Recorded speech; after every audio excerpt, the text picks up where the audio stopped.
Yeah, shout out to the chat. Shout out to the chat. Good morning. Good morning. I'm late. Listen, man, I needed sleep. I was supposed to get here and do part 3 and 4 since last night. I couldn't do it. I couldn't do it. So here I am. I'm still behind. But we ain't gonna waste no time, man. Oh my goodness. Here go this nonsense.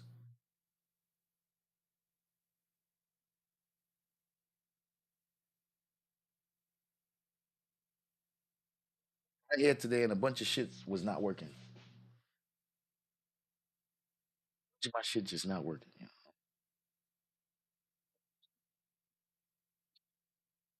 Excuse my language, y'all. I shouldn't be cursing. Stuff just not working. So I had to wing it. I had to wing it. Here I am winging it, and we about to get started. Just gotta make sure everything working. Gotta make sure everything working. For some reason, If you think I'm here to play around with y'all, God damn it or not. just pressed the button a second ago, and the motherfucker ain't want to work. Shout out to the chat. Shout out to the chat, man. Hit the like button if you haven't already. We on Wabbit Crime Network 2, catching up with the Julio Foolio murder trial. We on day 3 and day 4, because that's what we covering today. So we flying through this. I think I'm gonna make it to day 5. But hey, if I do another live, I'll probably get day 5 covered and finally catch up. So we'll see how it goes, man. Shout out to everybody in the chat. Appreciate y'all being here. Thank you for pulling up. Thank you for pulling up. Good morning. Good morning. Good morning. Yeah. We back. We back on it. We back on it, man. Let's get right to it. Let's get right to it. Oops. That's too full.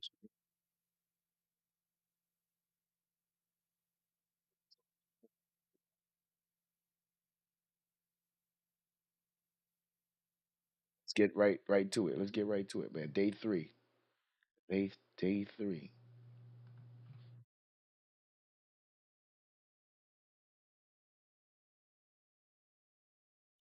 Yeah. Hit the like button if you haven't already. For the people on vertical, man, I'm gonna have to go do some setting up again. Look like I'm gonna have to set up this whole thing again because I started my live today and nothing was working, bro. I had to just throw something on the vertical real quick just to at least have something on there. I was like, oh, everything broken. Now I'm gonna have to take a little deep dive and do a whole different setup. Shout out to the chat. Shout out to the chat, man. Let's get to it.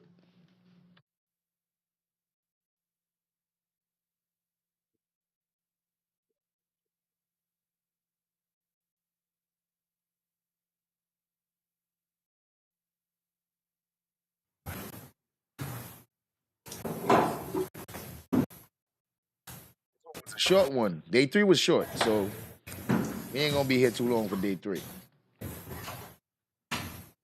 That up as well. Hold on.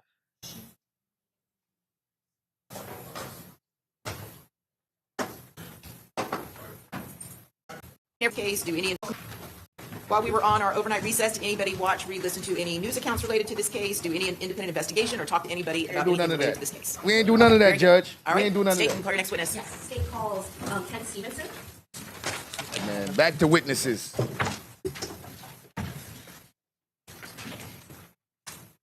Get my coffee. I'll be back.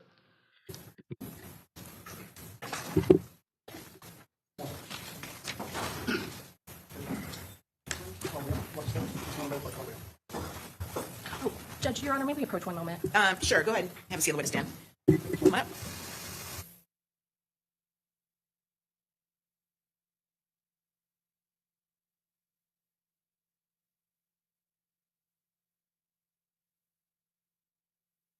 All right, I'm going to ask the media not to broadcast the photographs of this particular witness, okay?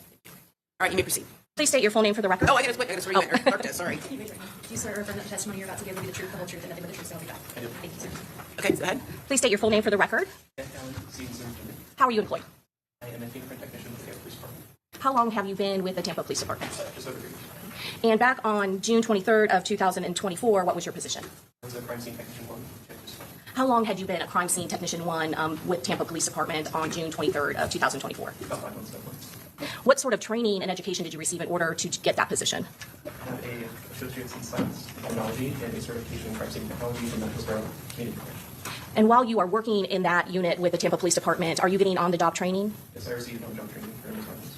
During that time period, did you have a supervisor that was working with you? I did. What were your responsibilities and duties as a crime scene technician one? I was to respond out to a crime scene, take photos, document it, and collect evidence if needed. In reference to a homicide case, do you work along with a homicide detective as to what sort of evidence needs to be collected and documented? Did you respond to 3751 Fowler Ave, the Holiday Inn, on June 23rd of 2024? Yes. Do you remember approximately what time you responded to that location? Yes, so that'll help refresh your recollection.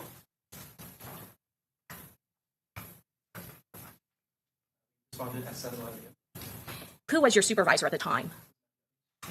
And did you have the assistance of other crime scene technicians assisting you at this particular crime scene? Supervisor Evans was there with me as well as my trainer on Christmas.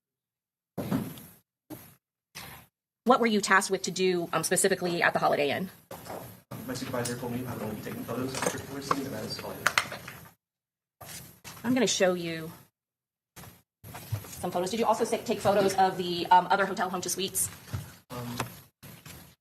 Check my notes. Yes. Yes.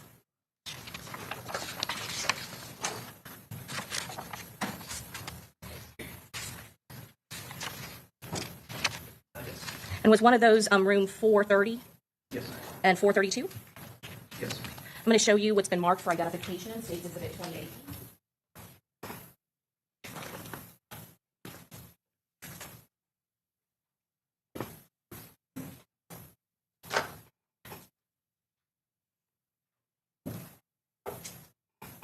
At this time, we enter into evidence States Exhibits 20A through P.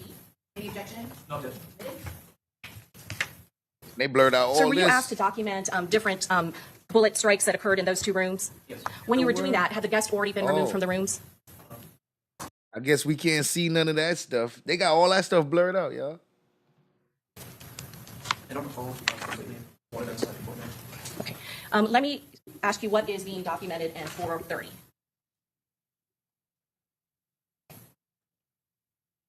I'm sorry, States Exhibit 28.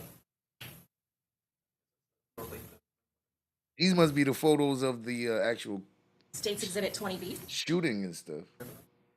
And is there any guests that are present in these photographs? 20C. Definitely took the time to blur I'll out show you a close-up. these parts. So 20D is at that some- same wall that is behind the bed. And let me blow this up a little bit. What are you trying to document in this photograph? stuff is blurred. 20E. Close up with a scale. The image.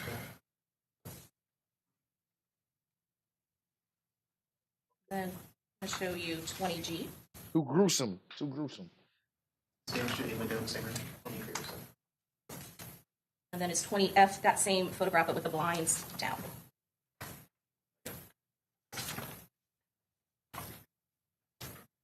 And then 24, I'm sorry, 20H. That's another full impact. Window. Right.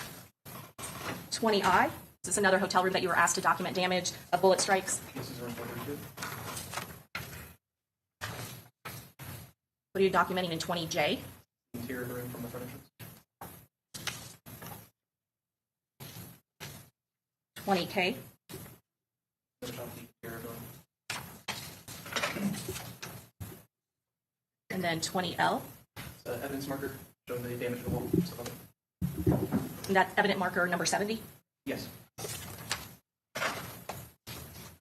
And is what's in 20M. Mid-range photo. Evidence marker 70 showing the damage to the wall.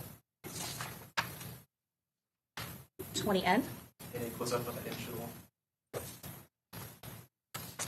20O. This damage to the ceiling above evidence marker 70.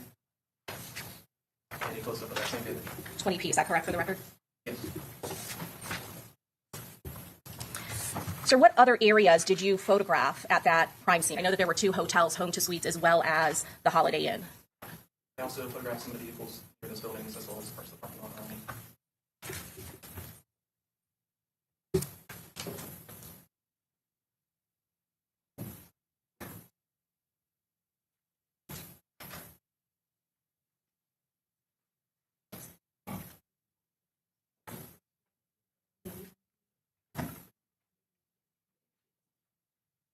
Sir, did you also take photographs of the shell casings, the 9mm shell casings, and where they were located? After you took the photos, who collected them? Trainer.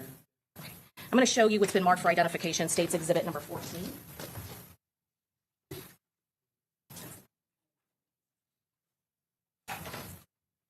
Sir, after you were done photographing them, did your supervisor, Kristen Cruz, did she package all of the shell casings and then put them in envelopes? Some of them were placed. What happened to some of the other ones? Some of the other ones are placing some packaging and getting those back together. And is that, I'm sorry, you're just a little bit soft-spoken, so make sure you're speaking into the microphone, because I'm seated next to you and I'm having trouble hearing you. I'll ask you again, how were some of the 9mm shell casings packaged? Some were packaged in envelopes like this, and some were placed in a small vial. Why were they placed in a small vial? It was to keep the integrity of any DNA evidence that may be on them. And is that special packaging provided to you from ATF in order to preserve that type of evidence? Yes. Okay. And you said after you photographed the shell casings, your supervisor, Kristen Cruz, packaged them. Is that correct? Yes, you did. And how long had you worked with Kristen Cruz? It's going about 2 months. And do you recognize her initials and her handwriting? I do. And after an evidence is collected, what is the standard procedure for crime scene technicians to package it? For the casings, it will be placed in gauze and then placed into the envelope. After that's either secured in one of our cabinets or placed with the evidence section. Does a crime scene technician document the location and the evidence marker where each particular shell casing comes from? Yes. And is that in order to be able to identify it at another time? Yes, to show where it was. And State's Exhibit number 14, do you recognize the handwriting on that package? I do. Are there other seals and other markings on that particular item after it goes to the Florida Department of Law Enforcement to be tested? Yes. And is it then initialed by whoever opens the package and sealed again with initials being added on it? Yes. But you recognize your supervisor, Kristen Cruz, handwriting and her initials when she originally packaged the item, is that correct? Yes. What is the evidence marker that particular 9mm shell casing is located at? Evidence marker number 62. Your Honor, at this time, we would introduce into evidence State's Exhibit number 14. Any objection? No, Dick. Admitted? Sir, can you go ahead and open it and take a look inside? Do you have any scissors? Yes. I don't, but the clerk might. I do.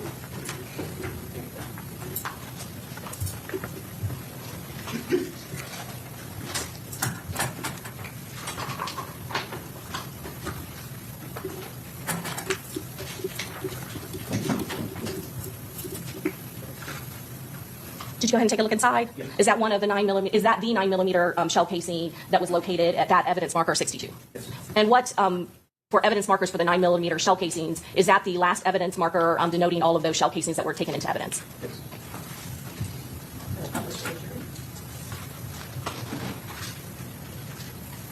So that's what was photographed and collected at evidence marker number 62. Yes. Then I'm going to show you what's already been placed into evidence. State's Exhibit 13A. What are these yellow cones that are on the street? Sir, evidence markers 59, 60, 61, and 62.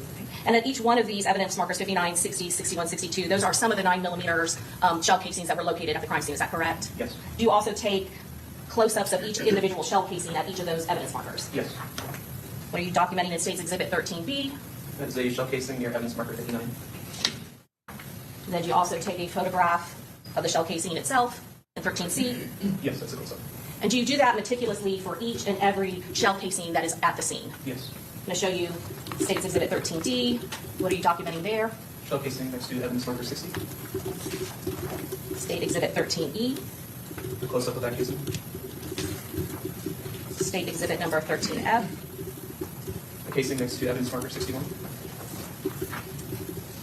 State Exhibit 13G. A close-up of that casing. And then State Exhibit 62. A casing next to evidence marker 62.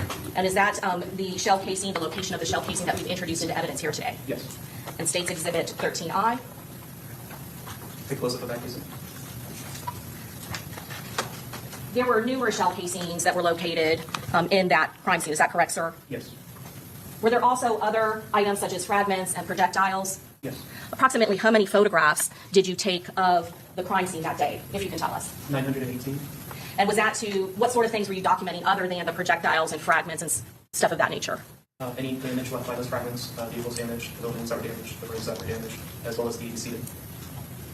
And you mentioned some of the vehicles. You're the one that actually took all those photographs, is that correct? Yes. And I'm not going to show you all the photographs because the crime scene detective has already testified to them, but I just want to go over a few. 16A, is that one of the photographs where you were documenting some of the damage that occurred? Yes. Did you also document the interior of the vehicles? I did. I'm going to show you 16C.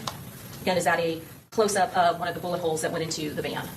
Yes. Or the SUV, I apologize. Yes, the bullet hole was down by Q on the license plate. Did you also document the damage that was inside of the vehicle, 16H? Yes. And can you show us where the damage is in 16H? In the center of the photo on the camera. Do you know how many vehicles had damaged bullet strikes at that location? I do not recall. Was it more than 2 or 3? Yes.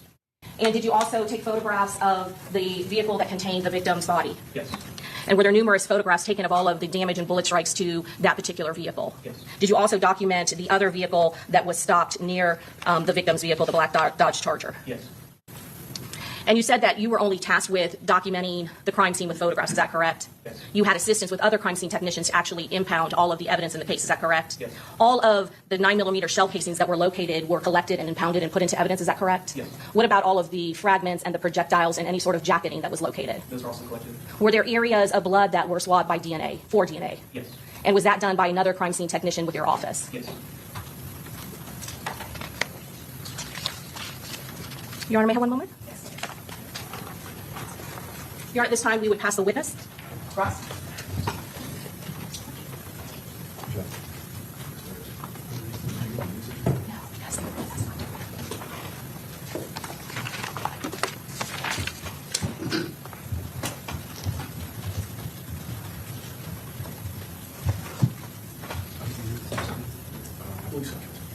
Yes, sir.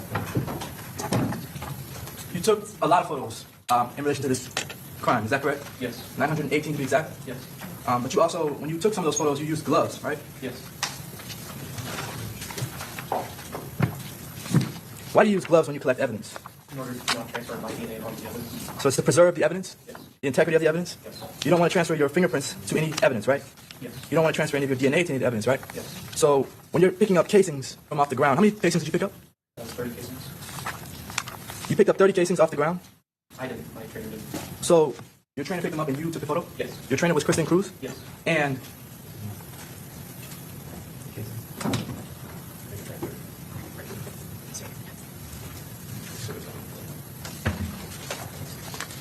showing what's in evidence is State's Exhibit 13C. So the one handling the casing, the one with the white glove, that's you or Kristen Cruz? That's my trainer, Kristen Cruz. Okay. So she handled all of the casings, Yes. including this one and 13I? Yes. All right. And she also wears gloves to protect the integrity of the evidence, right? She does. She's wearing gloves so that she doesn't transfer her DNA onto the casing, correct? Yes. And she doesn't want to transfer her fingerprints to the casing, correct? Yes. That's because at some point you all may analyze these casings to figure out whether there's DNA from some other person on the casing, right? Yes. Same thing for fingerprints. At some point you may want to analyze this casing to see whether there's any fingerprint on the casing, correct? Yes. All right. And did any of these casings go to ATF? At least some of them did. Some of them? The majority of them? I don't. You don't remember? I didn't handle the evidence, so I don't know what was transferred. Okay. Why did they go to ATF? No. The agents were there with us that day, and aware they took some of them. You said agents, the federal agents from ATF were there on the scene that day? Yes. And they came in and they took some of the evidence? Yes. All right. Did you personally lift any fingerprints from the casings? No. Did you have anything to do with DNA testing? Swabbing on the casings? No. Did you lift any fingerprints from any evidence? No. Did you do any DNA swabbing on any evidence? No. So your job was solely to take the pictures, the 918 pictures that you took? Correct. And you didn't even physically handle any of the evidence? Correct. No further questions. Okay, redirect. Yes, Your Honor. Mr. Stevenson, is it part of your responsibilities as a crime scene technician to make any sort of decisions with regards to testing for DNA? No. Is it part of your responsibility to submit any sort of fingerprints for analysis by a fingerprint examiner? Yes. Did you do that in this particular case? Were you asked to do that in this particular case? No. Would those decisions and directions come from the detectives in the homicide unit responsible for this particular case? Roll, go ahead. Were those decisions, would they be submitted to you by homicide detectives responsible for this particular homicide? They can do. Okay. Could it come from other sources as well? My supervisor could direct me, or my trainer could direct me to. Okay. But you weren't asked to do that in this particular case, is that correct? Correct. And you're not aware of whether or not that was done or not by the federal agents in this particular case? Correct. All right. I have nothing further, Judge. All right, may this witness be excused? Yes. Okay, thank you, sir. You're free to go. Okay, State, call your next witness. State calls Officer Bahamundi Vega.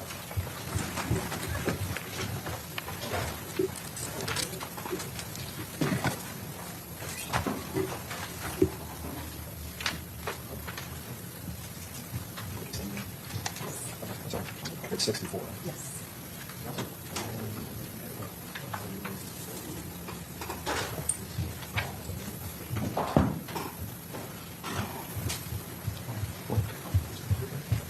Please join me, Mr. Clerk. Do you swear or affirm that the testimony you're about to give will be the truth, the whole truth, and nothing but the truth, so help you God? I do. Thank you.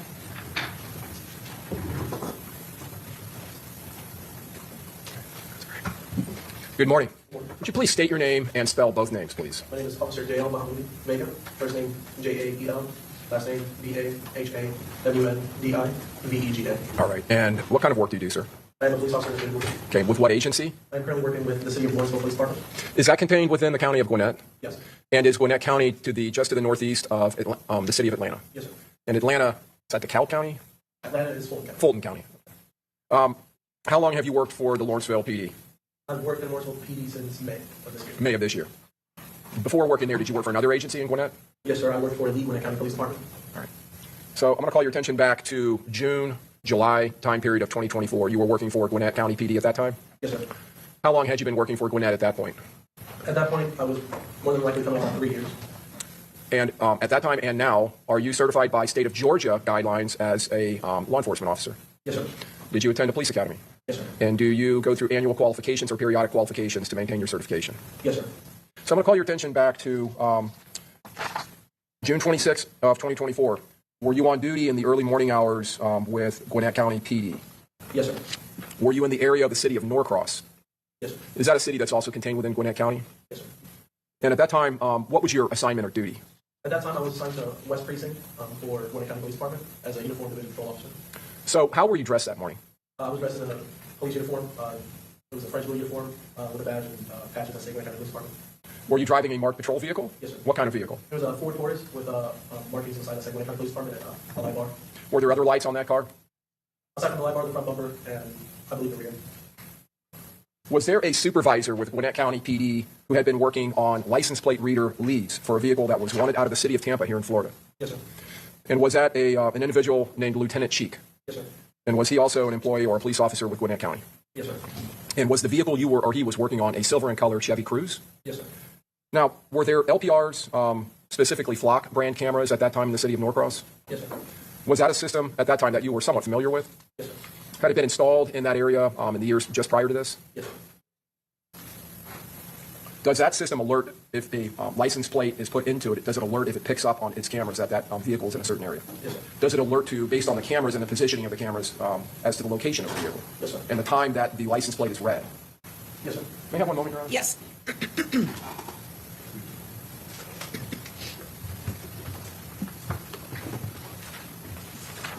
Did Lieutenant Cheek contact you and some other uniformed officers to assist in searching for that Chevy Cruze? Yes, sir.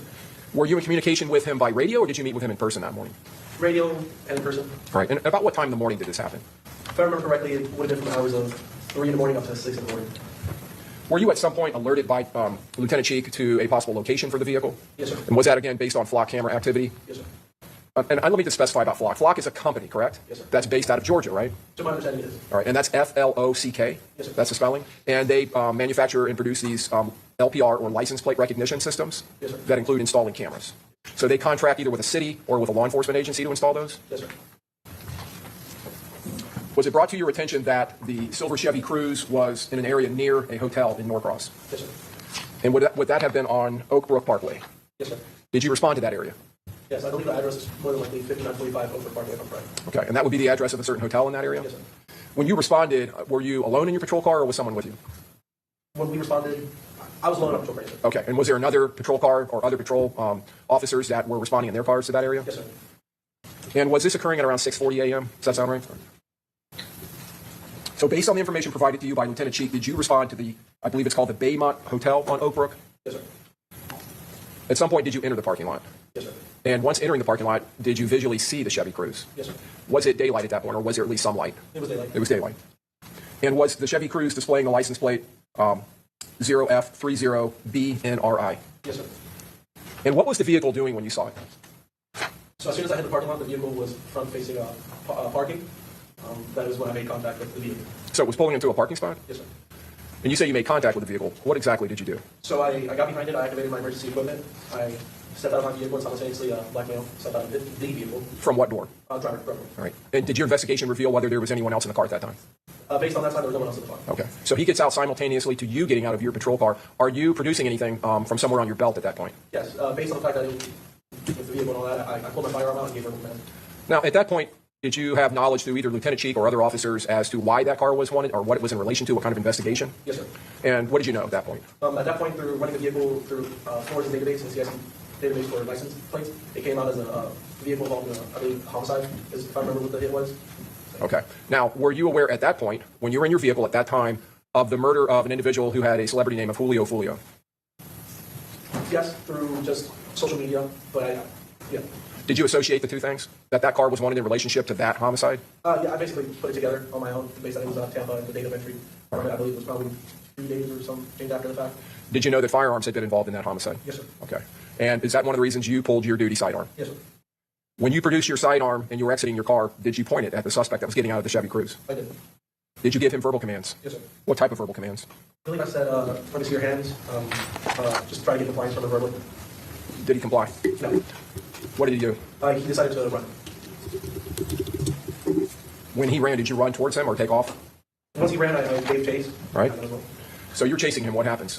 As we're chasing, I drew my department issued taser 7 at that time and deployed one set of cartridges. It appeared like he fell behind the car. It looked like he was about to get back up and run again, and I deployed a second set of cartridges.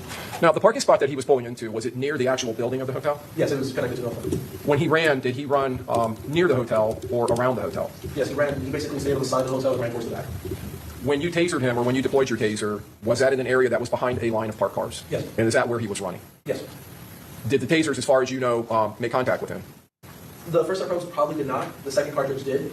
Okay, we'll get to that. You deployed a second cartridge in your taser. Yes, sir. So if you could, just for those who don't know, with a taser, when it deploys, there are prongs, right? Yes, sir. Are there leads, wires that lead to the prongs? Yes, sir. Are the prongs designed to lodge in flesh or to try to get into the body in some way? Yes, sir. And do they separate as they deploy? Yes. What's the purpose of the separation? So the purpose of separation, we are taught in the academy to split the belt line.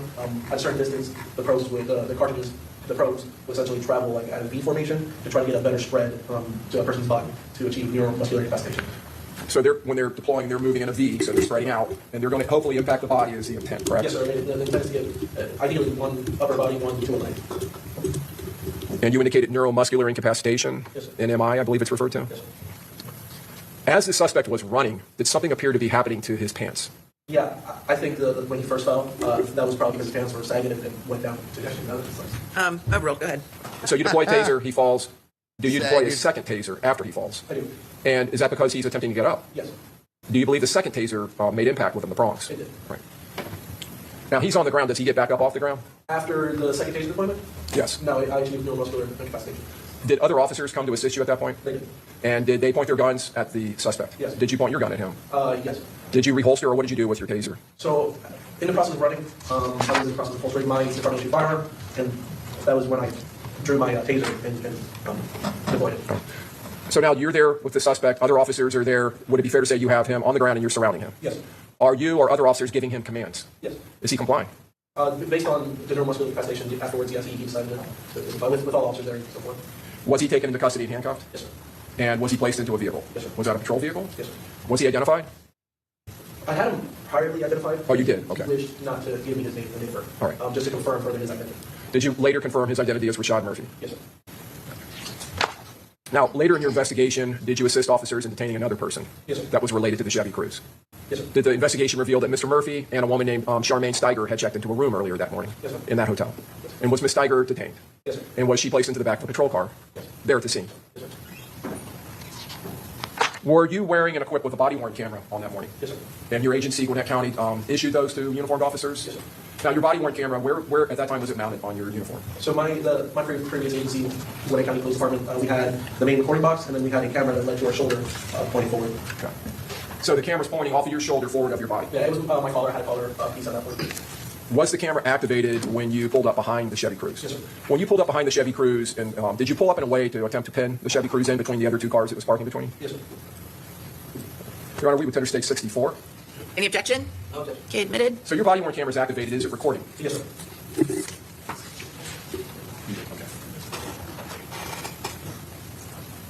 Moving to published page 64.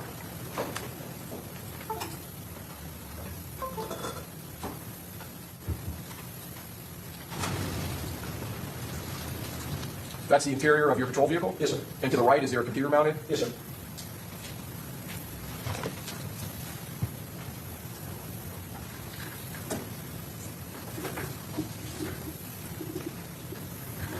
Are you pulling into the hotel? Yes, sir. And is that the hotel on the left? Yes. Above your steering wheel, is that the Chevy Cruze pulling into the parking spot? Yes, sir.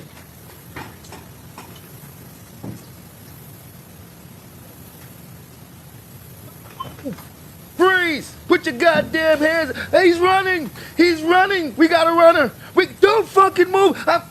God.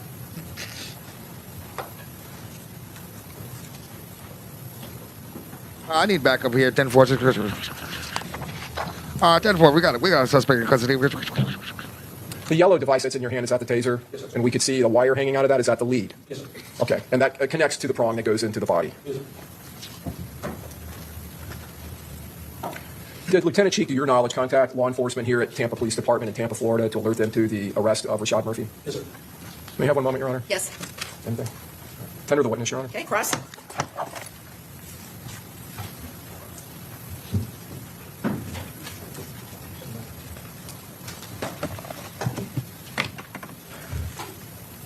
You ever come into contact with Alicia Andrews? No. You know who that is? If I'm correct, it's the lady who said before. All right. Do you know anything about her? Objection, Your Honor. Outside the scope. I'm going to sustain the objection as to the way the question's phrased. So rephrase your question. You don't know who Alicia Andrews is? Objection. Again, outside the scope. Admiral, you can answer. I do not. Was Alicia Andrews with Rashad Murphy? No. So she didn't run Objection, from you? Your Honor. Calls for speculation as to whether she would. Well, I think the question was ran with Rashad Murphy, so you can answer that question. No. All right. Do you have any indication that Alicia Andrews was in Georgia with Rashad Murphy at any point in time? No. Did Rashad Murphy tell you anything about Alicia Andrews? No. No further questions. Okay, redirect. Yes, Your Honor. You don't Why work for you the Tampa here, Police sir? Department, do you? No, sir. And you weren't involved in the homicide investigation of the death of Charles Jones? No, sir. And you don't know anything about where Miss Andrews may have gone after the murder, correct? Because you don't work here in Florida and you didn't participate in the investigation. Is that fair to say? Nothing else, Your Honor. Okay, may this witness be excused? Yes, Your Honor. Okay, thank you, sir. Free to go. The fence like what? He calls Detective Angela Carter. What did you know? Fence like, yo, why is you here, bro? Okay, well, we'll do that. You know my client? Taylor Klein. Why you here, bro? The fence whole thing is like, why is these witnesses even here?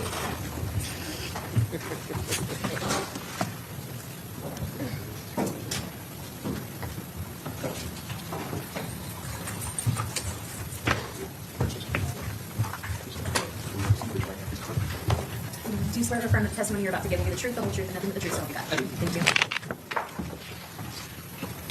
Okay, may I proceed? Please state your full name for the record. Taylor Klein, KLINE, How are you employed? with the city of Tampa as a police detective. How long have you been with the city of Tampa? A little over 10 How long have you been a detective in the homicide unit? years. 2.5 years. Were you, did you participate in the investigation of the homicide of Charles Jones? I did. Who was the lead investigator? Detective Juan Ramos. How is the homicide unit, how many detectives are in the homicide unit at the Tampa Police Department? About 12 detectives. Is there a sergeant that is in charge as well? Yes, there is. How many? 2. How is a homicide case assigned at the Tampa Police Department? Specifically, we will have a person that's assigned as a lead detective. That lead detective will have an assistant, so a second detective that's helping them. And then depending upon the scene of the homicide, anywhere from 2, 3, 4 detectives, depending on how big it is, how expansive it is, and how much work needs to be done. Do you work as a unit and assist whether or not you're the lead investigator in a particular case? Yes, that's one of our strengths. It's kind of like communal, where we all use our experience, our expertise in different areas to come together to investigate these crimes. Who was assigned as the lead homicide investigator in this particular case? That would be Detective Juan Ramos. And did he have a second to assist him in the investigation? Yes, he did. Who was that? I believe that was Detective Aaron Campbell. And is Detective Campbell, has he been promoted and is no longer in the homicide unit? Is that correct? Yes, that is correct. And is there a specific homicide detective that is tasked with supervising the crime scene? Yes, Was there one assigned to this particular case? I believe so. And do you know who that was? It would be, I believe, Detective Alverson. Now I'm going to ask you what specifically that you did. Did you yourself respond out there to the home to suites across from the University of South Florida? I did not. When were you assigned to assist in this investigation? Some days later, so it would have been kind of in July. What specifically were you tasked to do? So Detective Juan Ramos had identified a cellular device in this case related to one of the suspects. He had done search warrant and received time in advance of geolocational data for that device, and it was clear before this incident that it had gone to several different locations. So I identified a specific time before the homicide had occurred and went out in that area attempting to locate video confirming devices in that area. Okay. Did you know which suspect timing and device data that you were looking at the time? Yes. Whose was it? That'd be for Alicia Andrews. Okay. And can you tell the jury briefly what is timing advance records obtained from a search warrant from a cell phone provider? So obviously every cell phone has a network that it's on.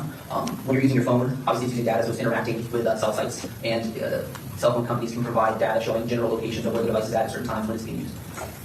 And in this particular case, did you know when the incident occurred, the exact timing of when the shooting of Charles Jones took place at Home to Suites? I didn't. And were you aware that there was video footage of when that occurred? Yes. Would you also have had knowledge of when 911 calls started coming into the Tampa Police Department? I don't remember the time, but I'm sure that was looked at by other detectives. So when you say you started looking at the timing advance records of Alicia Andrews' cell phone records, what time period are you looking at specifically? So obviously this incident occurred June 23rd. So I was looking at about 125 hours that morning. And what did you do? Where did you start? So looking at the records, it seemed like it was in the general area of Fletcher, west of Ruby Downs. I've been out there several times, and I know there are a bunch of restaurants and a gas station and different businesses that are out there. Did you also, at that point of your investigation, have information about possible suspect vehicles that were involved in this particular case that you would have searched video for? Yes. What sort of vehicles were you looking for? I was informed two involved vehicles. One was a silver Chevy Cruze, and the second was a black Chevy Impala. What businesses did you go to look for video surveillance around that time period? There was a McDonald's located in that general area. Where was the McDonald's located specifically? So the McDonald's would be at 2205 East Fletcher Ave, and that is on Fletcher, west of Ruby Downs. Did you go to that location? Yes, I did. Did you look at the video surveillance footage for that time period of July 23rd of 2024? Yes, I did. Did you locate anything of interest on that McDonald's video footage? Yes. I was able to look at exterior cameras that were located around the business, and it appeared that around that time a Chevy Cruze came in to the drive-thru area. This McDonald's on Fletcher Ave, how many cameras did that McDonald's have? A lot. Can you tell the jury the locations of the various cameras on that particular property? Yes, it appears that there was cameras all around the building. On the west side is where the drive-thru starts, so you can see cars as they pull up to the area to order food. It wraps around to the east side of the business. There's cameras that are pointing north and south, and then inside the restaurant itself, there is a camera view of the cashier area as they interact with cars in the drive-thru. Does that video footage have a date and timestamp? Yes. Did you confirm and verify the accuracy of the date and the timestamp on that video footage? Yes. How did you do that? So I will go on time.gov, it's official time for the government, and I will look at the live view on the camera system that I'm looking at then, and compare that with the camera or the time on time.gov to see if there's any discrepancies in time. And was there a discrepancy from the McDonald's video footage to real time? Yes. How much was the discrepancy? It was approximately 12 minutes and 15 seconds fast. And you're saying the McDonald's time it was faster than what was real time, is that correct? Yes. Okay. And was the date accurate? Yes. Your Honor, at this time we would introduce into evidence States Exhibit 78. Any objection? Yes. What's the basis? Foundation. Well, why don't you show it to him and have him verify that that's what the exhibit is? Is this the McDonald's video from that Fletcher Ave location? Yes. Is the video footage that you have viewed, is that a fair and accurate representation of the area that the cameras around the McDonald's and in the drive-thru depict? Yes. Your Honor, at this time we introduce into evidence State Exhibit number 78. Any objection? Yes, no objection. Authentication has not been waived. The contents in the video are what that personality not able to not. Okay. Has he viewed that exhibit before? Judge, he hasn't viewed this particular exhibit, but he has viewed the video footage of that is contained on this particular exhibit. Okay. Overall objection. Go ahead. Sir, did you testify that you had located that Chevy Cruze that was a suspect vehicle in this particular case? Yes. And were you aware whether or not that silver Chevy Cruze had been depicted in other video footage that was captured at the actual crime scene and other clubs that were involved in this investigation? Yes, that information relates to me. He wasn't the first person I ever watched video about this.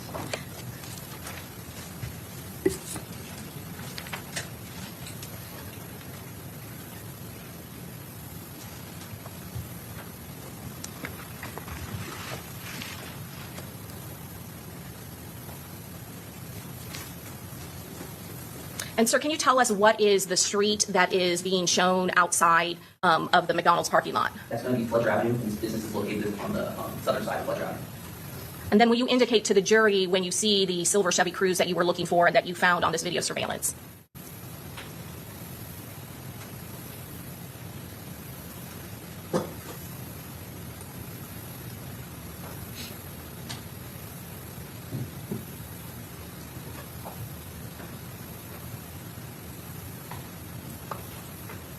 It's going to be behind this FUV, so it's the second part of the video. And for the record, can you note the time? It's 1:47:10 on the DVR time, and it's 12 minutes past 8 on this phone. And where is this camera located at the McDonald's? This is on the west side of the business, and this is the beginning of the line to order through the drive-thru.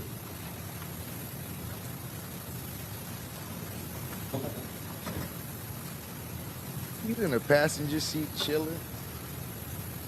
Detective Klein, please tell us where this camera angle is located on the McDonald's. So this is going to be a little bit further to the south. This is as you go in the drive-thru and you're about to pull up to the intercom to order food. Can you again note the time of when the silver Chevy Yeah, the Cruze is in passengers. place? Yes, 147, that's on the DR time.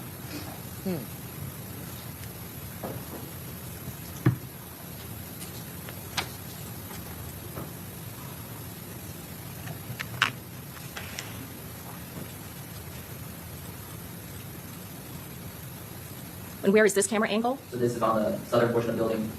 It's looking at the drive-through line as you would do that there. And what is the timestamp now? Right now, it's 147 DR time. And again, is that the same silver Chevy Cruze that we saw previously? Yes.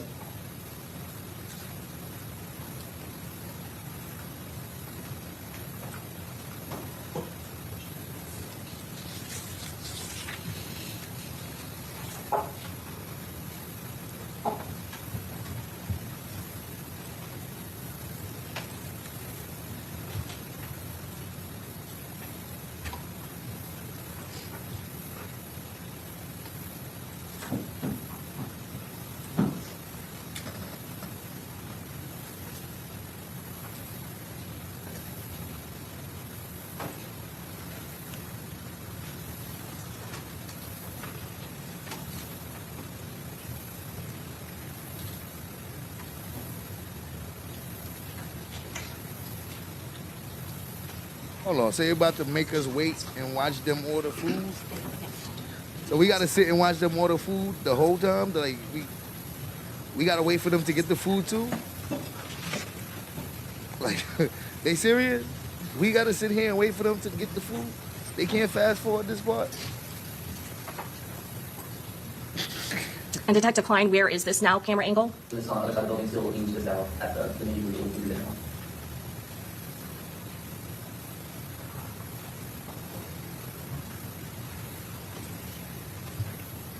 They damn near took us on the food run with them. I feel like I'm in the car right now. Like I gotta wait for them to order the food and get the food and pay for the food and everything. Hey.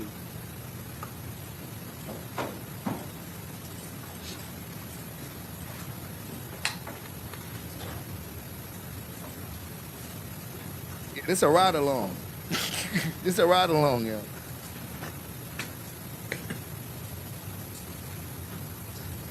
And where are we? What camera? Where is this camera located? This is on the east side of the building, looking to the south, and it's of the drive-through line.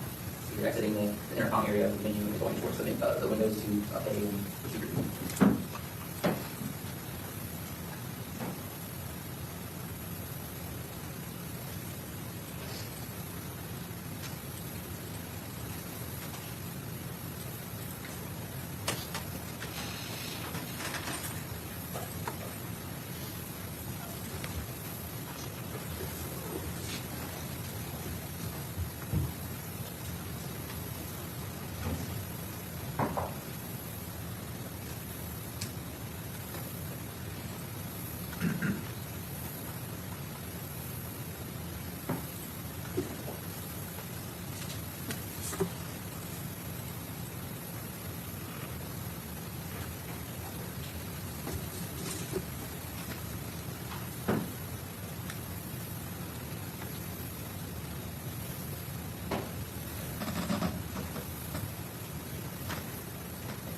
Detective, is that the same silver Chevy Cruze coming into view? Yes, And can you note for the record what the timestamp is?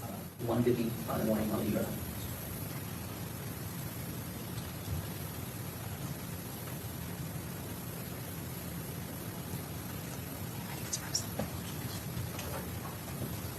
Fast forward to the drive-through line.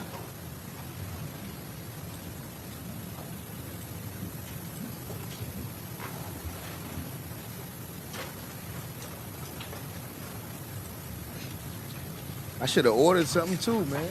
Yo, let me get some fries and matter of fact, let me get a Big Mac meal, man. I might as well since I'm here.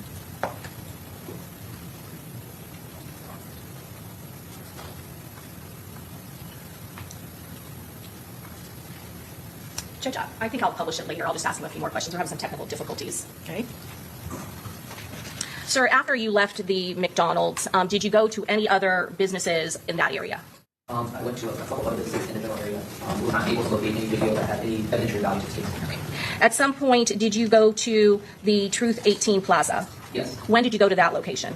Within 2 different days, the 3rd of July and the 5th of July. Why did you go to that location? We were given information by the lead detective, Detective Ramos, that the victim may have been in this general area before the homicide had occurred. Were you working with other detectives when you went to that location? Yes, I was. Who were you with? Detective Lipsky and Detective Wheeling. Did you locate video footage where Truth 18 was located? Yes.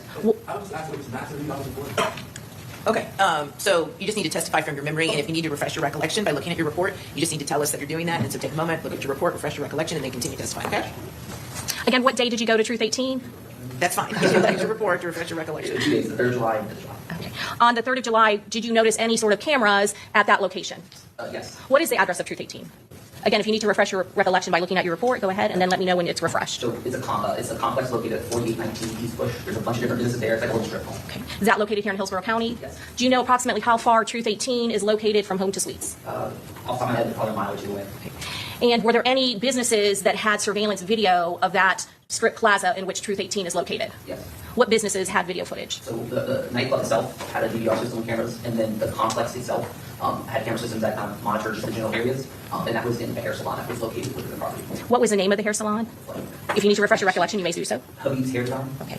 And did that business have video cameras that pointed to the parking lot of that strip plaza in which Truth 18 is located, as well as the stairway leading up to the entry to Truth 18? Yes.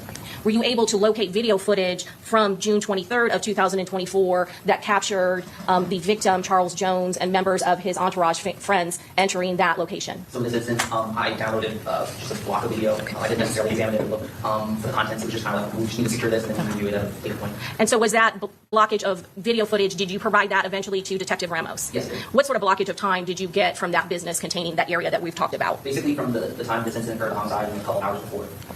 And when you were there, did you confirm or verify, or one of the detectives with you confirm the date and the timestamp of the video footage from the Truth 18 strip plaza? Yes. How off was the time for the video? If you need that to refresh your recollection, absolutely. We found that the video was 22 hours, 45 minutes, and 9 seconds fast. And did you relay both that information and the video footage to the case detective in this particular case? Yes. Your Honor, may I have 1 moment? Yes. Your Honor, we pass the witness. Thank you. Okay, this witness be excused? Yes, Your Honor. Okay, thank you. Free to go.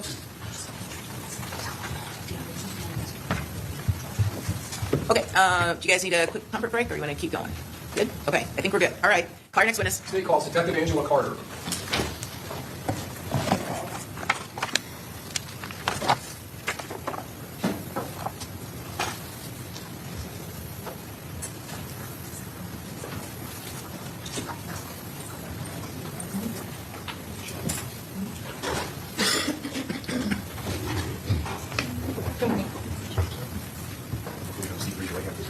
Do you swear or affirm that the testimony you're about to give will be the truth, the whole truth, and nothing but the truth, so help you God? I do. Thank you.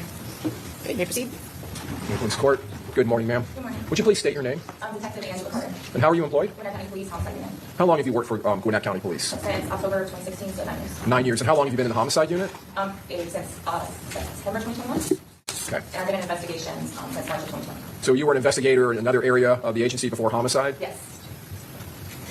Ma'am, are you certified under state of Georgia guidelines as a law enforcement officer? Yes. And did you attend a police academy at the beginning of your career? Yes. Since you've been in homicide, in addition to periodic and annual qualifications that you have to attend and complete for your certification as a law enforcement officer, have you completed and attended other training in relation to homicide investigations? Yes, I have. All right, so I'm going to call your attention to the morning of June 26th of 2024. Were you requested by a supervisor to respond to some location in reference to this case? Yes. And was that in the city of Norcross? Yes. And who was it that contacted you? My sergeant, Michael Poppy. Is Sergeant Poppy, is he Detective Sergeant of Homicide? Yes, he is. And where do you recall where you responded to? Yes, 5945 Oakbrook Parkway in Norcross, the Fremont Hotel. Now, what time of day was this? I got there around 9 o'clock in the morning. All right, and where were you responding from? My house, I just dropped my son off for school. And were you on the way to work in any event? Yes.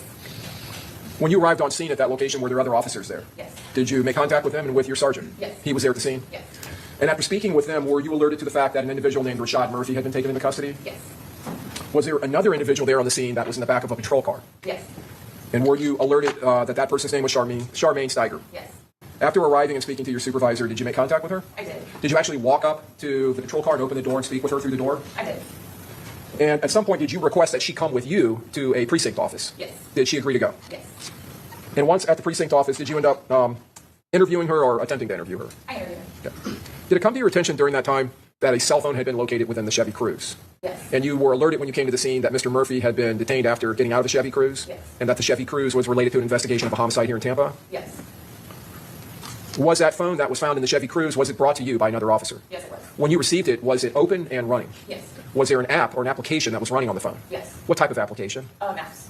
So is that Navigation. a navigation application? Okay, that can be utilized as navigation or GPS. Correct. And had Ms. Steiger given you consent and permission to go and obtain the phone and bring it to that Yes. location? Okay. Once you had it there with you, did you provide it to her to look at? Correct. All right, and she had asked to look at her phone. Yes. And after looking at it, did some message pop up that you actually visualized and saw on the screen? Yes. Did it have the name Julio Foolio on it? Yes. And after looking at that message, did Ms. Steiger tell you she no longer wanted to look at the phone? Yes. And at some point around that time, did you seize the phone? I did. Why did you do that? To preserve evidence, because based on the content and evidence and conversations we had at that point, I believe that there was evidence in the phone. Was- It's very easy to wipe Yes. data off phones and delete it. Did you at some point, or was at some point that phone provided to another officer within the Gwinnett County Police Department for analysis or extraction? Yes. The phone was provided to this person to conduct a celebrite extraction, is that correct? A forensic download. A forensic download, all right. And that's using software that is connected to the phone? Yes, they use a program called Breaky. They do a download of the phone, and then they put it into a Cellbrite reader so we can review the content. Okay, so that's a parsing application or software? Yes. And was that a Corporal Harden that conducted or attempted to conduct that download? He did. He did. All right. Now, did you have contact with detectives who were in route from Tampa up to Atlanta? Yes. And from that point forward, were you in communication with Detective Juan Ramos? I was. Was it brought to your attention that there was some difficulty trying to extract information from the phone? Yes. And why was that? They had plugged up the phone to start the download with Breaky, and it failed twice. So they wanted to leave it running all night, and they put it on a charger. Well, when it's being extracted with Breaky, they have to use they have to plug it in through the charger, so they can't actually charge the phone. That way they had it on a wireless charger. So when they came back in the next morning, the phone had died, and they didn't know why. The case was still on it, and when they took the case off the phone, they realized that the back of the phone was damaged, so the wireless charger wasn't working. All right, and for the record, you were showing the jury in the courtroom the charging port. I know what it was called at first. And so the phone had a case on it, similar to what you have on your phone, it appears. And when that case was removed, the protective case removed from the phone, there was damage noted. Yeah, and that's what caused it to die. The wireless charger not to work. All right.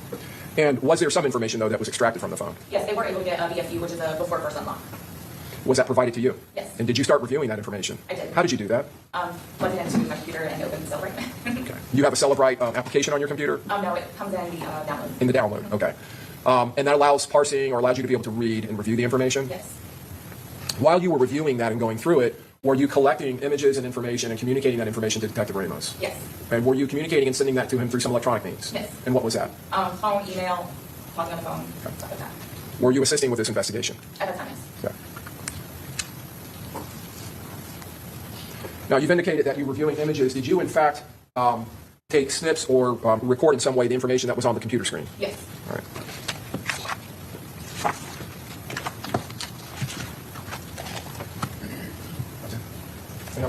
Yes.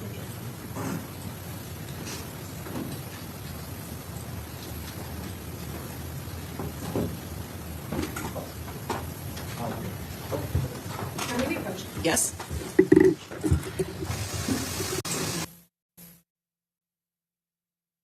The approach. A quick morning recess, so if you all would step into the jury room, we'll be with you momentarily. All right. Skip. As an audience.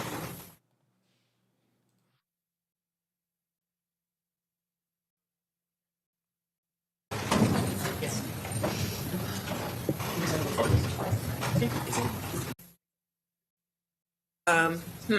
So.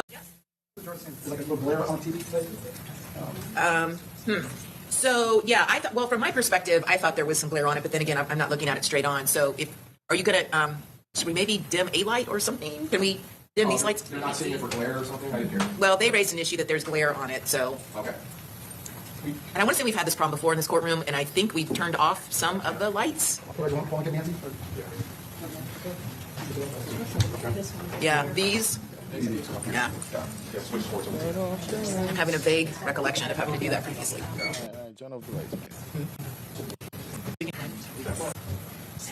You mean this top? There we go. Yeah, enough lights. Where's the strip coming? She's smiling. She always laughing, man. Hey, boy. They done got her in so much different clips laughing throughout this trial. It's not even funny. What if we move the TV a little bit further back?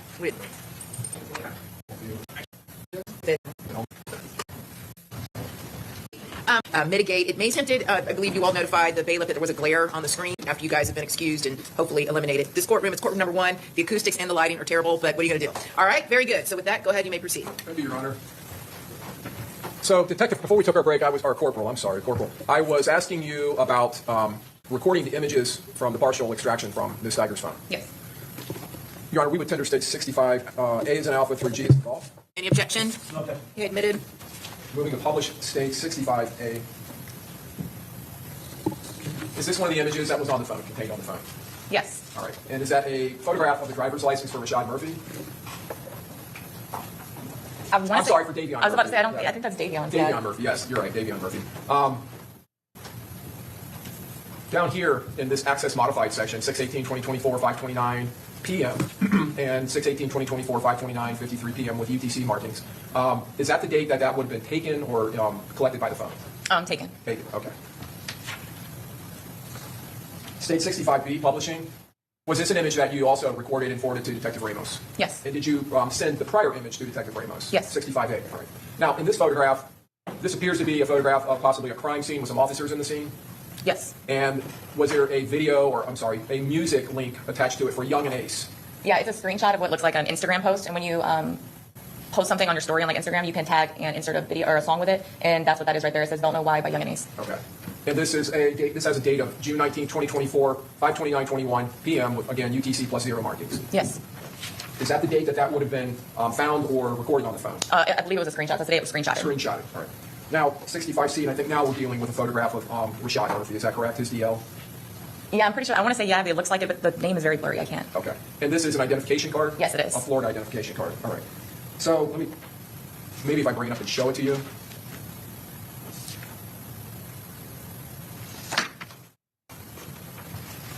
You can read, and I know it's a little blurry. Do you see the name Rashad Travion? Yeah, I can see Travion very well. Okay. I mean, I've seen this before, so I know it's Rashad Murphy's, but I just wanted to make sure. And it's potentially on this identification card. It's the last name Giacur and not Murphy. It's a different last name. Okay, yeah, I can't see it. Okay. Can I approach the witness again? Yes. And this is 65C that we've been publishing right below my finger. Okay, but Murphy's up here, right? So I think that's what I'm saying. It's really blurry. I don't want to answer incorrectly. Yeah, sustain as a speculation. Okay. 65C. Do you see the name Murphy above that? Yes. Okay. All right. And you've seen this image previously when you were viewing it on the screen of your computer? Yes. And that is an image of Rashad Murphy? Yes.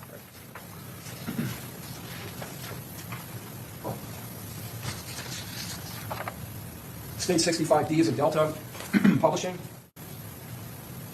Was this an image that you found with associated information in the partial extraction? Yes. And what is this image? It's a screenshot of a contact. What is the contact? Is there a name on it? Yes, it's Go to Man. Is there a phone number associated to the contact? Yes. What's the phone number? 904-309. And in the information as far as this image, is it recorded as to when that was placed in the phone?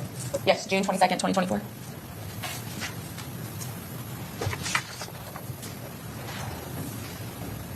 Is this an image that was found in the partial extraction? And this is state 65E is an echo. Yes. Does this appear to be a photograph? Yes. What's in the photograph? A black boot, black pants, a bag that has a charger, 305s, and a straight talk phone. Okay. 305s are cigarettes? Yeah. All right. And is there a time and date as to the recording of that image? Yes, it's June 22nd, 2024 at 7:09 a.m. in UTC time. In UTC time. So that would be 4 hours ahead as far as Eastern Standard Time? Sustain as to leading. Rephrase Would your there be an question. offset between Eastern Standard Time and UTC? Yes. And what is that? 4 hours. Universal Time Code, is that UTC? Yes. State 65F is in Foxtrot, Publishing. Was this another image that was in the partial extraction? Yes. And what is in the image? Rifle. Are you familiar with the AR platform?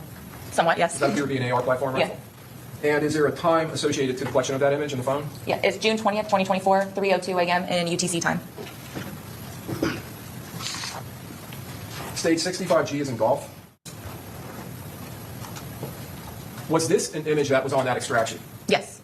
Can you tell the jurors what this image is? It is a screenshot of a message through Airbnb. Okay. I'm going to try to zoom in on it so we can read it. Now, if you could start at the top, does there appear to be a name associated to the message? Yes. And what is the name? The person that they're writing to is Rashad. Okay. What is the name of the person on the top that is sending the message? Anthony. Can you read the message for us? Yes. Hello, Rashad, and thanks for your reservation. I wanted to confirm right away your reservation at Lagoon Oasis starting on June 22nd, 2024 to June 24th, 2024. If you need any additional information, please do not hesitate to ask. You'll receive check-in instructions 2 hours before 3 to 5 p.m. on the day of your arrival through an email titled Lagoon Oasis Check-in Instructions. Our HOA requires for security purposes that all guests booking with us provide a valid ID through the Airbnb message portal. Failure to comply with this request will apply our cancellation policies. Regarding early check-in, if we finish preparing the room for you early, we will let you know so that you can check in early. There's an additional cost of $20 payable through the resolution. I look forward to hosting you. Was there information recorded in the extraction showing when this was actually sent to the phone? Yes. And so you have a good opportunity to read that. Can you read for us the date it was created and the time? June 22nd, 2024 at 8:11 a.m. UTC time. This information was being relayed to Detective Ramos from the Tampa Police Department? Correct.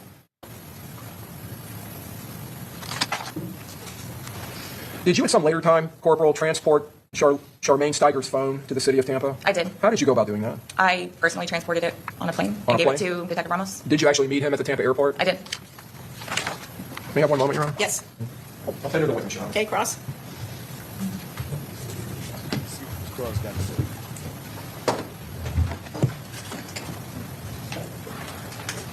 Your involvement in this case, just want to get what your involvement was. You work in Georgia. Yes. And were you sort of a supervisor of the individuals that were working in Georgia? No, my sergeant called and asked me to come. Okay.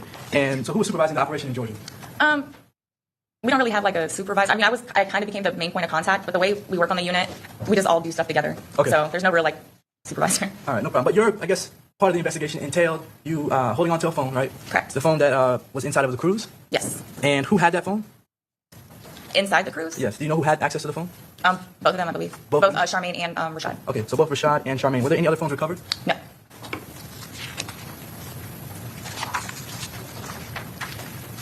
This image, this is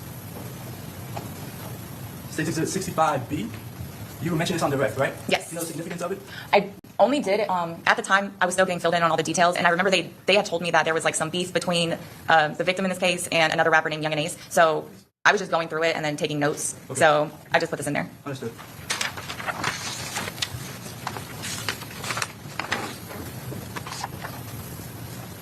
This states 65D. You see the name Gutterman there, correct? Yes. Do you know who Gutterman is? I did that back then. Yeah, I do now too. Sorry. Okay. Is it Isaiah Chance? Yes. At least that's what the evidence tells you? That's what I was told, yes. Right. And that phone number there, do you know that phone number 904-309-4707, if that belonged to Isaiah Chance? I don't know. I don't think I did any additional research on that phone number. I just remember them asking for the name Gutta when I was going through the phone. Okay, but for sure, that number does not belong to Alicia Andrews. Is that correct? I have no idea. All right. At least there's no evidence that you have that would suggest that that phone number belongs to Alicia Andrews. Yeah, I have no evidence. All right. Showing 65E, states 65E. This photograph, do you know who is depicted in this photograph? I'm sorry. I didn't mean to cut you off. You're good, you're good. Do you know whose foot or leg is depicted in this photograph? I don't. Okay. You're not sure if that's Rashad or Davion? No, I can't see their face. Okay. And then what about I guess the significance of the photo itself? Do you know what this photo signifies? So I took note of this because I had seen the surveillance footage and it matched the clothing. And there were also some like jail calls later that mentioned the straight talk phone. Okay. Well, they didn't say a straight. They talked. What do they? They didn't want it to be trapped like an untraceable phone. I can't think of They what call it it's like a burner phone? Yes, burner phone All right. or trap phone or something. Okay. But none of that conversation was surrounded with Alicia Andrews, correct? No. This is 65F. State 65F. That AR that you see there, I guess there may be two weapons there. Is that correct? Yes. All right. Were any of these recovered? I don't know. All right. So do you know if these were used in the murder? I don't know. And do you know if any of these weapons have anything to do with Alicia Andrews? I don't know.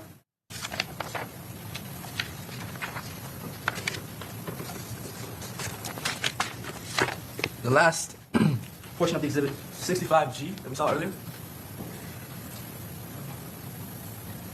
All right. The person sending this message, it looks like it's Anthony, is that correct? Correct. At the very top, you see Anthony? Yes. And then it's sent at 3:55 a.m., correct? Yes, that's what it says on there, yes. All right. And this is an email that you receive when you book an Airbnb with Anthony, right? Through Airbnb, yeah. Okay. Through Airbnb, this is Anthony's email. Yes, same All right. property. And this email is directed to Rashad? Yes. Rashad Murphy? Yes. Not Alicia Andrews? No. And the dates for this booking, this Airbnb booking, are June 29th to June 24th. Is that correct? No. Or, I'm June sorry. 22nd to June 24th. Yeah, my number is June 22nd to June 24th. Is that correct? Yes. All right. And it also states on there that all guests booking with us provided valid ID through the Airbnb message portal. Do you see that? Yes. All right. And do you know if Alicia Andrews' ID was ever provided? I don't know because I went through the download before I learned of her name, and then I gave it to Detective Ramos. So when I was going through it was just the initial stuff I had at the time. I didn't know her name, so if there is her ID in the phone, I wouldn't have remembered it. Understood. You conducted an interview with Charmaine Steiger? I did. That's the woman who was with Rashad Murphy? Yes. in Georgia. Correct. And Charmaine Steiger is his girlfriend. Child's mother. Child's mother. Yeah. They were together. At the time, yes. And Charmaine Steiger does not live in Georgia, correct? Correct. Neither does Rashad Murphy. Correct. They both live in Jacksonville. Correct. And they both live together in the same home at the time. I think she said he had just started staying there. I don't know. I can't remember exactly. She said it was complicated. All right. But they ended up in Georgia. Was this the day after the murder? No, it was the 26th, I believe. A few days after the murder, you all found them in Georgia? Correct. Do you have any reason to be in Georgia? Judge, objection, speculation. If she knows, do you know? I found an address associated with them, but I don't know, or associated with Rashad, but other than that, I don't know. All right. Rashad is supposed to have been in Florida, in Tampa, Florida, during the time of this murder. Is that correct? Correct. Charmaine Steiger told you she was with him in Jacksonville on the day of the murder. Sustain the objection. Sustain. Can we come sidebar? This is No. a non-hearsay statement, Judge. This is not for the truth of the matter asserted. No, sustain the objection. Want to hear that one more again? Rashad is supposed to have been in Florida, in Tampa, Florida, during the time of this murder. Is that correct? Correct.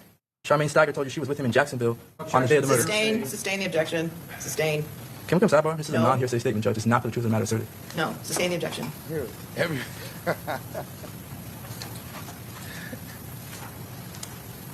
Charmaine Steiger never got arrested, right? I don't think so. No further questions. Okay, redirect. Yes, Your Honor.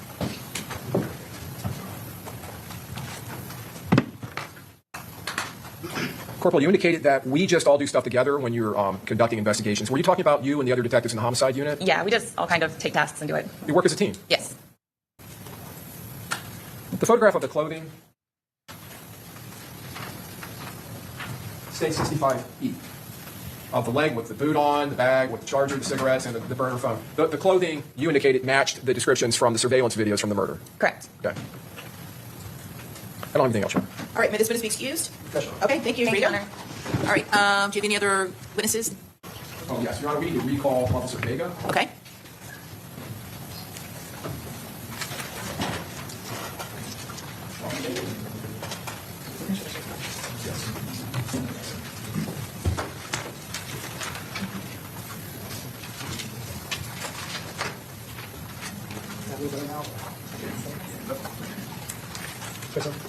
Vega, you remain under oath from when you Getting were paid. previously sworn. Defense getting paid, man. Well, she laughing too much in this trial. Listen, Your Honor, we would understand 63A as an alpha through I as in India. Any objection? No, sir. Okay, admitted. Moving to publish 63A. Officer Vega, do you recognize that individual? Yes, sir. Is that the individual that you arrested that got out of the Chevy Cruze? Yes, sir. Is that Rashad Murphy? Yes, sir. Is that the way he appeared that day? Yes, sir. Are those the jeans he was wearing? Yes.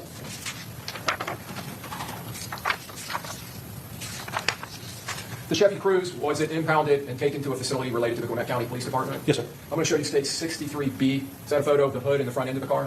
Yes, sir. And 63D. Does that appear to be the driver's side of the car? Yes, sir. No further questions, Your Honor. Okay, any Thank you, recross? officer. No, Judge. Okay, all right. May this witness now be excused? Yes, Your Honor. Okay, very good, thank you. All right, any additional witnesses? No, you're not. No, Your Honor, not at this time. Okay, all right, so good news for you all anyway. It's 11:10, so I kept my promise to you all that you would be done no later than noon today. So while we're on this break, just remember my previous admonitions. While we're in this weekend recess, don't read, watch, listen to any news accounts related to this case. Don't do any independent investigation, and don't talk to anybody about anything related to this case. This weekend, think, talk about anything except anything related to this case, all right? Very good. So you all have a good weekend. We'll see you back here Monday morning at 9 a.m. All right. They about to do some arguing about some stuff. Easy. So, is that the only one, 3 and 10? I'm about to argue about some Judge, yes, it is 3 and 10. Okay, so can someone show me again 75C3? Yes, Judge, I have both of them. We might turn up the lights now. Need the lights up there? You know, might as well. I'll work on that. Okay, sure. Okay.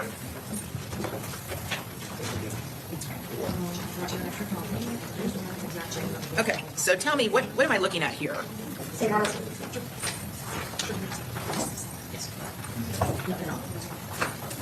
nervous tick, eh?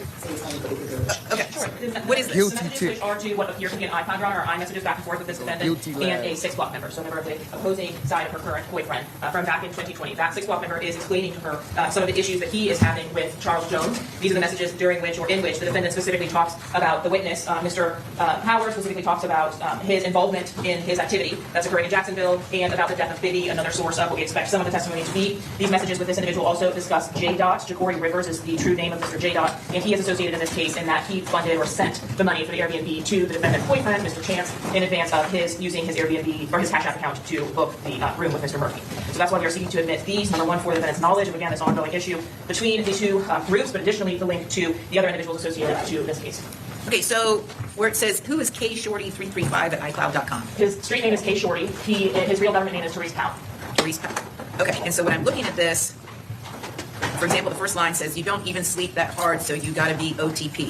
Who's sending and who's receiving? The email that's above those messages on the left side are from K Shorty's account. So that's the email associated essentially with, for example, iMessage, right? So those would be from him. Okay. And if you look to the other side, how it looks like it's tabbed, that would be from the defendant in response to him. Okay, so then, for example, the response to that, and you're telling me this is from the defendant, okay, I get that. I wasn't saying you can't post her. I just feel like you're not ready to talk to nobody. That's all. That would be from Ms. Andrews. Correct. This is an extraction from Ms. Andrews' device. Okay. And so there's some then.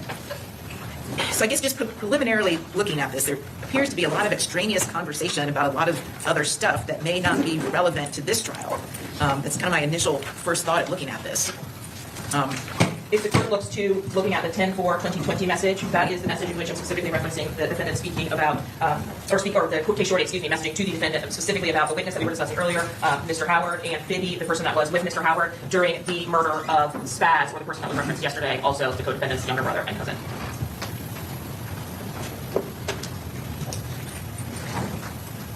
Okay, and this would be the message, you said 1020, which from K Shorty begins, all I want you to do is protect me and make sure nothing happened to me because I'm gone. Do the same. Don't let nobody know we talk that you think gone, get around to somebody else because you never know what other people. Anyway, it's a very long run-on sentence. So is yes, that? It's a very long run-on paragraph that actually starts at the 11:36 message from that same date, Your Honor. So on 10/4/2020 at 11:36 a.m., there's a very long run-on. It's just not able to be captured on the same page.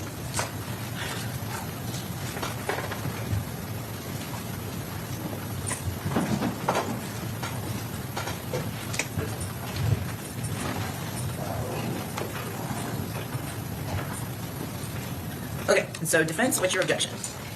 Several, Judge. I'll start with first just the messages. They are even earlier than the messages that we objected to on yesterday. These messages are from October of 2020. The second issue is knowledge, Ms. Andrews' knowledge of what is happening in the city, connected to people, some of them that she knows, some of them that she doesn't know, none of them that she has a specific personal relationship with, is not a material issue in this case. It is a collateral issue.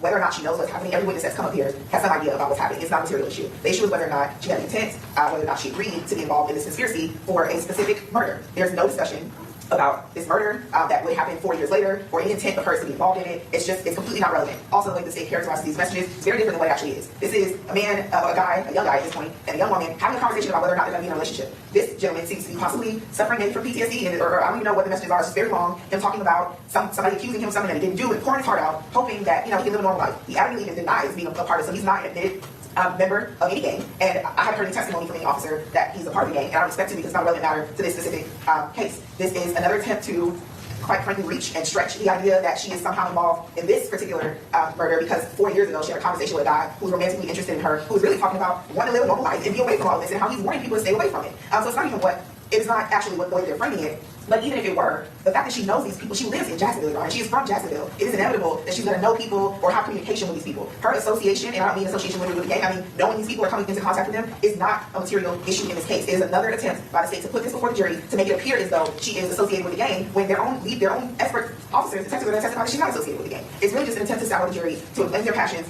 and to make it appear as though she spent her entire life being, cozying up to gang members. It's not relevant at all to what this case is about. And Your Honor has already limited the scope of what you're allowed to discuss outside of the actual murder. It's supposed to be limited to this 2023 shooting. And here we are again attempting to elicit, this person's about to testify. Here's the issue as well. But this is just not relevant information. It's confusing to the jury. It's not relevant to what they need to decide. I don't see any probative value to any issue in this case. Her messages back to him are not discussing, it's not even connected to what was discussed yesterday in the text messages. She's talking about not being romantically involved or being romantically involved with this guy. Him being a good person, her being a good person. This is not relevant at all to what we have. It's just an attempt to paint her, as a bad person who likes to be around gang members. It has nothing to do with the actual allegations in this case. Okay, so again, I view this as direct evidence, not collateral evidence, and I did limit the collateral evidence as you indicated, but her statements, or her knowledge of the gang involvement and Julio Foolio and then the beef between the gangs is relevant to the case. But my biggest issue with this, these are just really long, run-on, nonsensical. There's parts of it in here, for example, where there's talk about Julio Foolio specifically. again, the second page of this exhibit.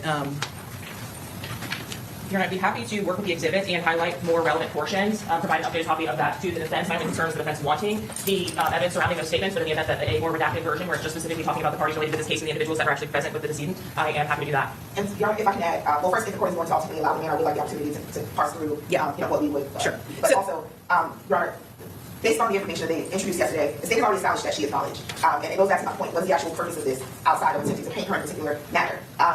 And I don't think it's relevant. I understand the court's ruling, but outside of it already being established, it becomes cumulative. It becomes confusing. These are more names of people that are not involved in this particular incident. And additionally, Your Honor, it's prejudicial. It's significantly prejudicial. And I'll also add this. If knowledge of the gangs, because the way the state is painting it is though she has some kind of specialized knowledge of these, these incidents and these people. I don't accept objections when we question their witnesses about how common this information is, right? When we question about the comments on, social media, the things that people seem to be aware of, people that make videos and appear to have intimate knowledge about what's going on. If knowledge is, if they're painting her to have some sort of specialized knowledge, then I don't expect there to be any sort of objections or limiting to us establishing this is actually not specialized knowledge. This is information that anybody in proximity or with a phone could get access to because everyone is talking about it everywhere. Okay, well, it sounds like you're across or closing argument, right? Maybe both. Okay. Okay, so you do need, I want you, State, to attempt to redact this, just to, like, pertinent parts. Like, I can make out in here, for example, the conversation. Because there is an actual, start talking about Julio Foolio and 6 Block and ATK and who's involved and who's not involved. And so that kind of thing is going to be more relevant than a lot of this other stuff that's almost, to me, indecipherable. Yes, Your Honor. So anyway, so try and pare it down, run it by the defense, and then see if you guys, I know you don't agree to this coming in, but just take a look at their redactions. And if you are going to argue for further redactions, or if you want stuff left in for the rule of completeness, then let them know as well. So I'd rather have them start being conservative with their redactions and go from there, okay? Then. So, just to sort of add, again, there were 370,000 artifacts on this iCloud device. I don't know if, the court, I don't know if it's something we need to address now, but I don't want this to continue to be an issue where we're continuing every time that Julio Foolio's name is mentioned that it's going to be admitted because my client, with a conversation about it. Well, they've only, let me put it this way. So as far as the exhibits for the state's case in chief, they've identified 75C3 and 75C10. So that's what we're discussing. So I don't know if the defendant testifies, if there's going to be something else that they're going to want to use to impeach her. I have no idea, but we're just talking about state's case in chief. Correct, and that's exactly what I'm talking about. Okay, well, as far as I know, this is the only exhibits that they produced to you that you're objecting to. Not the only exhibits, but the two we're discussing. Okay, so then what is, so I'm going to overrule the objection to 75C3, but with the caveat, I want the state attempt to redact this to the truly pertinent portions of the message exchange. And for the record, because I don't believe I said this, we also reject on basis of hearsay. Okay. As it's related to the other person's statements, and based on what the state is saying, it appears as though they are attempting to elicit this for the truth of the matter, that she was aware of what was actually occurring, that what he's saying is actually true. So we reject on that basis as well. Well, I think they're attempting just to show what her knowledge is. Not that any of this is factually accurate per se. It's certainly not grammatically accurate, I can tell you that.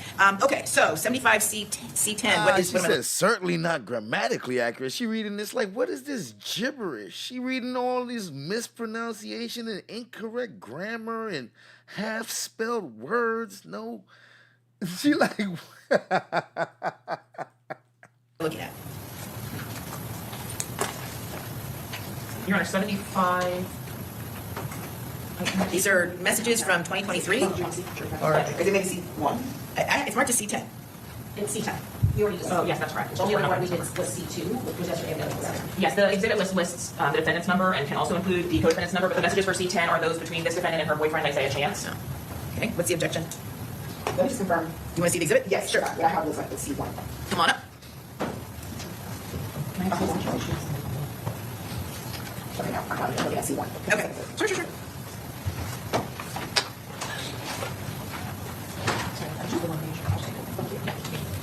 I'll put both on the exhibit list just to be able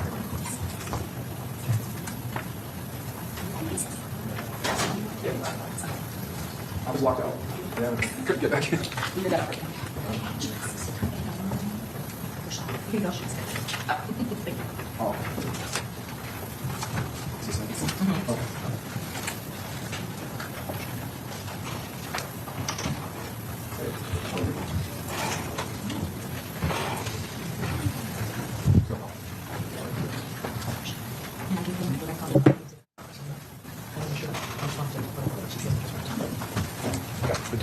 The relevance of this, Mrs. Garner. Okay, so Judge, we reject conversation.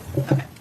And what's the relevance of this, Mrs. Your Honor, as it relates to the messages in C10, the communications between these two devices are both, again, the same basis, the knowledge, but specifically in the instance of the April 10th of 2023 messages, the defendant's co-defendant, Mr. Chance, is referencing 23. That person will be one of the individuals that was shot and killed in the town center that was referenced and will be ultimately referenced by Arganians as well in this case. It, again, goes to her knowledge of, not only her knowledge of those killings in the dispute, but the defendant's boyfriend, or Mr. Chance, the co-defendant, actually explaining to her what occurred there and why he will not return there, and essentially providing her with additional information about his problems with the other gang. Lastly, the first page, did you include this?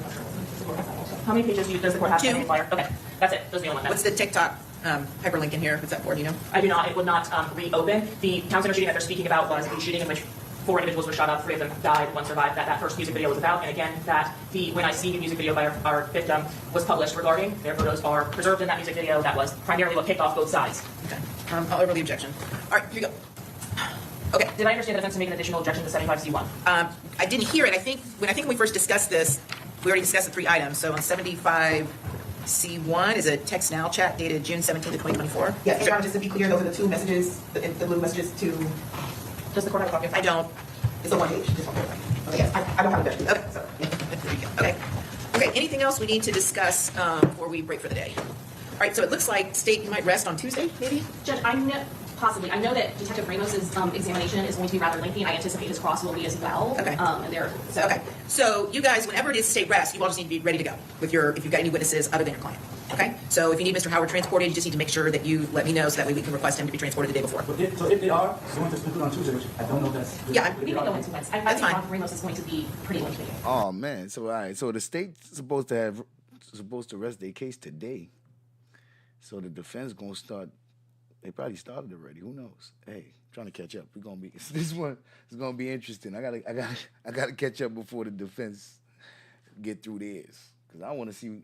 It seemed like they want to bring the Rashad dude in, and I think this girl might take the stand. I don't know. I'm wondering if they're gonna let her take the stand. I guess I'm just trying to tell you guys you need to be ready to roll into your case assuming you're going to put one on. That's all I'm saying. So yes, I'm trying to figure out the logistics. So if they're going to end Tuesday, then we want Robert Wednesday. If they're going to end Wednesday, I guess depending on the time, yeah. We want Wednesday still. But it's still probably Wednesday and Thursday. All right. So it maybe sounds that most likely would be Wednesday for Mr. Howard. That's what I'm hearing. Okay. I think so. If we saw the medical examiner, the ballistic expert, and some witnesses from Jacksonville. Sure. Okay. All right. So maybe possibly closings Thursday. Okay. Well, key. Double C. Okay. All right. Very good. You guys enjoy your weekend too. All right. Okay. We'll see. Let's we're gonna get to day 4, which was yesterday.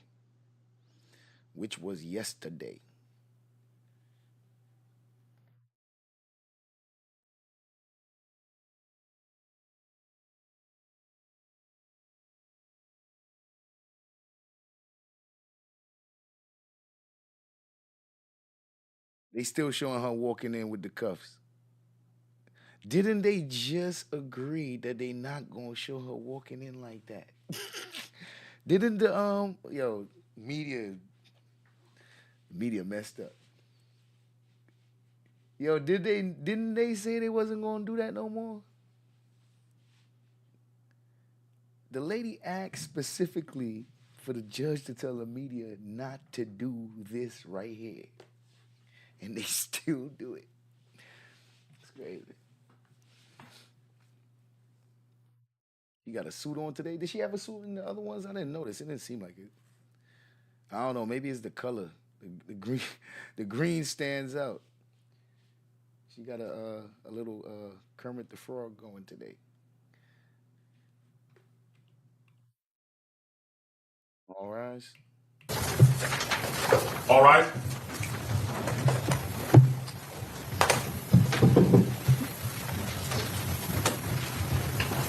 Hey, she looked funny in green to me. She looks funny in this green. All right, very good. Thank you. Everyone have a seat. Welcome back, members of the jury. I hope Laughing again. This girl, she laughing every. All right, very good. Thank you. Everyone have a seat. Welcome back, members of the jury. I hope you all gotta stop making her laugh, man. You gotta stop making her laugh. Enjoy your weekend, your time off.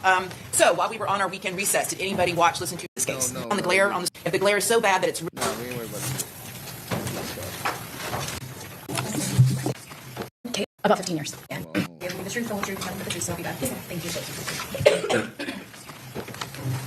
All right, you may proceed.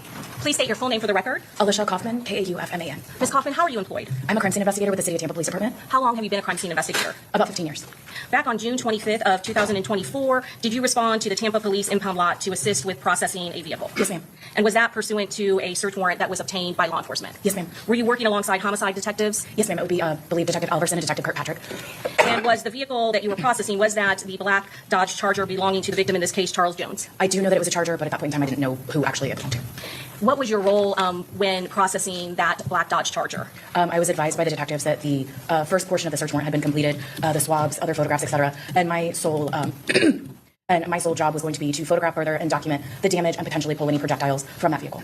So there had already been a crime scene investigator who had already done those things that you have just mentioned. Is that correct? Yes, ma'am. How did the vehicle appear then when you came to the impound lot? It was in one of the secured bays.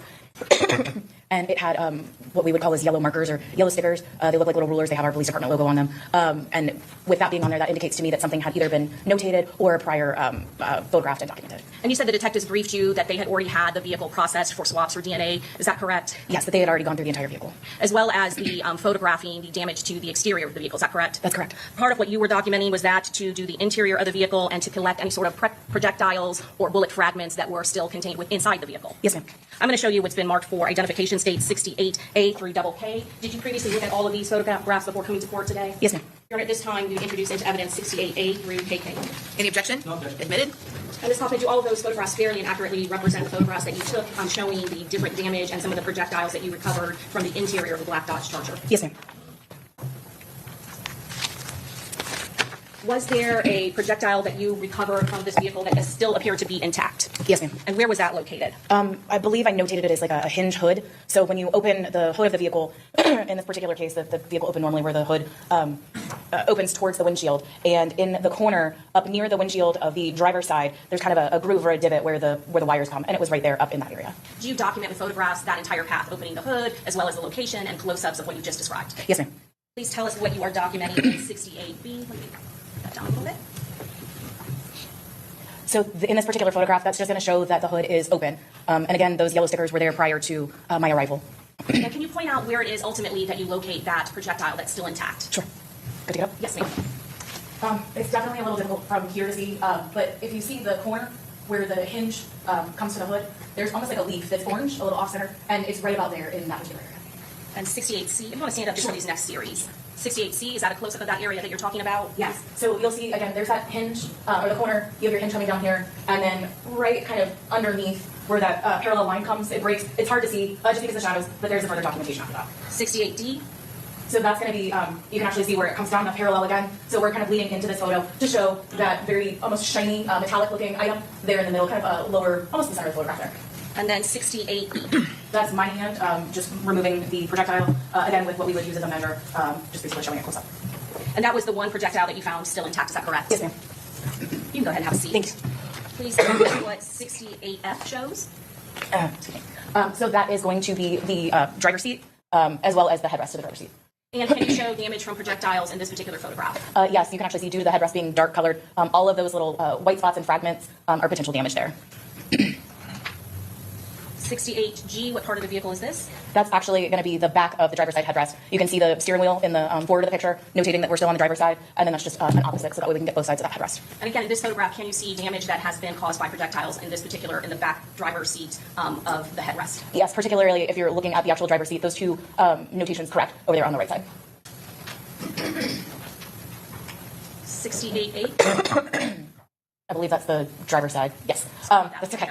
That's all right. Wanted to make sure that we have them notated and separated. That's going to be the driver's side headrest. We're looking at this particular photograph is the front. Once we removed it, in order to actually document it better and further. 68I? Now we're going to go in and do kind of like again those overalls. Now we're in a mid-range, just showing the damage as well as a marker or as well as a measure in this one. And then 68J, is that another close-up of 68I? That's correct. Did you do the same process for the back of the driver's side headrest? Yes, ma'am. 68K? So again, notating that we're in the back of the driver's side headrest now. Those are the same two spots that you noticed on the photograph of the seat when it was actually still intact. And do those correspond with the holes that are in front of the headrest on the driver's side? For the most part. It's a little difficult. Is it kind of at an angle? Yes. 68L, what are you documenting here?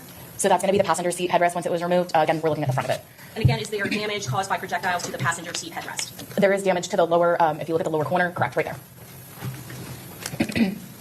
68M, We're just kind of going in, looking at a mid-range without that measure. 68N. And that's showing the measure with the same damage that we saw in that prior picture. Does it show, can you see another area that's kind of damaged to the seat a little bit lower in this photograph? Yes, it actually shows both pieces. One up by the 4 on the top of the measure and one actually closer to the 4 on the latter part of the measure. And 68O, is that a close-up of the damage to the lower part that was displayed in 68N? Correct.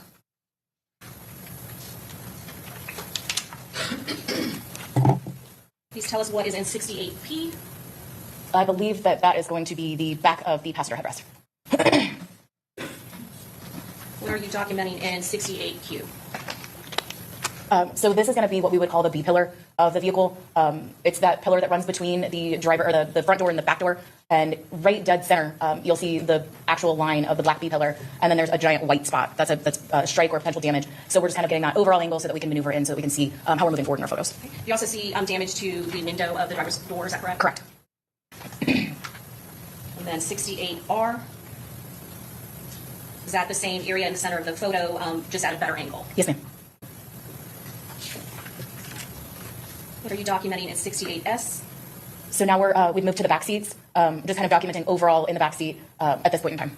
And what is kind of the different particles that are in the seat that are kind of green and white? It's going to be fractured glass. 68T.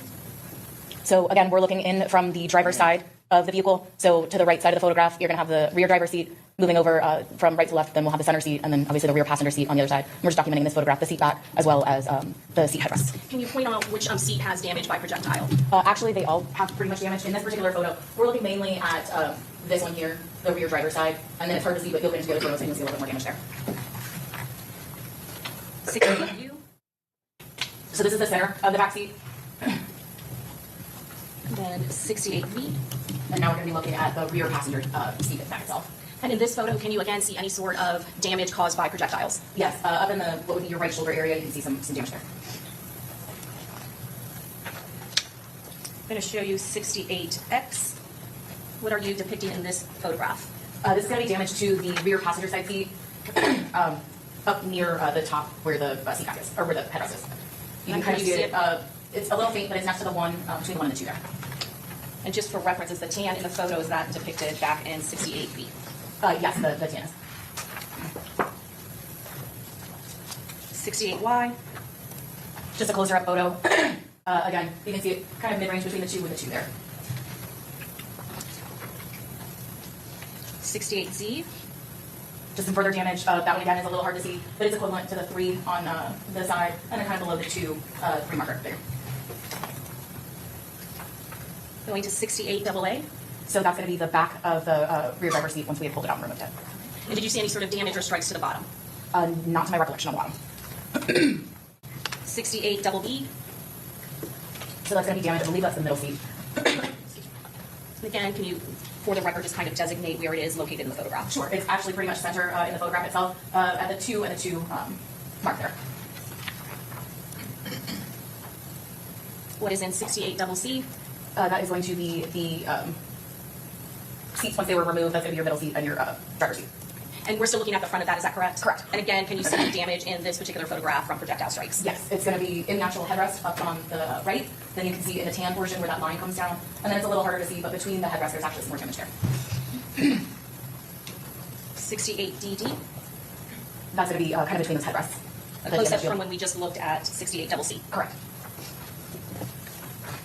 68EE. So now we're in that, we're doing a mid-range photo again. That's going to be the driver, the rear driver. Dead center, you'll notice kind of the deceleration coming down right at the line that goes up and down as well as the vertical. The horizontal line. 68FF, what are we looking at? It's going to be the back of the seats for the middle and the driver. And in this particular photo, can you see damage from a projectile strike? You can. There's some small damage down on the bottom to the right. Right there, there's some damage pretty much in the center on that particular photo. 68GG. So that's just marking where that is, especially because it's kind of hard to see without that marker, specifically saying where it is on the photo. And then 66AA, is that a close-up of the damage that was at the lower end of that seat? Correct. What are you doing in 68 double I? So peeling back, you can actually almost feel the in this particular case, the copper jacketing that's underneath there.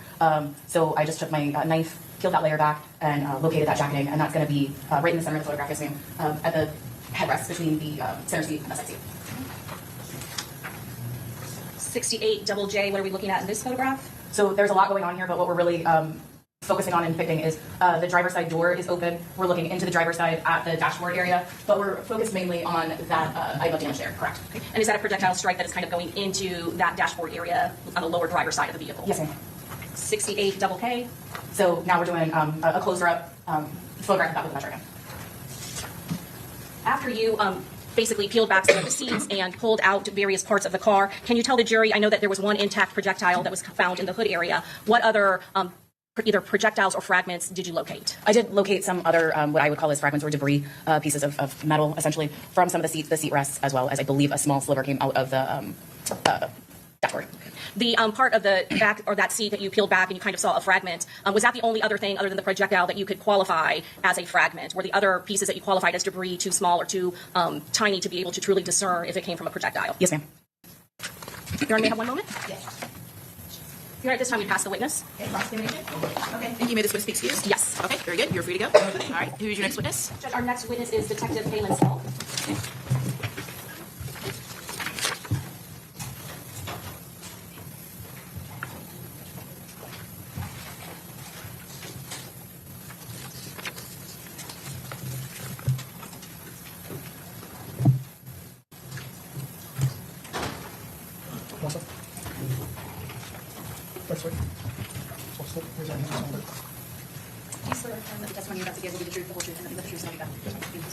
Okay, you may proceed. Please state your full name for the record. I'll let you get situated. Sorry. First name is Kaylin Skull, S-C-U-L-L. How are you employed? I'm a detective with the Tampa Police Department, How long have you been with the Tampa Police Department? approximately 14 years. What unit are you currently assigned to? I'm assigned to a firearm investigations unit, How long have you been in the Firearms Investigation Unit? approximately 6 years. What prior assignments at the Tampa Police Department did you have before being put in the Firearms Investigation Unit? I was assigned to a narcotics unit and patrol with street crimes unit. As part of the Firearms Investigative Unit, are you also a member and cross-designated as a member of the ATF Task Force? Yes, I am. What are your duties as an ATF Task Force officer? We investigate violent crimes with firearm cases, commercial robbery cases, long-term trafficking cases with firearms, any violent nexus to a crime involving a gun. Does your unit respond to homicide scenes? Yes, we do. What type of homicide cases does your unit respond to? Anything that homicide will ask for our assistance on, usually it's either mass shootings or 3 or more people, any high-profile case that they may be, maybe high-profile at the time, or anything they need assistance on from the ATF. Did you respond to the home to suites located at 11606 McKinley Drive in Tampa, Florida? I did. Did you respond to that area on June 23rd of 2024? Yes. What time did you approximately arrive at that location? It was just before 9 o'clock, around 8:45 or so. Was there already law enforcement presence in the area at that time? Yes, there was. Can you describe the type of law enforcement presence at that time? When I arrived on scene, I parked on Fowler Avenue in the grass area, side of the road. There was fucking 10 or 12 law enforcement vehicles already there. There was a large, I observed crime scene tape around the perimeter of the hotels. I saw multiple law enforcement members, crime scene vans, stuff like that. When you first arrived, did you meet with other officers from the Tampa Police Department for a briefing? When I first arrived, I met with the officer holding the perimeter. He had a crime scene log, so I checked in. Then went over and talked to the homicide unit, which I believe was the sergeant at the time, Rachel Cholnick, and then another detective from my unit, which is Detective Michael McNamara. Sergeant Rachel Cholnick, she is the sergeant of the homicide division, is that correct? That is correct, yes. And you said you also met with Detective McNamara with your unit? I did, yes. Were you at that time apprised of the investigation of what had occurred prior to you arriving? Limited information. I was told that there was a deceased individual in the vehicle. I was told that maybe a rapper from Jacksonville area. And then there was the scene that started in the back of the hotel from where I originally arrived to meet with the detective and sergeant. What did you do at the scene? After I was briefed on limited information, I kind of just walked the scene. I was looking for 2 other special agents with ATF. I was told that were en route. Wasn't sure if they were on scene yet or not. Went around to where the shooting had initiated, which is the front of the hotel, and met with street crime units from Tampa Police Department. I'm going to show you it's already into Evidence States Exhibit 1. Can you take a look behind you and see that? I'm going to blow it up a little bit. You said, where did you first come in at and where did you park? Understand? Yes, absolutely. This is Fowler Avenue here. This little grass area in front of this the sidewalk. This is where I parked. This is where all law enforcement vehicles were kind of stayed but could not get into the hotel itself. Okay. And you said that you entered the crime scene, is that correct? I did. I walked down the grass area, walked to this opening here, which was the drive, and then met under some trees, which was, I believe it's this area here, the street on the right side in front of the hotel. Where did you do your walkthrough? So when I arrived and met with them, there was a black Dodge Charger that was situated between Holiday Inn and those tree lines there, which I believe was where the victim was in the vehicle. And then I kind of walked down, I saw like half of what I believe the vehicle fluid from either a radiator or transmission coming all the way down this little grass area between the 2 hotels, through the grass, all the way down I kind of made my way where the initiated shooting was, which is in front of which says Sarah's Inigo Natural Horse Training. This little overhang here. Okay. And the crime scene for the street crime unit were kind of in that side of the parking lot. I met with Detective Andrew Trotter. When you met with Detective Trotta, was there some damage to a vehicle that was pointed out to you? There was, yes. What sort of vehicle was it? And can you point out on State's Exhibit 1, this diagram, where it was parked and located? It was a yellow, it was a Ford Bronco, or sorry, maybe yellow or light orange. You can see a small little vehicle in these parking spots here. Maybe it was the second or third open available space there. And did you note any sort of damage to that vehicle after you were alerted by Detective Trotta? I did. I'm going to show you what's been marked for identification, State's Exhibit 17A through D. Did I previously show you these photographs? Yes. And do these photographs fairly and accurately represent that yellow vehicle that had sustained damage by a projectile and where it was located at the time on June 23rd of 2024? It does. Your Honor, at this time, we introduce into evidence States 16A through K. Any objection? No objection. Oh, it's 17A through K. I apologize. Okay, okay, submitted. And you said previously on State's Exhibit 1, it was parked in this area in the lower kind of center of the picture where there's some parking spaces near this kind of grassy field. That is correct, yes. What is in 17A? That's the yellow Ford Bronco. 17B, is that a close-up of the tab? Yes, it is. And then 17C, in this photograph, can you see where the damage from the projectile strike is on the vehicle? Yes. Can you stand up and point it out where it is and describe the location? Directly above the gas tap door. It's a different color, paint color, silver color. This area right here? Yes, that's what the projectile entered the vehicle. And then 17D. Same projectile, just a close-up of it. And can you tell us what it is? Is there any significance to this particular photograph? Yes, it seems the entry point of the projectile entered from the front of the vehicle toward the back of the vehicle. So if you go back to 17C, where would be the location of the shooter when they are firing this particular projectile? It's my belief that they were in front of the vehicle, firing toward the back of the vehicle. And then again, going back to 17D, can you show what is the basis of that? You can see the projectile, how it's like an arrow-type shape. It enters the vehicle on this portion here, straight inside the vehicle, and actually enters the back portion. Then I'm going to go put State's Exhibit 1 again. So based on this photograph, can you kind of tell us the general area where the shooter would have been at that point when that yellow vehicle was struck? My belief would be somewhere in this light-colored area near the parking spot in the grass, maybe either on the parking bumper in the grass or just in front of the vehicle itself. You can go ahead and have a seat. After you saw the damage to that particular vehicle, did you yourself start looking for casings that could have been left behind by the shooter in that area, that general area where you believe the shooter would have had to stand in order to make that projectile strike? I did. Were you able to find any sort of casings in that area? No, I was not. After you saw the damage to the vehicle, did you alert the crime scene investigators so that they could take photographs and document the area as well as the damage to that vehicle? Yes. Were you also asked to assist in narrowing down a vehicle that was located in the Home to Suites video footage? Yes, I was. Were you able to look and see a vehicle that was a black Chevy Impala and asked to see whether or not you could narrow down the year of that vehicle? I was told on scene that the belief was a later year model vehicle. My belief it was earlier than that, so I did some research on it. Can you tell the jury how it is that you researched the vehicle and what sort of databases you're looking at to kind of narrow down the field and the year of that particular vehicle that is being showed in the surveillance video from Home to Suites? Yeah, so I saw the video of the vehicle, realized it was a Chevrolet Impala. Believed it was a between a 2006 to 2015 or so vehicle. Researched the generations within that Chevy model, realized it was a 9th generation model Impala. Those years were 2006 to 2013. I pulled up all of the trim levels on a 2006 to 2013 Chevrolet Impala, which are LS, LT, and LTZ, and I broke down which each exterior characteristics are for each trim. I put all those on a spreadsheet and then looked at the trims for each year, looked at the video again, and I noticed some identifiers in the exterior vehicle that were not in each year of the trim or each trim itself. I narrowed it down to an LTZ trim based on a GM emblem that is in the front quarter panel of the vehicle, which was only on 2008 and 2009. I also saw that it was the upgraded wheels on the LTZ, which is a different year than the 2007. It was a 2008 wheel because the spokes were a little bit wider. It had the rear spoiler, which is on the 2008 and 2009 vehicle. And then I noticed that it had potentially body color matching door handles from the video. There was a little bit of light on the door handles, so I wasn't sure if they were chrome or body color matching. Through the research of the LTZ, the 2008 and 2009, 2008 had body color, 2009 had chrome, so I nailed down my search to an 08 or 09 Chevrolet Impala. I then, through my research, was told that they were from Jacksonville, so I took the VIN, researched. Let me stop you right there. Sorry. That's okay. So did you have an interest in cars before becoming a member of the Tampa Police Department? Yes. How long have you been interested in cars? Well, I'm 42 now, so since I was a small kid, so. So you have talked about some different trims that are available on the Chevy Impala, is that correct? That is correct, yes. And based on you researching the different types of features on the particular vehicle that is depicted in the Home to Suites video, you could narrow it down to the year based on the particular year and model and the features and the trim that were available that were unique to each year, is that correct? That is correct, yes. And so far, based on the appearance of that black Chevy Impala, you said that you were able to narrow it down to 2008 and 2009, is that correct? That is correct, yes. Now I want to ask you, now you've mentioned the VIN. Is there unique numbers in the VIN that correspond to trim features? Yes, the 4th through 8th digit in the trim correspond to trim levels on particular vehicles. So is that how you're able to come up with a potential VIN number for our suspect vehicle? Yes, that is correct. Now, I imagine there's more than one 2008 or 2009 black Chevy Impala, so are you getting more than one VIN? Yes, I researched the VINs and broke down the LTZ trim within the VIN number and was able to verify that the trim for LTZ is the letters W and U in the VIN number. Okay. So that is how you're coming up with a possible selection of vehicles that may have been involved in this particular case and may be the black Chevy Impala in the Home to Suites video. Is that correct? That is correct. Sustain as to leading. Okay. After you come up with the VIN, are you asked, is there a further way that you can narrow down your search to possible Dodge Chargers relevant to this investigation? You mean Impalas? Yeah, what did I say? Charger? Impalas. I meant Impala. That's correct. Can you repeat the question again? Sorry. Yes. What did you do after you were able to get VIN numbers in the state of Florida to that particular LTZ trim of 2008 and 2009 black Chevy Impalas? How could you further narrow it down to be relevant to this particular investigation? So I researched a website we have access to in law enforcement, it's the DMV website. I inputted 2008, 2009 Chevrolet Impala with LTZ trim black and then selected Duval County, which is overseas Jacksonville. And why are you selecting Duval County? I was told originally that the suspect may be from Jacksonville because the victim was from Jacksonville. When you access that database, how many vehicles, black Chevy Impalas, did it become narrowed down to at that point? 3. After you had 3 black Chevy Impalas, LTZ trim, between 2008, 2009, is there further analysis that the Tampa Police Department can do to assist in further narrowing it down? There is. We utilize license plate readers. I provided my 3 vehicles to an analyst with homicide, who was Brittany Jackson.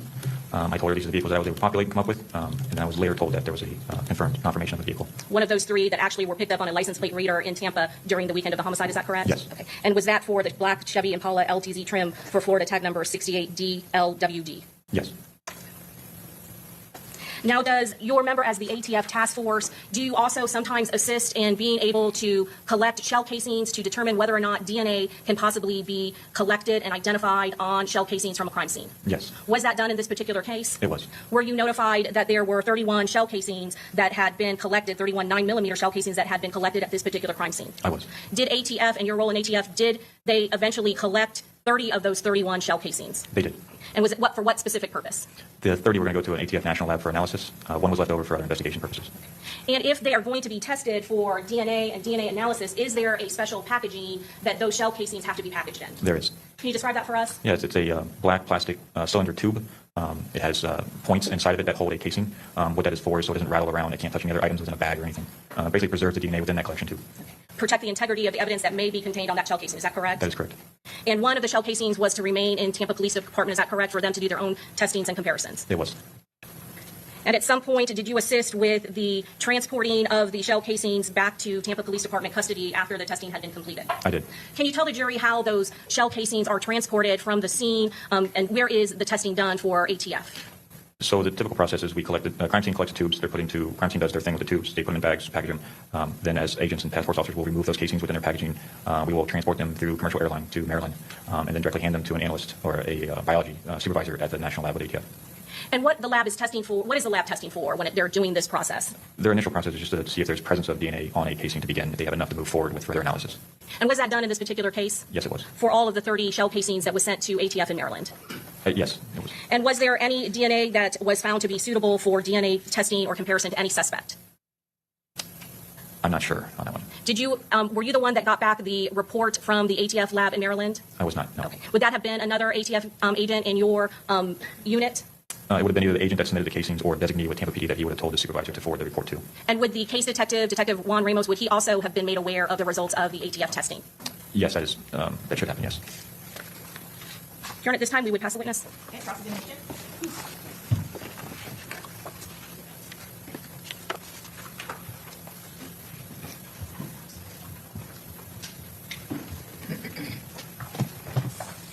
Good afternoon, Detective. Good morning, Detective.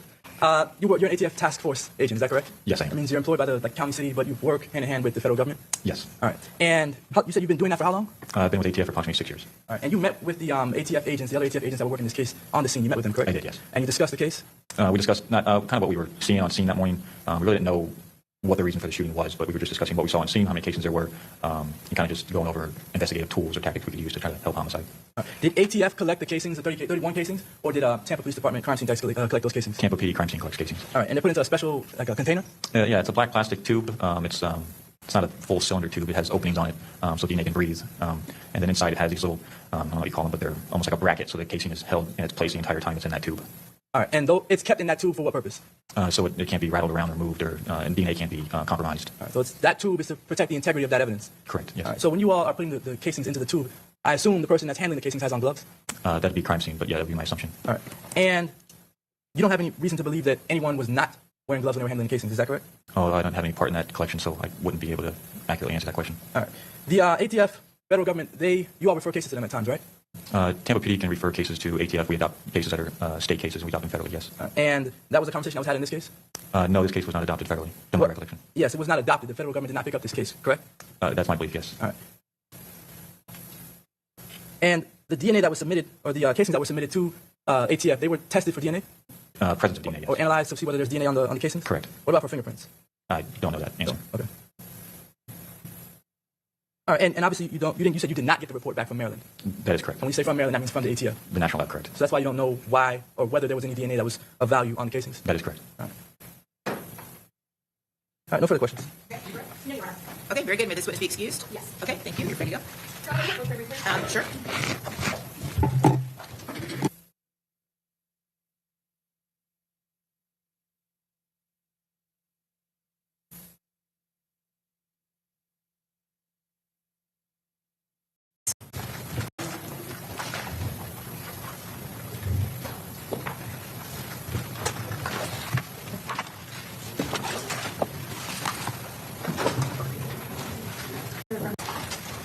The Jacksonville Sheriff's Office. How long have you? Good morning, sir. Would you state your name for the jury? I'm Detective Daniel J. Wilson, And where are you employed? the Jacksonville Sheriff's Office. How long have you been with the Jacksonville Sheriff's Office? Just over 15 years. What is your current job title? I am a crime scene detective. Were you a crime scene detective in June of 2024? Yes. And what are some of your day-to-day duties as a crime scene detective with the Jacksonville Sheriff's Office? We are the forensic hands and arms. We are the markers, the photographers, the packagers, and we submit the property in the property room. We measure, we do diagrams, pretty much all the logistics. Your title of detective, crime scene detective is a little bit different than what we have here in Hillsborough County. Can you explain to me why you hold the title of detective? Literally because I changed our name about 2 years ago from evidence technician to that. And I think because we're sworn, which is sometimes, most counties in Florida is either a bland or just civilian evidence technician. So I think that's what they wanted to divide up. So. By sworn, does that mean that you would have attended the police academy? Correct. Did you serve any time on patrol? I did 5.5 years on the street as patrol, took an interest in this job, and came over and got trained here. Was there some particularized training that you did before you could be called crime scene detective? Yes, we do what's called a field training officer program. It's basically on-the-job training with an experienced training detective, and they teach you the basics. Then you, as you can get them, you get the schools, basic forensics, photography, blood work, trajectory work, all that. You get those schools as you can from then on. I'd like to ask you specifically about a call that you would have responded to on October 7th of 2023. Were you still working in your same capacity? Yes. And did you have the opportunity to respond to the area of Prospect Street and West 16th Street in Jacksonville? I did. Can you tell the jury what county that is? That's in Duval County. And what was the nature of the call for service in that area on October 7th of 2023? It was an aggravated battery, person shot scenario. Based on your training and experience, when you respond to a scene to process it and there's a shooting, what types of evidence are you looking for? Anything related to firearms. That would be fragments, projectiles, casings, firearms themselves, and damage from those items. From this specific scene itself or the immediate street surrounding that scene, were you able to collect items of ballistics value? Yes, ma'am. And from what locations? Correct me if I'm wrong, 3702? Okay. Yeah, or 3072. What was the area like? Was it a residential neighborhood? It's a housing neighborhood. Prospects running north to south, West 16th running east to west at that intersection. Did this particular scene, or at least the locations from which you needed to collect evidence, span from 16th through 18th? Pretty close to it, yes. And at each of these separate locations, were there different items of evidence that you collected? Yes. At a residence in particular, were you able to retrieve potential projectiles from a railing? Yes. And did you recover shell casings from the scene, specifically at your original call location, Prospect Street and West 16th Street? Yes. In your prior training experience, is it fair to say you recognize at least the caliber or make model of casings Correct. that are left behind at the scene? Yep. And do you recall the number of casings that you located at that intersection? I marked and collected 16 casings. Do you recall the specific caliber of the casings that you marked and collected? There was a blend primarily of 5.56 and 223. I am showing you now what has been pre-marked for identification as States Exhibit 50A through P. Would you take a look at that packaging there and let me know if you recognize it? Yes, that's the packaging I submitted the casings in. And how is it that you recognize it? Do you have markings on it in some way? That's my writings, 16, 223 caliber casings, evidence 1 through 16, which are the placards I used. On the back, that's my terrible writing and on the seal. So. Your Honor, at this time, State seeks to admit States 50A through P into evidence. Any objection? No, Okay. Now, you indicated that this exhibit 50A through P was a blend. Did you document in your report the blend that you actually collected of those casings? So, what specific nature of the casing? Okay, same ruling then. I'll be admitted. You can answer the question. You indicated that they were a blend of casings located at the scene that were collected. Were they all from the same area? They were. And you said there were more 5.56 NATO. Is that the 13 fired casings that were of one type? Yes. And there were 3 223 Remington caliber cases located at that scene as well? Correct. But all in the same area? They are. Meaning the casings were combined or grouped there? Yes, yes. The projectile that was recovered from a residence some ways down, I believe 2 streets down, at least 18th, that was not in the same location as the casings that you collected? No. Did you also have an opportunity to respond to the hospital in that case where the victim was being treated? I did. Was the victim in that case identified as Charles Jones? He was. Are you familiar with Charles Jones in the Jacksonville area? Outside of this case, no. And when you responded to the hospital, were there any items of potential evidentiary value that you could recover from Mr. Jones's person? Meaning, were there ballistics that were retrieved from his person? From his person, the only thing I did was take pictures of him with his wrapped foot. I did not collect anything from him. So nothing was provided to you at that time from medical staff that had been retrieved or removed from his foot? Nothing. And at that same time, did you have an opportunity to view or process the vehicle in which he was traveling when that shooting occurred? I did. And was that vehicle struck by gunfire? Yes. Your Honor, may I have 1 moment? Yes. We'll pass the witness, Your Honor. Okay, cross-examination.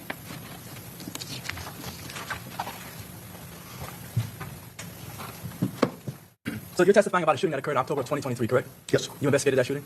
I did. And the victim in that case was Charles Jones? Yes, sir. All right. That case is still open and pending?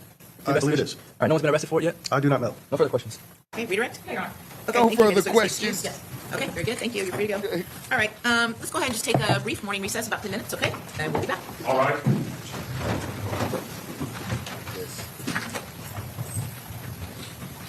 Skip.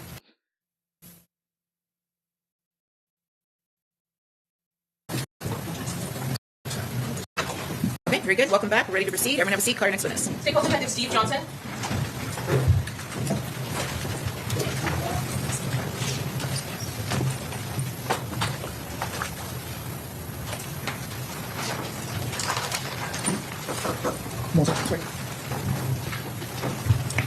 Do you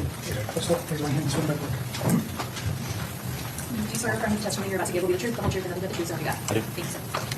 All right, you may proceed. Good morning, sir. Would you please state your name? Morning, it's Stephen Johnson, Where are you currently employed? Jacksonville Sheriff's Office. And how long have you been with the Sheriff's Office? I've been with the Sheriff's Office for 8 years now. In your position, did you also attend the academy and become a sworn officer with Jacksonville Sheriff's Office before your role in crime scene? Yes, I did patrol for 5 years, and then I've been with the crime scene for 3 years now. Did you receive specialized training in your transition to crime scene from patrol? Yes, ma'am. And in that time, did you have an opportunity to respond to a scene in the area of 2718 New Berlin Road for a vehicle search? Yes, ma'am. What date was that? That was 6/26 of 2024. Okay. And if at any time you need to refer to your report for a refresher, just let me know, and I'll go ahead and let you have an opportunity to do that, okay? When you responded to that area, what was the nature of the call you were responding to? It was in response to a vehicle that had been pulled over, and they wanted to process the vehicle for potential evidence. And how did you go about doing that? So when I showed up, I think the officers had already done a preliminary search of the vehicle, and they located a firearm, so then they backed off and called us.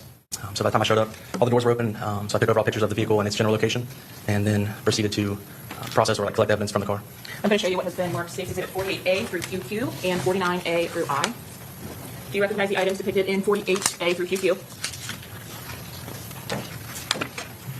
Yes. Do they fairly and accurately represent photographs that you took of that vehicle? Yes, ma'am. And in States 49A through I, can you take a look at that? And do you identify that as an item of evidence that you collected from that vehicle after photographing it? Yes, ma'am. Your Honor, at this time the State moves to admit States 49A through I and 48A through QQ. Any objection?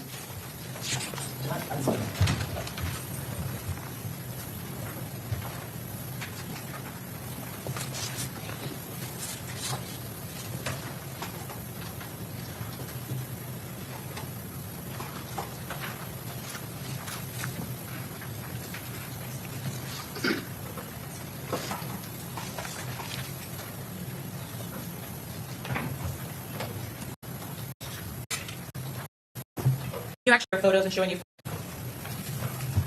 Okay, will be admitted. When you actually responded to that Forerunner vehicle, were there already officers standing by with it? Yes, ma'am. In your photos and showing you 48A, is this the standard card that crime scene techs with the Jacksonville Sheriff's Office will prepare in order to establish a cover sheet for the photographs that are taken at the scene? Yes, ma'am. And did you have an opportunity to photograph that vehicle as you saw it when you arrived, 48B? Yes. In making your way around the vehicle, did you document the exterior and then move in with the photographs that were taken of the vehicle, just showing an example of that in 48E? Yes, ma'am. As you actually entered to process the interior of the vehicle, were there any potential items of value that would have been collected, 48F, from the driver's seat of that vehicle? I had to refer to my report if there was particular items from different areas. Sure, I can maybe be more specific. Were there cell phone items of electronic evidence retrieved from this vehicle and impounded or seized? Yes, I believe we collected a cell phone from the driver's side. And did you also, in the search of the vehicle, collect some items of ammunition or ballistics-related items? Yes, there were ammo and gun parts as well as the firearm.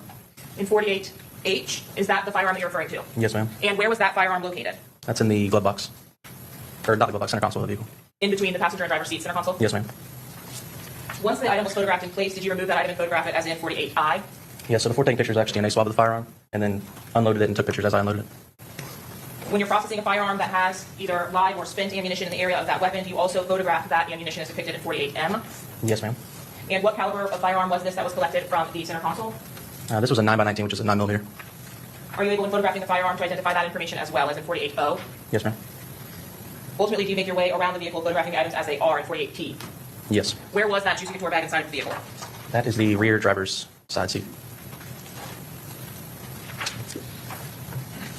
Was there also another bag inside of that vehicle which was removed and photographed in states 48S? Yes, ma'am. And can you describe which bag we're looking at here in 48S? Specifically that was removed to photograph for 48T, maybe more specific. Yeah, I'm not sure what I referred to in the report, but When looking at 48S, is the item with the blue strap on the bottom the same as 48T? yes. What was recovered from the interior of that bag? I referred to my report for that one. Yes. Because I know there was a few bags in there.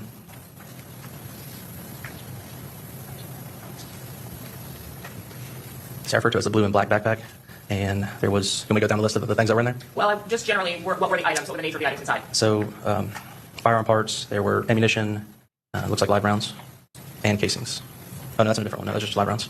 In 48U, are those the items after being removed from the bag? Yes, ma'am. Can you tell us what we're looking at here in the center? Let me see if this will help. I'm not sure if that makes it better or The center worse for you. in the bag? Yes. Those are live rounds. Okay. Is it a little bit easier to see it that way or before? Oh, that's fine. Okay. In 48V, do you photograph a little bit closer the items that were located inside of the bag? Yes, ma'am. From your processing of the interior of this blue bag, did you remove each of these in 48W live rounds from inside of the bag? Yes. Did you open the boxes of ammunition that were also contained within that bag, 48Y? Yes, ma'am. And were you able to document the items that were inside of those boxes of ammunition? Yes, we have to get a count before we submit them into evidence. Can you show us where it is? What were the items that were removed from those white boxes? You're welcome to stand up if you need to. So the white boxes that are open, are those strips of ammunition from inside of the white boxes? Okay. Sorry, that was not a clear question. Were you able to get a better picture in 48Z of the head stamp of that ammunition? Yes, ma'am. And what was the head stamp on the ammunition that you photographed? These ones are 300 blackout.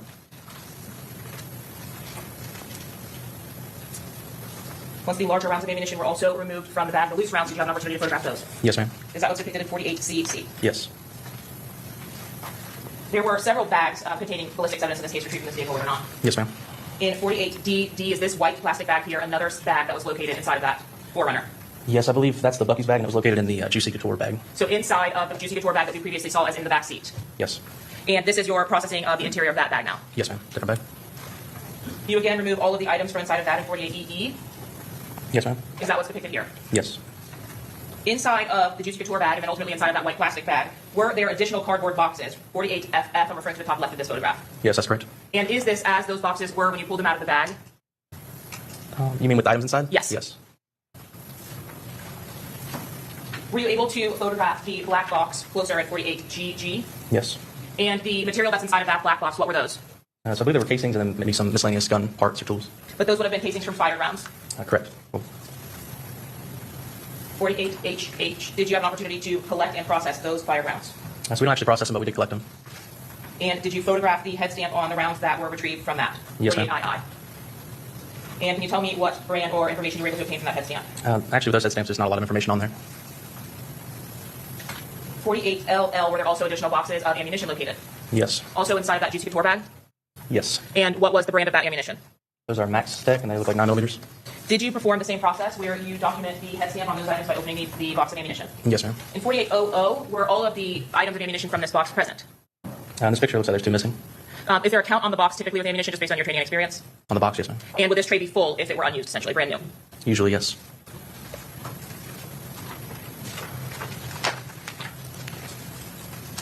You indicated that you processed the interior of the vehicle by photographing and collecting those items of potential evidentiary value. Is that right? Yes. As it relates to the shell casings that were located inside of the black box from the Juicy bag, you recall those casings that were collected? Yes, ma'am.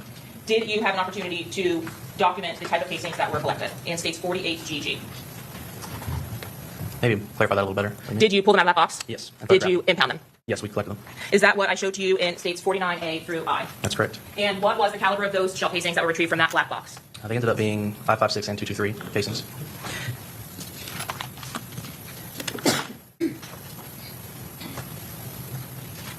When you concluded your processing of this vehicle or photographing and impounding the evidence from this vehicle, were you called the following day to another scene to assist law enforcement? Yes, ma'am. And would that have been the 2798 Captiva Bluff Road North address? Can I refer to my report? Yes. Code refresh recollection. Yes. So, 2978 Captiva Bluff. That's correct. Was that a residence that you were responding to? Yes, ma'am. Reference to a certain search warrant. Both addresses, the area of the vehicle stop at 2718 and 2798 Captiva Bluff Road North. What county are both addresses located in? Those are in Duval County.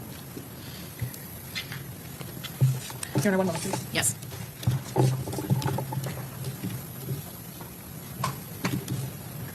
I'll pass witness, Your Honor. Okay. Cross. Boss? Do you know Alicia Andrews? No. No further questions. All right. You don't remember much about what you did in this case without looking at your report. Is that correct? Objection, Your Honor. Pardon me? Sustain the objection. What's your next question? What is the legal basis for that objection? She was improper. Asking him to comment. I've sustained the objection. Do you have a recollection of how much you did in this case? Sure. All right. Do you remember the incident that you were just describing, the search of the vehicle? Yes, sir. Did you have body-worn camera on that date? We do not. We do not. Who's we? The crime scene unit themselves. All right, but there is body-worn camera of the search? If patrol officers were there during the initial stop, then they likely had body cam footage. So, other than you, there were patrol officers present at the scene? Yes, sir. I believe there might have been a homicide detective that was there as well. And this is in what city? This is in Jacksonville. All right, when you arrived on the scene, you said the doors were open at the vehicle? Yes, sir. And your role is to collect the evidence? Yes, sir. You collected the evidence with gloves on? Yes, sir. And you put the evidence into evidence bags? Yes, sir. Packaging. All right. You wear gloves when you handle evidence because you want to make sure you don't get your fingerprints on the evidence. Is that correct? That's correct. Same thing with DNA? Yes, sir. All right. And who's responsible for sending the evidence, if it gets sent at all, who's responsible for sending the evidence out to any lab for any sort of analysis for DNA or fingerprints? That would be the lead detective on the case. Who's the lead detective in JSO? I believe this one would be, his last name was Drebeck. All right. So Detective Drebeck is the lead in Jacksonville Sheriff's Office for this case? For this particular incident, yes, sir. All right. Do you know if Detective Drebeck or anybody in the Jacksonville Sheriff's Office sent any of the guns, the parts, the bullets, anything out to be tested for DNA or fingerprints? No, sir. I'm not sure about that. No further questions. Okay, redirect. No, Your Honor. Okay, may this witness be excused? Okay, thank you, video. Ain't nothing there. Okay, State, who's your next witness? Nothing there. Yo, this girl going to jail. For the record, she going to jail. we just going through the motions, man. Like, listen, there's no doubt in my mind she going to jail, right? So we just watching it play out.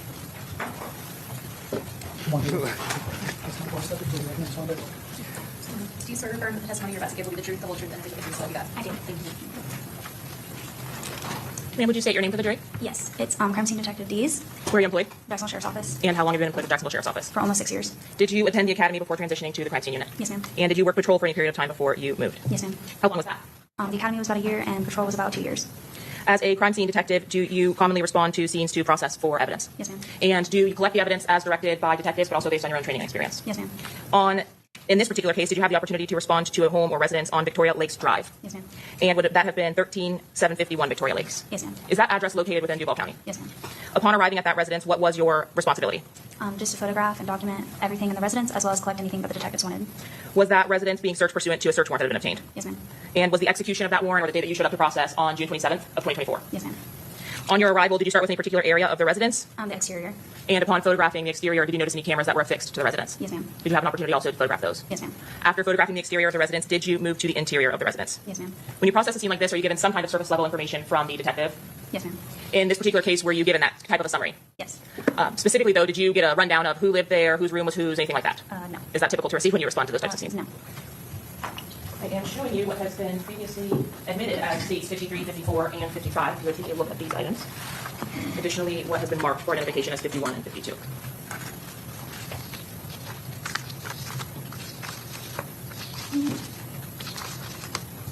Saw the pictures.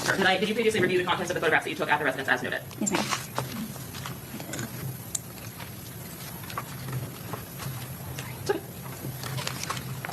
I did, yes. And specifically in 51 and 52, do these photographs fairly and accurately reflect the photographs that were taken of the exterior and additional photographs taken of the interior of this residence? Yes, ma'am. Thank you. Your Honor, at this time, state seeks to admit states exhibits 51, 52, 53, 54, and 55. Any objection? Yes, again, All are provided for discovery, Your Honor.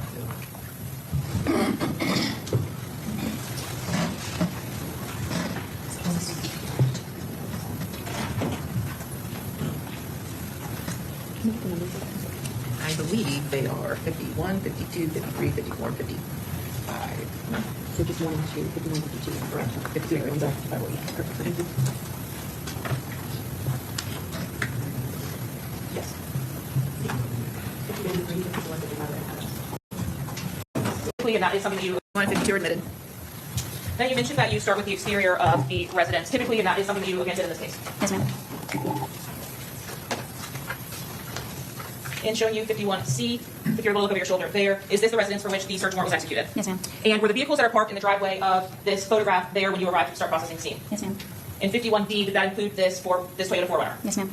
You also advised that there were some cameras affixed to the exterior of the house. Can you tell me where in 51E, and if you need to stand, feel free, the camera would have been that you were documenting here? Yes, ma'am. The above the garage. This 51F vantage point of that same camera above the garage. Yes, ma'am. When you entered the residence, was there also a camera affixed to the opposite side of the home? 51I? Yes, ma'am. And is that what's depicted in the top right corner here? Yes, ma'am.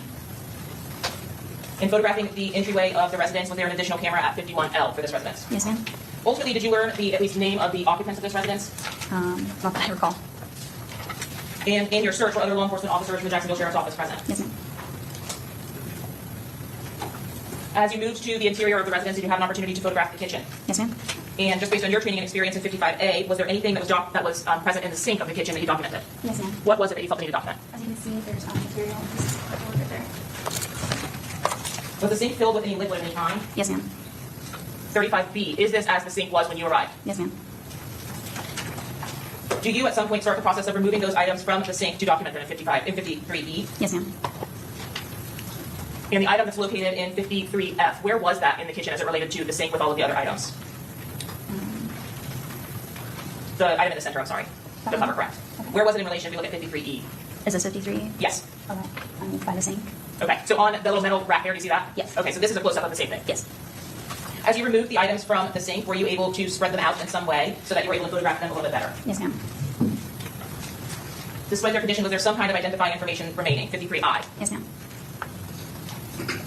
53J. Is that also an item from the sink? Yes, ma'am.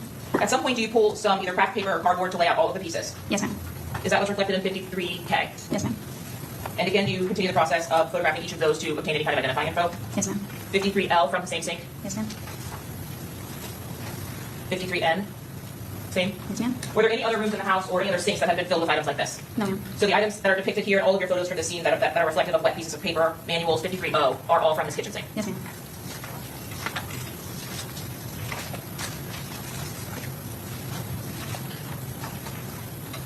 And the cover from 53B that we previously saw in the photograph next to the sink, did you also place that on the cardboard? Yes, ma'am. And moving on from the kitchen itself, did you also complete a search of the residence? Yes, ma'am. Did you have an opportunity to search the hallway of the residence leading to the bedrooms? Yes, ma'am. Now tell me about the layout. Was there some kind of closet, something other than a room in that hallway? Yes, there's a closet in the hallway. Did you have an opportunity to open that closet and document the items therein? Yes, ma'am.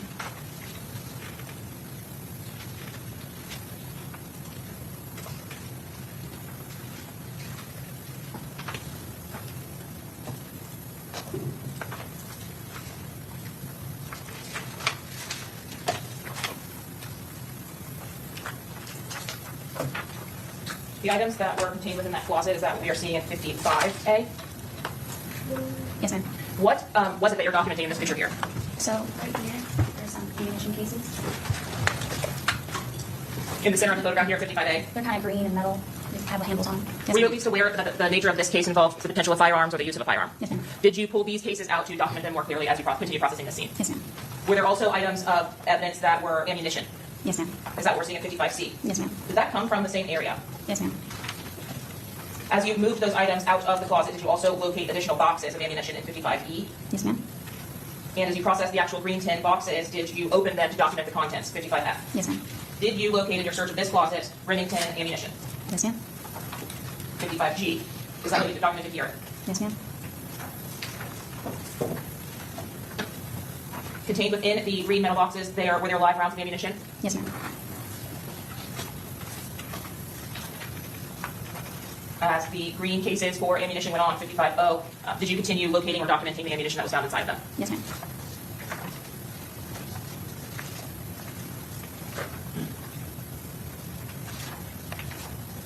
In the back section of that closet, did you locate an additional box, 55U? Yes, ma'am. And also contained in this closet were there other household items, clothing items or shoes, things of that nature? Yes, ma'am.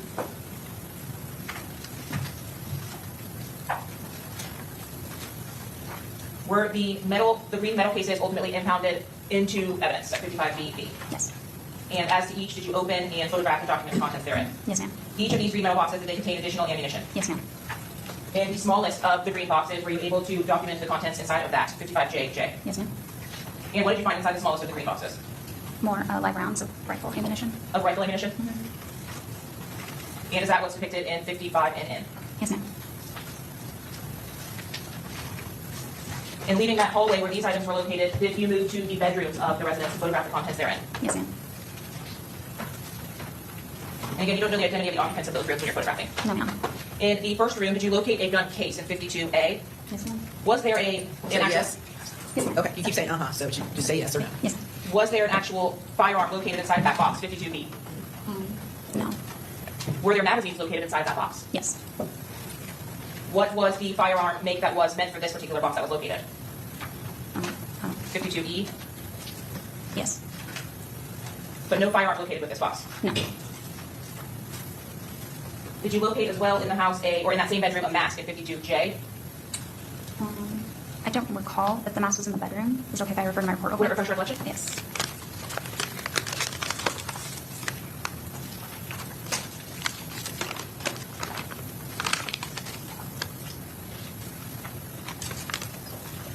The mask was in the closet in the hallway. And maybe that some hallway photographs are here. So let's look back then at the next photo at 52N. Is this that same hallway, but just from a different vantage point where we found those green cases, 52N? Yes, ma'am. What is that in the center of the photo there? That would be a vest. And did you have an opportunity to process that as well by photographing it and laying it out at 52N? Yes, ma'am. Lastly, was there a room in which there was a safe that you were asked to process? Yes, ma'am. 54A, is this the safe that you were asked to process from this same residence? Yes, ma'am. And did you have an opportunity to photograph the contents of that safe? Yes, ma'am. Does 54D fairly and accurately represent what the safe looked like when it was open? Yes.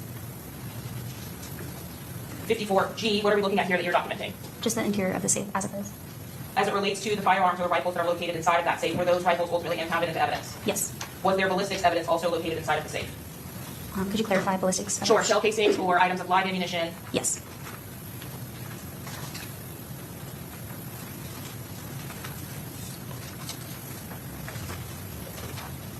Were there items of live ammunition also located in various places about the room? Yes. In 54S, was this a dresser inside of that room? Yes, ma'am. And in 54T, is this what you found inside or on top of that dresser as far as live ammunition? Yes. What I'm pointing at here directly in the center of this photograph, was that a rifle round? Yes, ma'am. Was that dresser located directly next to the safe? I do not recall. I'd have to look at my pictures.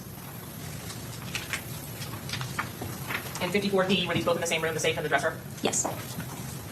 Now, back inside of the safe itself, you indicated there were some items of ammunition and then other firearms located therein, correct? Yes.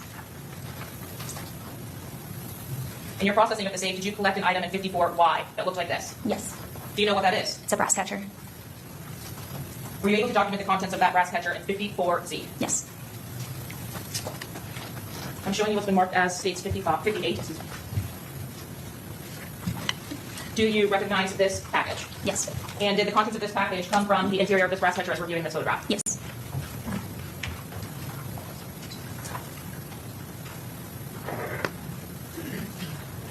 All right, this time state seeks to admit states 58. Any objection? No objection. Okay, admitted. Inside of that brass catcher, those two rounds, were you able to determine the caliber? I ain't gonna lie. That male defense attorney gonna be famous after this, man. You hear me? He trying to be a star. He gonna be famous after this. You gonna see him again. Yes. What caliber rounds were inside that brass catcher? I believe 9mm. Do you need to refer to your report to confirm? Yes. Okay.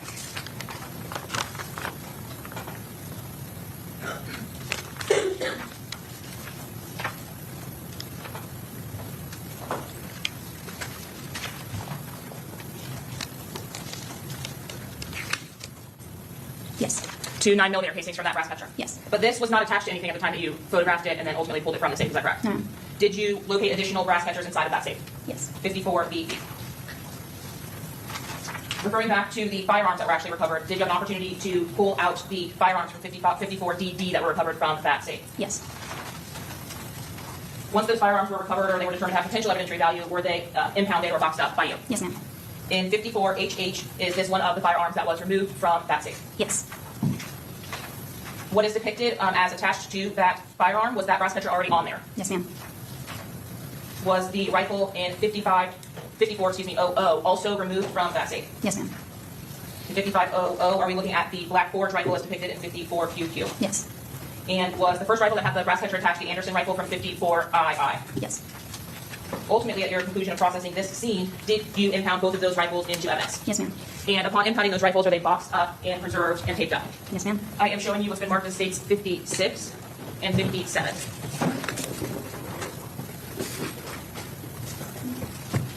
Do you recognize both of these boxes? That's how they fit the boxes used to impound both of those firearms. Yes, ma'am.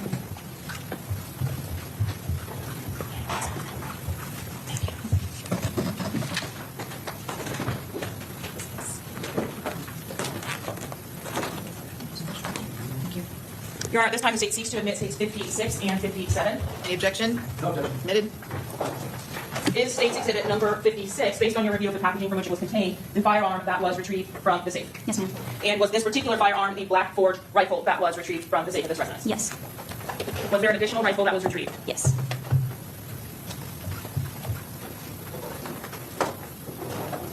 I'm showing you what's been marked as States 57. Is this the second rifle that was retrieved? Yes. And is this how the rifle was collected? No. Okay. What change, if any, was made when you collected it? There was a tape on the handle that I cut off and I preserved. Can you take a look at States 57 and tell me where on the handle and describe for us what you're talking about? Yes. On this handle right here, and there was tape wrapped around it, a piece of tape that I cut off and I preserved for DNA.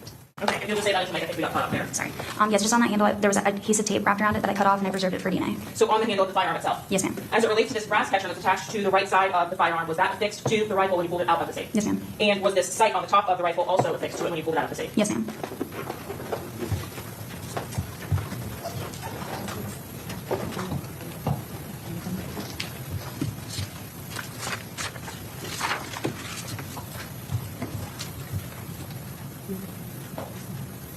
Your Honor, at this time I will pass the witness. Okay, cross.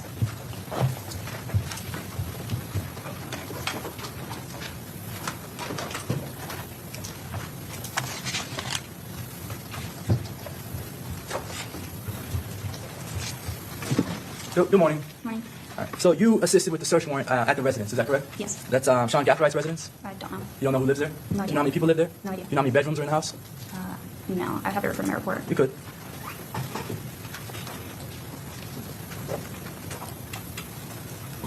No, I don't know how many. I'd have to look at pictures, actually. Okay. There was a picture of a safe. There were some rifles in the safe. Do you remember that picture? Yes. And those rifles, that safe, that was found in the master bedroom of the home? Yes. All right. It's not Sean Gathrigh's room, correct? I don't know. You don't know? All right. For sure, that home that you searched, that's not Alicia Andrews' home, correct? I don't know. You don't know if it is? I don't know. Did you search Alicia Andrews' home? I don't know who that is. So you wouldn't know if Alicia Andrews' DNA or prints are on any of the weapons that you found? No. You wouldn't know if Alicia Andrews' DNA or prints are on any of the casings or the gun parts that you found? No. You wouldn't know if her DNA or prints are on any of the cardboard boxes that you found? No. Why are you here? And Why are you you here? don't have any evidence that anything that you just discussed on direct examination is connected to Alicia Andrews? I don't know who that is. No. I have no idea. No further questions. Ma'am, when you respond to a scene, do you know the identity of any of the suspects typically? No. Do you know the underlying circumstances or facts of the case? No. Is your job strictly related to the processing of the scene you respond to? Yes. The facts that are provided to you, are they relevant to the investigation, the whodunit of it all, or is it just for the purpose of processing? Just for processing evidence. The items of evidence that you did receive, did you relay that you did process or impounded evidence, did you relay all of that information to the detective on the case? Yes. No further questions, Your Honor. Okay, may this witness be excused? Yes, you may stay, Your Honor. Okay, thank you. Very good. All right, who's your next witness? Detective Richard Meter. Going to jail, girl.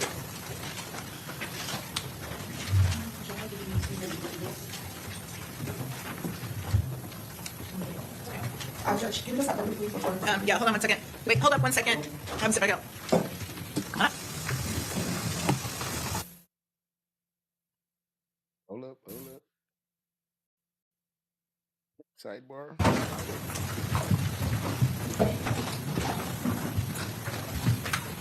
Okay, so what are you objecting to? Yo, they gotta stop making her laugh, bruh. What is she? Is she happy about going to jail? Yes, Your Honor, so PowerPoint.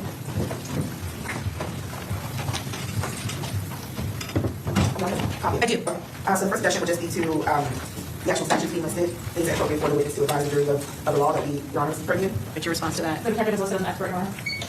I'm an expert on the law. As an expert in gang evidence, and what is presented is the criminal gang statute. Okay, but why is that admissible? Just the statute itself. If there's no objection from the defense as it relates to his qualifications as an expert, then I can skip right past those slides. But if they are objecting as it relates to his qualifications, we'll be discussing the statute itself. So there is an objection, Your Honor, but he's not going to testify that he has some sort of expertise in the law. He's just going to say that he uses it to qualify him. But even if Your Honor decides to qualify him as an expert, that does not make the actual statutes admissible as evidence in the trial. Okay. Well, I tend to agree. So at this point, I'll sustain the objection just as to the language of the statutes themselves, and that would be Criminal Gang Florida Statute 874.031, 874.032, and 874.033. Next, Your Honor, we have a general objection to the videos coming in as hearsay. Okay, state your response to that. Certified business records provided for those, Your Honor, and the witnesses testifying not as it relates to the truth of the matter asserted of the content of those videos, but only as it relates to the intent and knowledge of the defendant based on the history of the criminal gang. Okay, overrule the objection. So, Your Honor, I'd like to respond to that. Sure. I don't find that to be, not personally, but as being a response just based on the fact that they have specific lyrics highlighted. None of those, I believe, related to any of the text messages that Your Honor has admitted thus far where the state claims that they go to the defendant's knowledge. So it might go to maybe some of the co-defendants, their knowledge of what has happened, but not specifically to Ms. Andrews' knowledge. Let me see. Sure. So I believe there's maybe 3 or 4 different videos that the state is intending to admit. And I didn't count, but there are multiple murders or shootings that are addressed, according to the statement here, that are not going to be discussed in this case. Specific names, specific people that are. That's the same girl from the other day, from yesterday. She looked different. That's not the same girl, is it? Is this the one that was just speaking in day 3? I don't know. She looked different if that's her. Related to the charges in this particular case, so we object. And again, more collateral issues that serve to not help the jury understand the issues in this case, but to confuse them and pile on more unrelated gang information.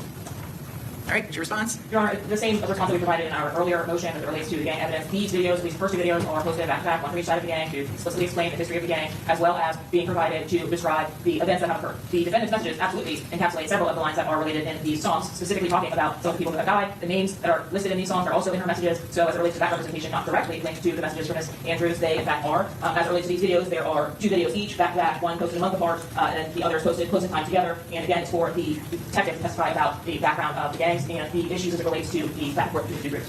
And Your Honor, this is becoming a feature of the trial.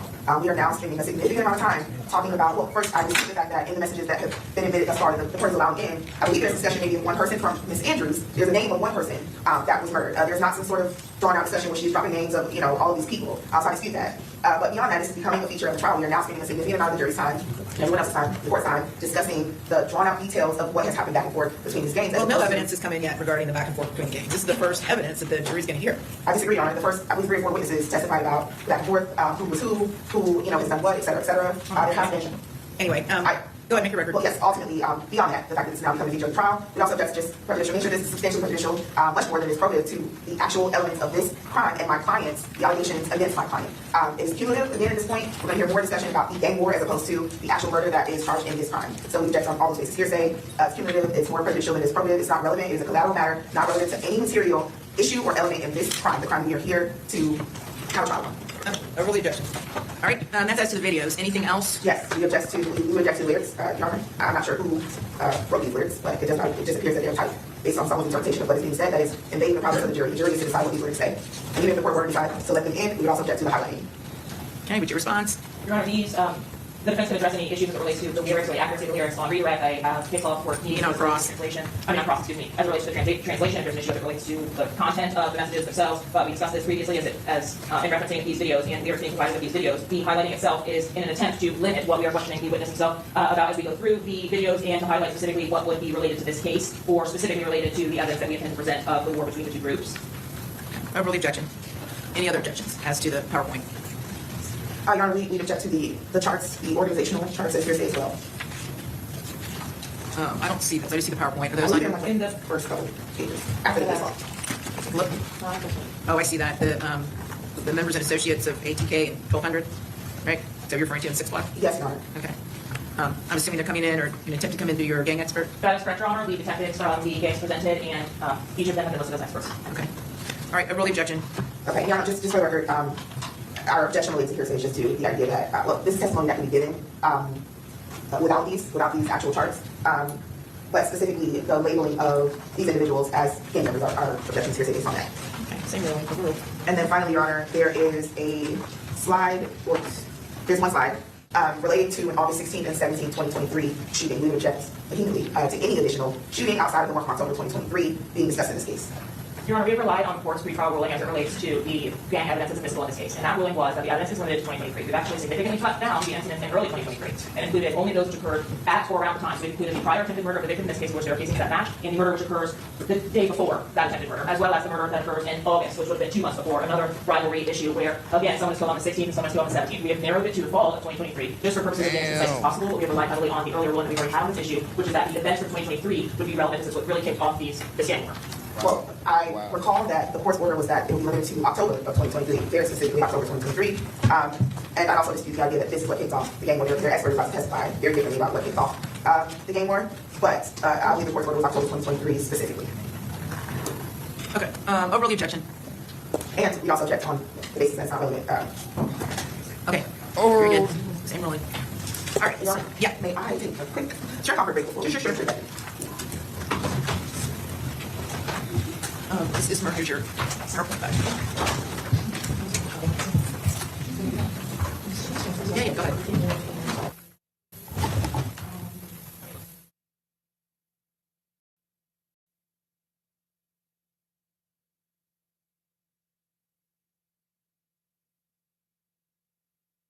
So conduct that occurred in 2023 for Mr. McLean, rival gangs really flared up from what the state has alleged. It's page 25. Page 28.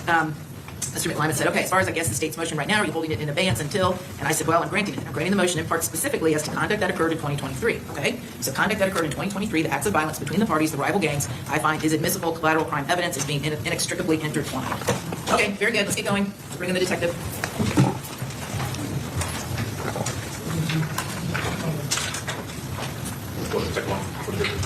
Oh, yeah, go bring the jury in.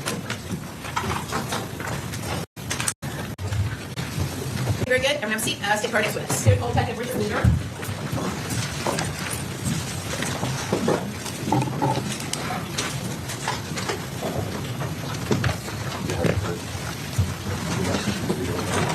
Do you swear or affirm that the testimony you're about to give will be the truth, the whole truth, and nothing but the truth, so help you God? Yes, ma'am. Thank you, sir.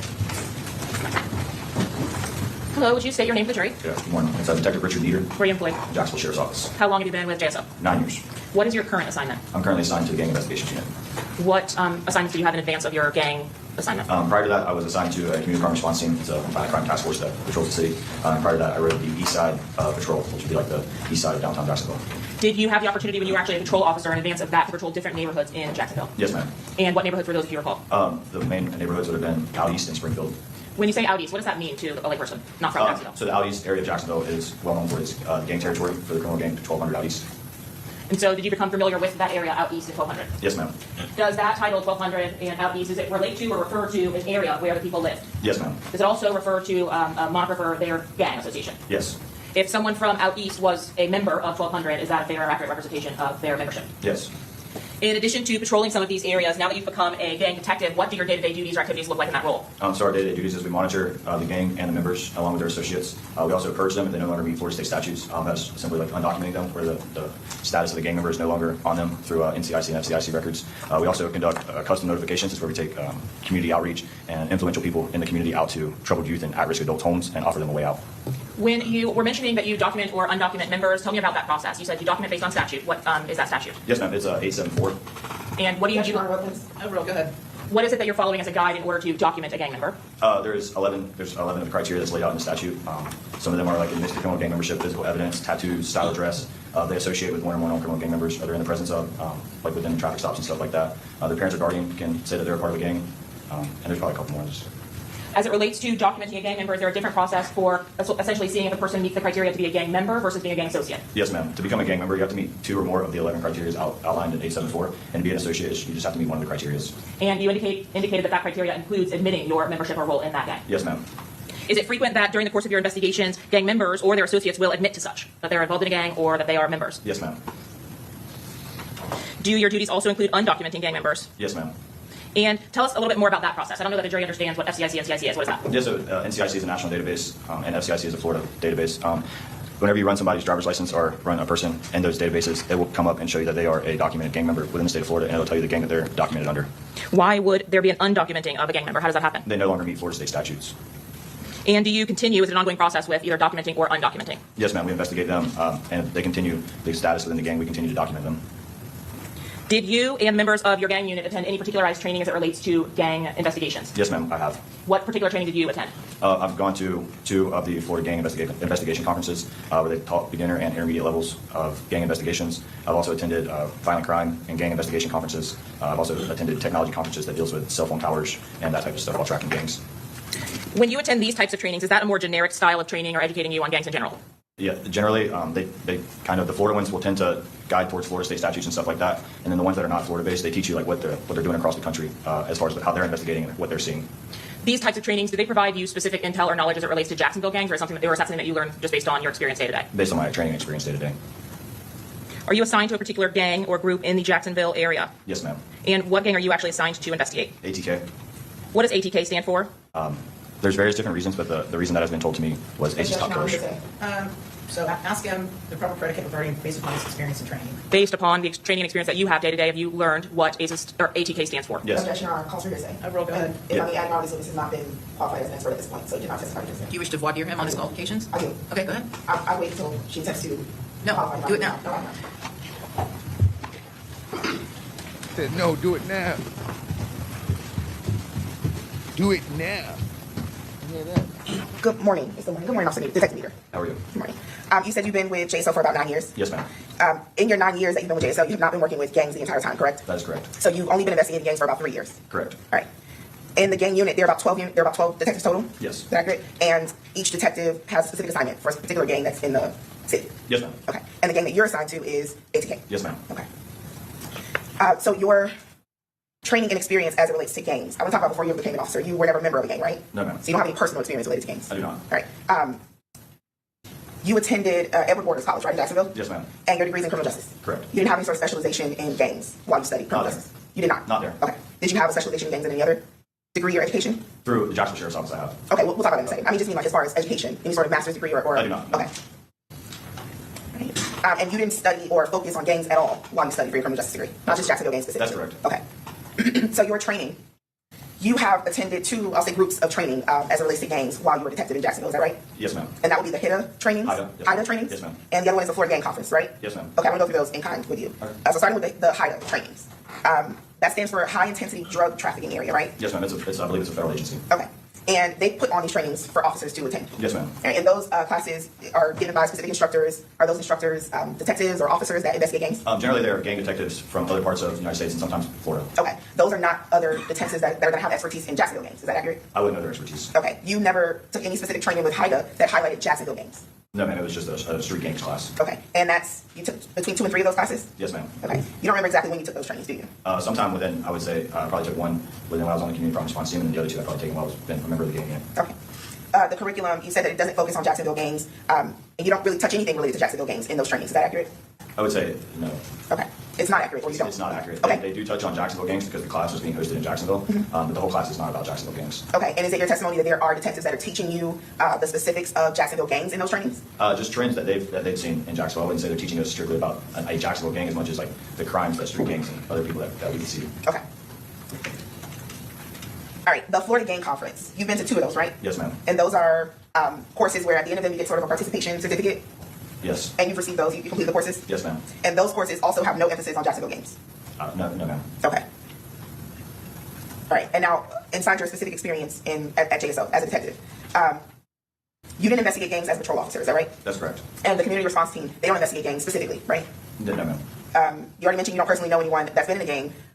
Drill rap, you would say, is an important piece of this as well, right? It could be, yes. You don't listen to drill rap outside of when you're working, when you have to. I listen to it for my job, yes. Right, only for your job.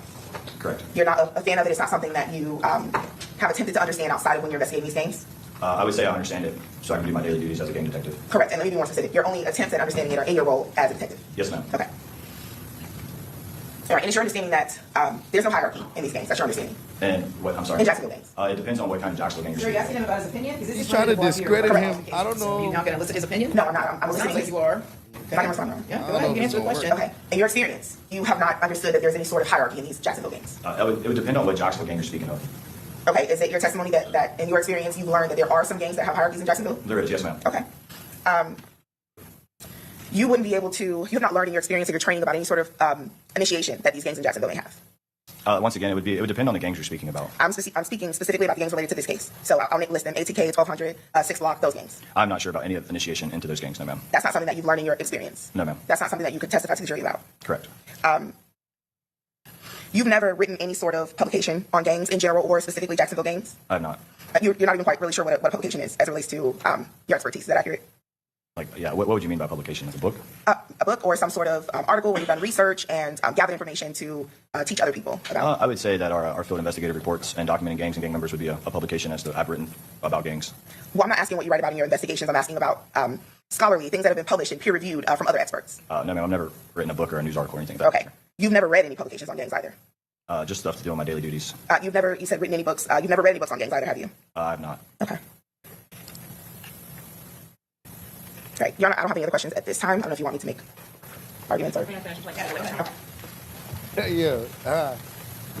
Let's hear this. Detective, when you attend the trainings or conferences on gangs, when you're receiving those presentations, are they related to the bigger gangs that are commonly known across the country, the Bloods, the Crips, that type of thing? Yes, ma'am, generally. Are these programs nationally recognized and presented at agencies across the nation? Yes, ma'am. As it relates to your specific publication or publicizing of the information that you collect in your day-to-day duties, do you or any members of your unit make it a regular practice to publicize or publish articles based on the tactics that you use to make arrests and develop cases of criminal gang members? No, ma'am. Would that be harmful to your case or investigation to do so? Yes. As it relates to your attending these conferences, are those mechanisms of continuing legal education for techniques in tracking gangs? Yes. As it relates to those same conferences, do you obtain information as it relates to new technologies, new tactics? Pardon me? Overall, go ahead. Do you obtain information as it relates to new technology or new tactics that are being seen across the nation with other agencies? Yes, ma'am. Are you attending those conferences for the purpose of learning information about the gangs in Jacksonville specifically? No, ma'am. We attend those conferences to try to become better detectives in the investigations that we conduct in Jacksonville. As it relates to the gangs in the Jacksonville area, do you and essentially the active members of that gang believe that you have the most knowledge about the ATK gang? Yes, ma'am. As it relates to the other members of your unit, do you work with them or alongside of them when you're investigating ATK-related crimes? Yes, ma'am. Are you the point of contact if an ATK gang member or associate is believed to have been involved in any crime in Jacksonville? Yes, ma'am. Would that be the same for all other detectives in their assigned gangs? Yes, it would. As it relates to the other assigned gangs, specifically related to this case of 1200, ATK, and 6 Block as a total, are you all... Yes, ma'am. We have to have general knowledge of all of the gangs in Jacksonville. Just if something was to happen and I was the one that was up and available, that I would have to respond and have the general knowledge to give the intelligence to other investigating detectives about what occurred. And when you say if you were the one that was up, are you actively on call as a member of the gang unit? Yes, ma'am, all the time. Do each of the detectives in that unit hold the same responsibility? Yes, ma'am. If called to a scene, are they required to understand the neighborhood, the parties involved, etc.? Yes, ma'am. If there are facts that need developed as it relates to ATK, 1200, or 6 Block, are the members of your gang unit called to respond? Yes, ma'am. And how much of your workday, day to day, is dedicated to working gang cases? All day. That's we only deal with gangs. And you develop that knowledge, you indicated before, by doing what on a day-to-day basis? Just investigating them through social media, through music videos, and other means. By other means, without telling me what is said, do you also interview the members of those groups? Yes, ma'am. Do you interview the family members of those groups? Yes, ma'am. Is there another individual that you can think of that has more particularized knowledge about the Jacksonville gangs than yourself and your associates as it relates to the gangs? Sustain the objection. Do you commit your job day-to-day to working up not only the information about the gangs in Jacksonville as a whole, but ATK? Yes. Your Honor, at this time I would tender the witness. Okay, well, the witness has already been tendered, so the question that was left on the table was what does ATK stand for? There was an objection. I'm going to overrule the objection at this point. I'm sorry. You said the witness has been tendered? We don't tender as experts anymore. We just allow questions to go forward or not. And so after the voir dire regarding this witness's qualifications, I'm going to allow the question to be asked and answered. Okay? All right. During your course of your time as a gang detective, did you develop information as it relates to what ATK stands for? Yes, ma'am. And have you had an opportunity to develop the potential members of that group in your time working up the ATK gang? Yes. As it relates to the term ATK, what does that stand for, if anything? Based on my training experience, it stands for ACE's Top Killers. And ACE's Top Killers, is there a meaning behind that? What does that mean, or what does that relate to? The name Ace would be the face or the head of ATK. His rapper name is Young and Ace. Why does he then become the head of that group? That's what that means? Based on my experience, he's the most influential. He's got the most views as far as his music. Are you familiar with the drill rap scene as it relates to each of these groups? Yes, ma'am. Speaking to you today specifically about ATK, 1200, and 6 Block, are all involved in the drill rap scene. Yes, ma'am. Is the scene something that you follow closely day to day? Yes, ma'am. Where are the music videos that are created by these groups posted? They're posted on their social media accounts and YouTube. What social media accounts are included in the accounts that are posted to? Like you're saying, like the name, like Instagram. They go on Instagram, and sometimes they go on X, which is formerly known as Twitter. As it relates to ATK specifically, Ace's Top Killers with a face of Ace, is he the most influential or most followed person from that group? Yes. How is it that you're able to determine that he then becomes the most prominent member? What are you observing to make that determination? It seems that based on the the investigation was that everybody seems to follow him where he's at. There's usually a bunch of people. He has the most Objection, not followers. speculation. Overruled, go ahead. He has the most followers on social media on his accounts, and he gets the most views on his videos on YouTube. Now, multiple members from these groups post or have music careers, right? Yes, ma'am. How is it that you're able to determine a view count or a popularity count when you're looking at these YouTube videos or videos posted to YouTube? On YouTube, when you watch the video, it'll tell you how many people have viewed it below the video. And are those videos something open to the public and viewable to the public? Yes, ma'am. How about the social media profiles of the members of ATK? Most of them are public. There are some of them who have private profiles, but for this right now, Ace's profile is public. As it relates to 6 Block, do you do the same thing? Despite not being directly assigned to that group, are you following that group closely? I do follow them, but not as close as other members of our unit. Specifically, do you know who the members of 6 Block are? Not all of them, but I can name off a few of them. By a few, what's that number? Maybe like 3 to 5. Okay. And have you had an opportunity to meet with and discuss the developments that the person that is assigned to the 6 Block group would have had in his investigations? Yes, ma'am. What is the name of that individual that's assigned to 6 Block? His name is Detective McCullough. As it relates to 1200 and that group, who is assigned to 1200? Detective Griffin. Day-to-day when there are developments, so say that a crime is reported, do you all work independently or together in order to ascertain what the issues are currently between the groups? We would work together. In ultimately identifying the members of ATK as it relates to this case as, or the relevant members of this case, were you consulted by Detective Meter in his creation of a chart? Yes, myself, Detective Draybeck, and I, and McCullough and Griffin all pitched in to make the chart. Is it common that you all work together to develop cases, develop what's going on between the gangs with each other, et cetera? Yes, ma'am. They intermingle a lot. As it relates to what we've talked about as being ATK and 1200, what is the difference between those two groups? One of them, ATK, is they're two separate gangs, but they associate with each other through music and just like having a common enemy. Who is the common enemy of ATK and 1200? It would be the groups on the north side. The prominent one over there would be 6 Block. And when you're talking about these groups, you're talking about them in areas. So you've told me out east and north side. Is that typically where their association or affiliation with these groups come from, is a location? Generally, yes, ma'am, but you don't have to be from those parts of town to be a part of the gang. You said that ATK and 1200 associate with each other. Have you, personally, in your training, in your day-to-day work with these gangs, seen 1200 and ATK members on music videos together? Yes, ma'am. In social media posts together? Yes, ma'am. How about, you said both of those have a common enemy, which is 6 Block? Yes, ma'am. When it relates to 6 Block, are there individuals a part of 6 Block that claim other groups? Yes, ma'am. What does that mean, to be in 6 Block but be associated with something else? Everyone, go ahead. 6 Block has subsets, which is they're documented as gangs, but they kind of like associate with each other. The subset would be like We All We Got. They call it WAWG, and then Bully Gang. So those are other groups that are associated with 6 Block? Yes, ma'am. Would those members from We All We Got or 6 Block associate with each other? Would they be present in music videos together? Yes. Would they be on social media and pictures together? Yes. So despite being in separate groups or subsets, they are together at least enough to form a common enemy? Yes. And the enemy of 6 Block, at least as it relates to this investigation, was whom? It would be like 1200 and ATK. When you were working as a member of the Jacksonville gang unit, were you notified about the potential for Charles Jones coming to Tampa for some kind of performance? Yes, ma'am. Are you familiar with an individual by the name of Charles Jones? Yes, ma'am. And how are you familiar with him? I've dealt with him several times in person on my day, like doing my daily duties. Have you had contact with him before? I have. Have you seen his music videos over the years? I have. When you were working in patrol, were you familiar with the beef that was going on between the two sides or between the two areas? My knowledge of it is way more extensive now, but I have general knowledge of issues on the parts of towns. Yes, ma'am. As you developed in the gang unit, did there become a prominent person or member in the 6 Block group? Yes. And who was that? Charles Jones. As we've discussed in the ATK ACES Top Killers group, is that the same level of prominence that we now have with 6 Block and Charles Jones? Yes. Does Mr. Jones also have that music career that we've discussed? He does. And is your position or your opinion based upon his position in 6 Block based on what you've already indicated with the same for Ace? Or Yes. Young and Ace? Yes. Is he the person in 6 Block with essentially the most views? He is. And when videos or music videos were released by ATK, if we start there and talk about Young and Ace, were those videos that you personally and members of your unit would watch? Yes, we would. What is your process in viewing the drill raps or music videos that are released by each of these sides? My process is I listen to it, the whole thing through, and then after that, I will break down the video. You can collect a lot of good evidence towards the gang in them, as far as like hand signs and clothings and other stuff of that nature. And then once I get through all of that breaking down, and then I break down the lyrics.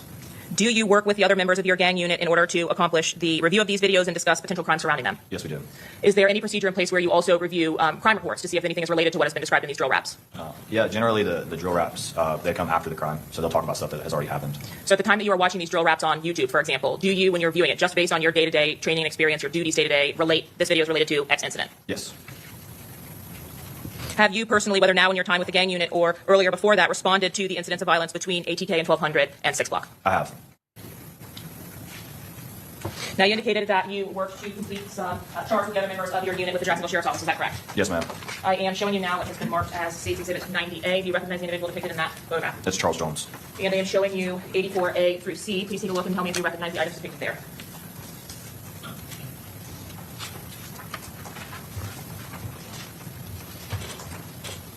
Yeah, these would be members and associates of each group, but it's not like it's not everybody. It's like a more of the prominent guys a part of the groups rather than everybody inside the group. As it relates to the image of Charles Jones, does this image fairly and accurately depict Julio Foolio, or the person you came to know as Julio Foolio? Yes. And as it relates to these charts, despite not being all-encompassing of all of the members of 6 Block, ATK, and 1200, do they fairly and accurately represent the members or associates of those groups? Yes. These assets be shown prior to the portion of the witness.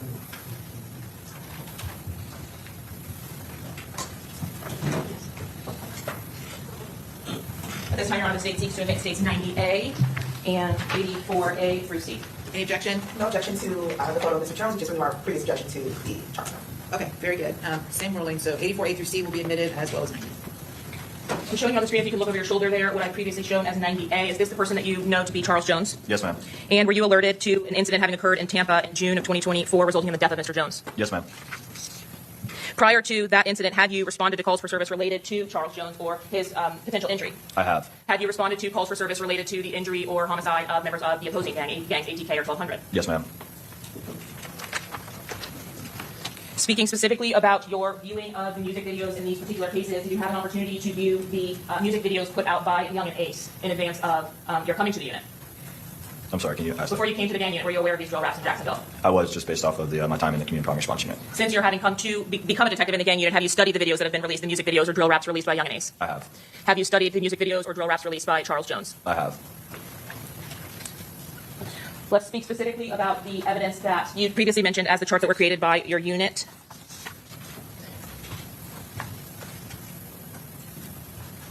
If you could look over your shoulder, please. Here, I'm showing you what's been marked as State's Exhibit 84C. Do you recognize that chart?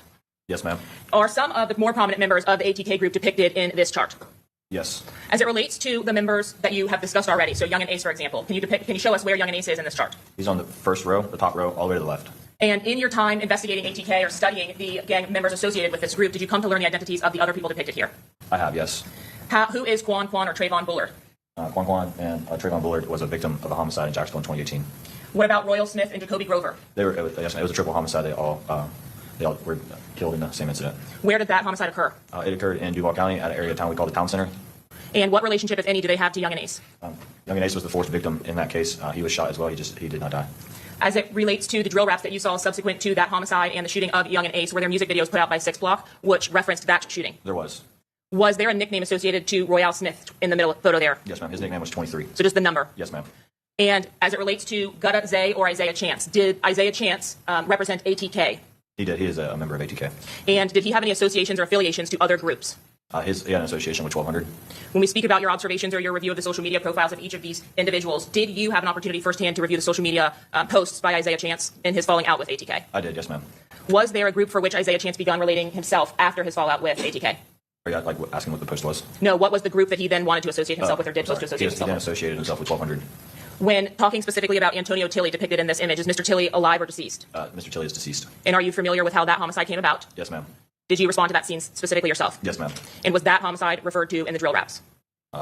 Yes, it should be. The homicide of Antonio Tilley, is Tilley mentioned in the drill raps between the groups? Excuse me. He is. He's mentioned in them. As it relates to the Group 1200, did you have particularized knowledge about the Group 1200 as well, just in your role as a gang unit detective? I do. And in showing you states 84B, does this chart, the 84B, also fairly and accurately depict the members of the 1200 group? Yes. As it relates specifically to the top line, can you see that okay from where you are? Yes, ma'am. The nicknames that are depicted below the legal names of these individuals, how is it that you all are able to ascertain these nicknames? That's their music name. No, bro, go ahead. That's their music name. Whenever they post stuff online, that's the name they use as like their artist or their stage name. And so on the Instagram posts, for example, are they utilizing their nicknames or their legal names? Nicknames. What about as it relates to the YouTube videos? Do they use their music or street name or their legal names? Nicknames. So when viewing these videos, are you able to ascertain, despite not having the legal name of the person on these drill raps, are you able to ascertain who the parties are inside of them? Yes. Do you, when viewing these drill raps, recognize the individuals as you're watching them, even if they aren't labeled? Yes. Have you had an opportunity to review a music video as it relates to saying the word spaz or Corbin? Yes. And is that frequently used in the drill raps by 6 Block? Yes. Now, when a group says another group's member in their drill raps, is that intended to be a good thing or a nice thing to do? If you're a part of one group and you say somebody else's name that's a part of the opposing group, that would be disrespectful. And have you had an opportunity to view music videos from Waka with the Choppa and Spin a Benz? Yes, ma'am. Specifically as it relates to their music videos with members of ATK, have they been documented as having videos together? Yes, ma'am. Can you think of a video that would be reflective of members of ATK and members of 1200 together? The most popular one would be Who I Smoke. And by most popular, are you referring back to what you've already advised were the YouTube views? Yes, ma'am. Lastly, as it relates to 6 Block, can you confirm that it was determined in Stage 84A that Charles Jones was a member or active member of the gang 6 Block? Yes, he was. And his associates, as depicted here on this chart, were you able to determine or recognize the individuals depicted? Yes. Were there individuals included on your 6 Block summary as some of the bigger players with 6 Block that are also deceased? Yes, there are some that are deceased on there. And referring specifically to the second photograph next to Mr. Jones, Bibby, is that an individual who is deceased? Yes, he is. Is that an individual who is frequently referenced in the drill raps from ATK and 1200? He is. In the photo depicted just below Bibby, who is Therese Powell? Therese Poe is another Jacksonville artist who goes by the name of K Shorty. And is he a 6 Block member, affiliate? Tell me how it is that he's associated to 6 Block. Therese Poe would be a part of We All We Got, WAWG. At some point, was he directly associated to 6 Block? Yes, WAWG is associated to 6 Block. Is that what you described earlier as one of the subsets? Yes. And would he be frequently depicted in videos or images to social media with other members of 6 Block as depicted here? With some of the members, yes, but not all. When we see in the photo that is on the second row and second one in, so Tiki Williams, is that someone who you're familiar with? Yes. Are you familiar with whether his name has been referenced by 1200 and ATK members in drill raps? It has. When you all are referencing these drill raps or the music videos themselves, are you just accessing them from the internet, plainly YouTube, watching the videos, etc.? Yes, ma'am. Generally, they'll post like little snippets of it on their social media with the name of the song or like a link to YouTube, and then you can go to YouTube and watch the whole video. And you have had an opportunity to review or view 4 specific videos as relevant to this particular case. Is that correct? Yes, ma'am. Was there a video that was published by members of ATK and members of 1200 called Who I Smoke? Yes, ma'am. Is it fair to say that that is one of the more popular videos that has been put out by Jacksonville gang rappers? Yes, it is. And in your experience, have you had an opportunity to see the number of views that have been wrapped up to that video at this time? Yes. Approximately how many views, if you know, has that video received? Last I believe it was around 50 million.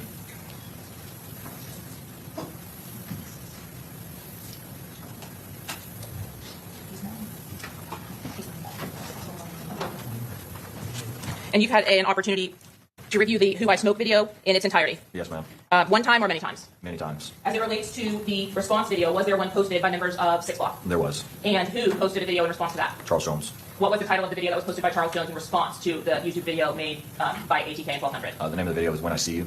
And ultimately, as it relates to the YouTube or music videos in this particular case, were there videos posted after the death of Charles Jones in 2024? There was. Did those music videos come from members of ATK and or 1200? Yes, ma'am. Specifically, as it relates to a music video by the title of Game Over, who was the music artist that made that video?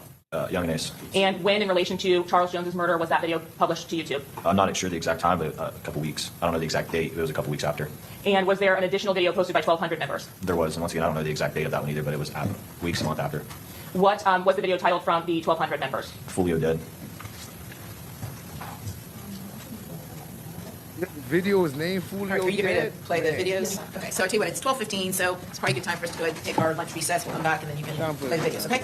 All right, so if you all can be back at 1:15, we will continue with the trial. And just remember my previous admonition while we're on the break, don't talk to anybody about the case, all right? Okay, see you all.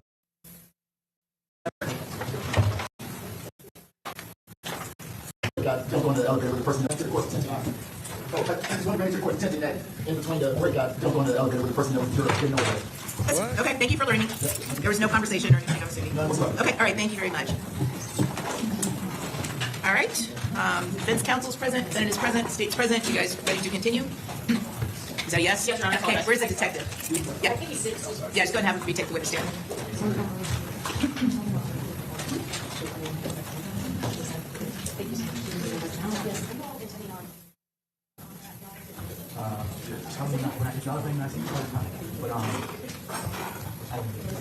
You better not tell her a joke. You better not tell her a joke.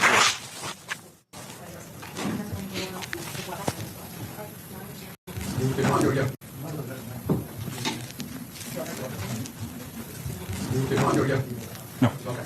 All right, you ready to go? I think there's an issue they want to address, Your Honor. And they told her a joke. They can't help themselves. Look. They gonna tell her a joke, right? Because her lawyers is comedians, right? Somebody said that. So, Egon, was that you? I mean.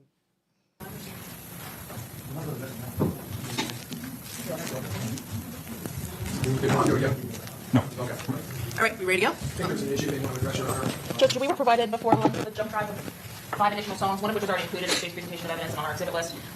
But the others are several songs, looks like attributable to the victim in this case, and so we just want to address that with the court.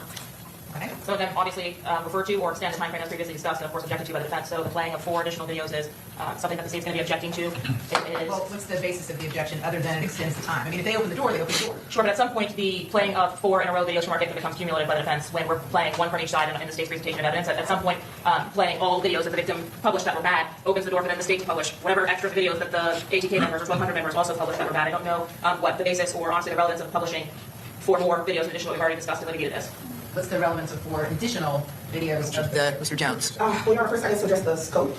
There is no particular scope of these music videos that the state is entering. They're not limited to the 2023 incident. They're discussing murders that occurred well before. No, I'm not as concerned about that. Okay. I'm not as concerned. I am the cumulative was the objection. So what's your response to that? Well, first, Your Honor, I find that objection problematic as their argument, and the state is going to want to open the door to all of these videos. We're specifically introducing them or attempting to this particular witness because he has been listed as an expert in gangs. He is the person that's testifying as to his analyzing of these different songs. They've said over and over again about my client's intent, and it goes to her intent and her knowledge, and these go to establish that she actually does not have that right, that she's not involved in any of this back and forth. Any of these individuals that are connected to these murders that the victim has been rapping about, just as some of the other individuals that are not involved in this trial have been rapping about. So this is our opportunity to cross-examine this witness and question this witness related to his knowledge and scope of his knowledge of all this information. Okay, so I haven't seen these videos. So at this point in time, you can go ahead and show them. But at some point, if it becomes cumulative, obviously, then the state can renew their objection. I'll just rule.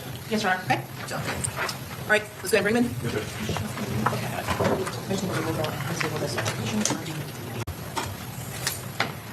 Goes through completeness and just to provide these videos are going to be relevant. The other reason that these videos are going to be relevant is to complete the story. The state has sort of cherry-picked particular videos. This goes through completeness and just to provide the entire context of what is actually happening by what they're doing. Okay, all right, very good. Well, I already said you can play them. Yeah, I just wanted to... Sure. Yep. Okay, now I think we're ready. In relation to this war. Detective Nieder, before we broke for lunch, we were discussing some of the music videos that you've had an opportunity to review in relation to this war between ATK and 1200 and the 6 block members. Is that right? Yes, ma'am. And included in the videos of that back and forth were there some videos that we previously discussed as being Who I Smoke and When I See You. Yes, ma'am. And the videos subsequent to the homicide being Game Over and Julio Dead. Yes, ma'am.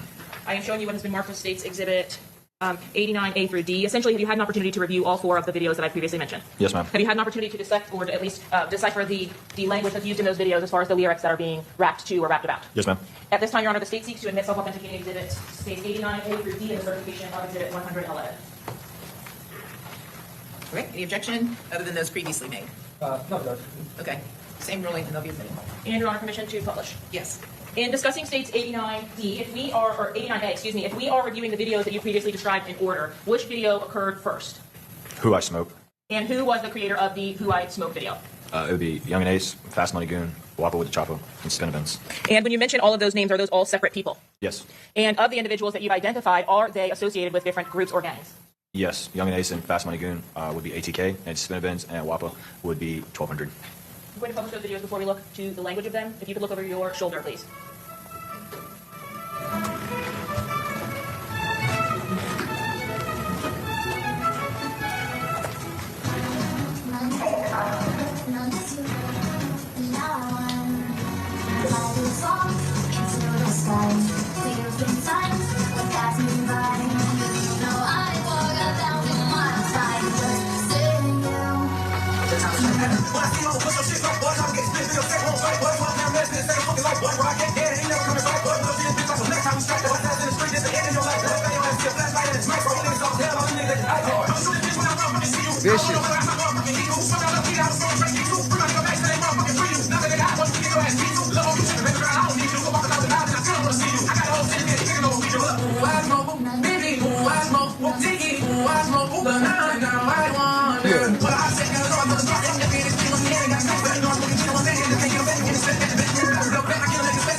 Yo, they vicious.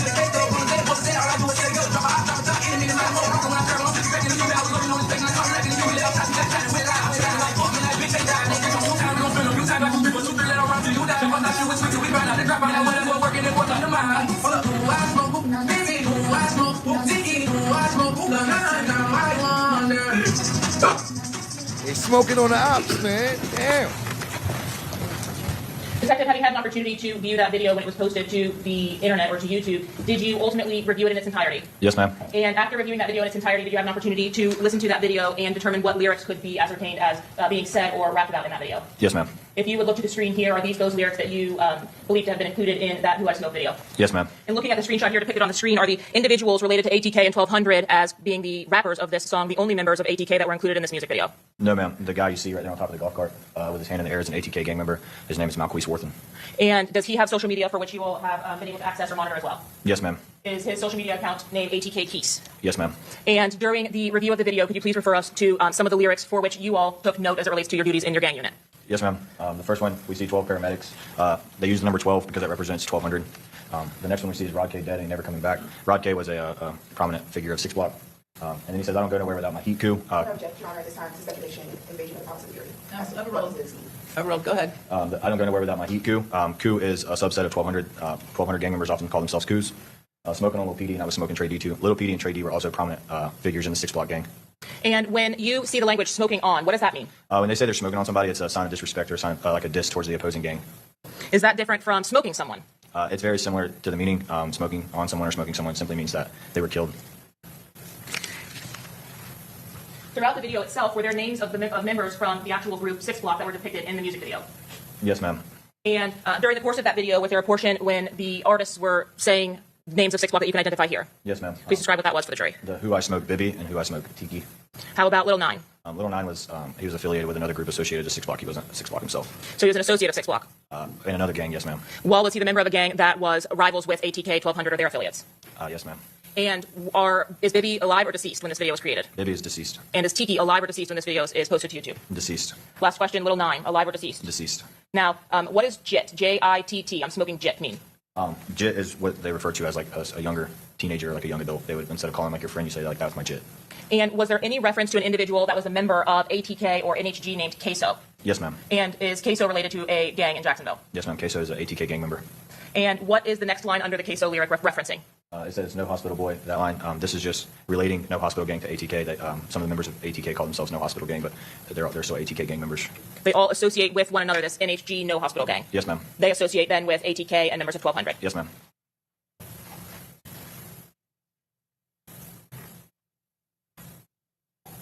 Now, are you familiar with an earlier attempt on Mr. Jones's life that occurred in Houston, Texas? Yes, ma'am. And did that occur on or before the date that this video was posted to YouTube? Before. And what was it that happened to Mr. Jones at that time? Mr. Jones was shot in Houston. Overall, go ahead. Mr. Jones was shot in Houston, and shortly after he got shot, he went live on his Instagram page in a hospital bed. Okay, so describe for us what we're seeing here in these center paragraphs, please. In the center paragraph, it says, I was lurking on his page and called him lacking in Houston. We laid off shots, and he went live, and I was tweaking like he ain't die. And then, so that's speaking in direct relation to the attempt on Charles Jones' life in Houston.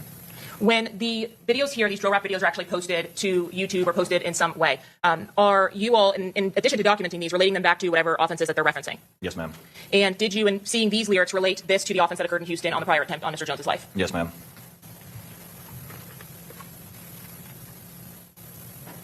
Was there, in response to that video, a video posted by 6 Block member and the victim in this case, Charles Jones? Yes, ma'am. And what was the title of that music video? When I See You. And did that music video, or was that music video released, and did you have an opportunity to fully review the contents of that video? Yes, ma'am. Did you, or were you able to identify some of the individuals that were depicted in that video in addition to Mr. Jones? Yes, ma'am. Who are the individuals depicted at 3 seconds on this When I See You video on the screen, please? In the black hoodie and the black pants with the red underwear, that's Charles Jones. On the poster board to the right, that's the 3 victims of the town center shooting, the triple homicide that occurred in 2018. Were you all able to ascertain where generally this video was filmed? What was the nature of the place where the video was filmed? It's a graveyard or a gravesite. And were you able to do the same with annotating or deciphering the lyrics that were included in this video after having an opportunity to watch it? Yes, ma'am. Publishing 89B. Disrespectful.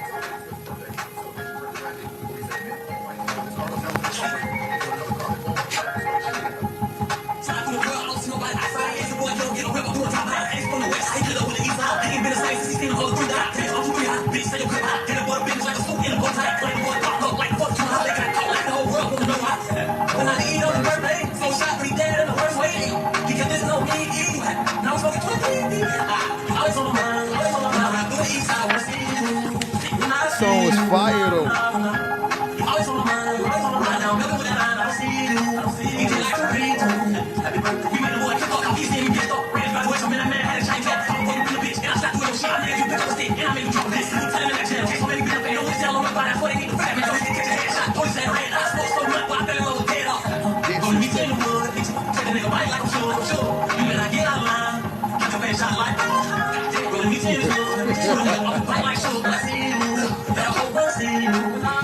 they disrespectful, man.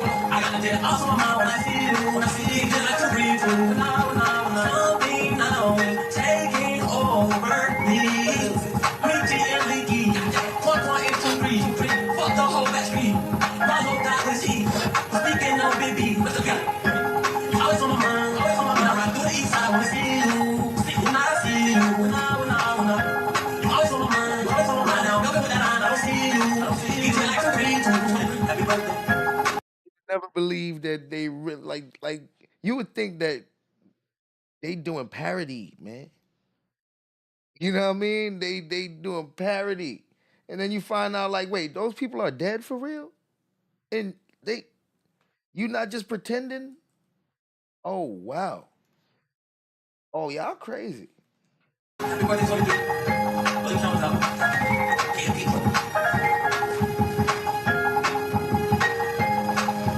Detective, is the act of pouring champagne on a gravesite a sign of respect or disrespect as far as your training experience? Disrespect. And when we started this past video, there was some kind of language from a related news article. Are you familiar with the reports of the homicide that occurred in the town center? Yes, ma'am, at the beginning. And was there some specific reference as it relates to the date in which that homicide occurred, where 4, 23, and Royal Smith were killed? Yes. Excuse me, Trayvon Bullard were killed? Yes. Okay. And what was the significance of that date? It was 23's birthday. Was Young and Ace or Kenyatta Bullard the only person who survived that shooting? Yes. But he was with the other 3 when they did not survive? Yes. What was the nature of that shooting itself? It was a drive-by shooting at a red light.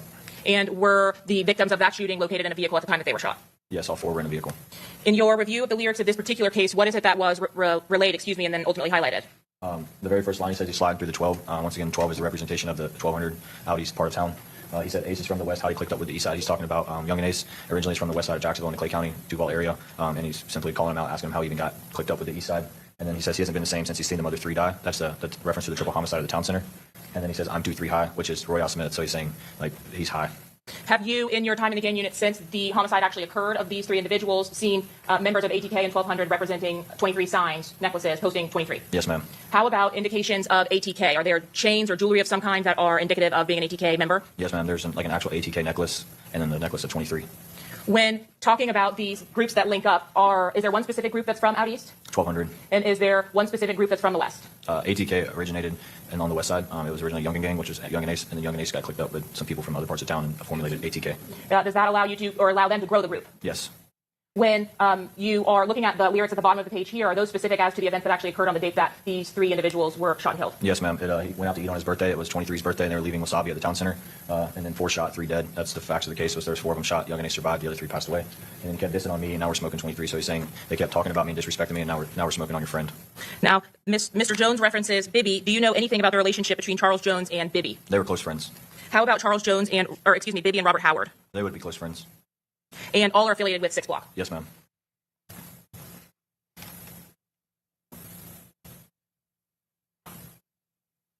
What area of town is Melvin Park in? It's in Jacksonville's west side. And what gang is affiliated with Melvin Park or the area? ATK. If members of 6 Block are in the Melvin Park area or posting from the Melvin Park area, is that seen as a sign of disrespect of some kind? Yes. When the lyrics indicate Keys, who is Keys? Malquise Worthen. Is that the individual we previously discussed as ATK Keys? Yes. And do you know what they're referencing here? He's referencing that he basically called him lacking, and he didn't go through with a fight or anything. He kind of just walked away. When you look at the next line that's depicted here, please, who is Papa? Lil Papa is a prominent rapper for 1200. And again, Queso, is this the same individual that was referenced before? Yes, Hakeem Robinson. Is there an individual that's associated with ATK named Red Dot? It is Torgon Williams. And are you familiar with Torgon Williams? I am. Are you familiar with Queso? I am. And in the next line, there's a mention of an individual by the name of Shug. Can you tell me who that is? Shug was a prominent name in 1200. His name is Avery McKnight. Do you know the relationship to Shug or how he passed away in 1200? Yeah, he was killed while he was riding a bicycle. And is there some significance or relation from Shug to co-defendants Rashad Murphy or Davion Murphy? I believe so. Do you know specifically what that relationship would be? I do not. Now, have you had an opportunity to review the photographs of the tattoos on Davion Murphy's person? I have. Are you the individual who actually took the photographs of the tattoos that are on Davion Murphy's person? Yes, ma'am. And did those tattoos include reference to several of the individuals that are mentioned in these songs? Yes. What does rolling Michi in this wood mean? Michi was a prominent figure at 1200. He was shot and killed, and he's saying that he's rolling him up in the joint and smoking them. Is that meant to be a sign of disrespect? Yes. Same reference when talking about smoking Rollo. Yes, Rollo was a close friend of J. Dot, who's Jacory Rivers. Does J-Dot go by any other names, or is J-Dot short for something else? His other name was like J. Breezy. Okay. And he also is a musician as a part of these groups? He is. With which gang is J-Dot Breezy or J-Dot affiliated? He would be more affiliated with 1200. And are you aware of any reference to J-Dot or J-Dot's involvement in this particular case? Am I aware of J. involvement in this case? Yes, not as it relates to what's on the screen, but in this case. Briefly. Did you provide the information that you had as it related to some of these offenses to the detectives down in Tampa, you and other gang detectives, about the rivalries that were occurring in Jacksonville? Yes. Specifically as it relates to 2023, was there a scene to which you responded on August 16th of 2023? Yes. And what was the nature of that call out? It came out as a homicide on I-95 near near Zoo Parkway. It's kind of up on the city's north side. How was it that there was a homicide on the highway? What did you arrive to? I arrived to a deceased black male, later identified as Jaquan Pickens, inside of a green Dodge Challenger that was crashed into the back of a semi. Upon your further review of the vehicle or the evidence in that investigation, was it determined that it was more than a vehicle crash? Yes. What occurred? Based on the evidence that we discovered, a drive-by shooting occurred on the interstate where a car pulled up beside Mr. Pickens and started shooting at him. Go ahead. When you are at that scene, did you document the injuries that had occurred? Homicide detectives would have. And did you at least ultimately make an identification of the individual that was the driver of the vehicle? We did. We identified him as Jaquan Pickens. And what gang is he associated with? Jaquan Pickens is associated with 6 Block. After the homicide of Jaquan Pickens, did you respond to a call for service on August 17th? Yes, ma'am. And was that the day following the homicide of Jake Jitt or Jaquan Pickens? It was. Was the victim of that instance identified? Yes, he was identified as Jacoby Beals. And is Jacoby Beals related to any of the gangs in Jacksonville? Yes, he is 1200.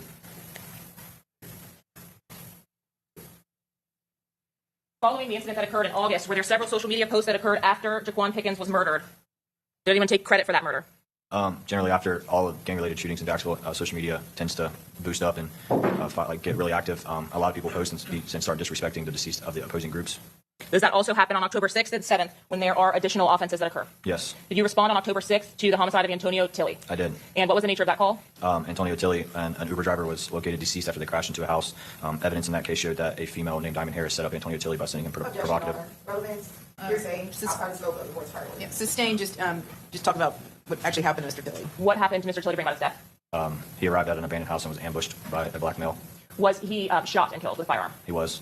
And while you were working that scene, did you receive additional information or a call for service elsewhere in the city? I did, yes, ma'am. Where? It would have been in the city's side town called Paxson.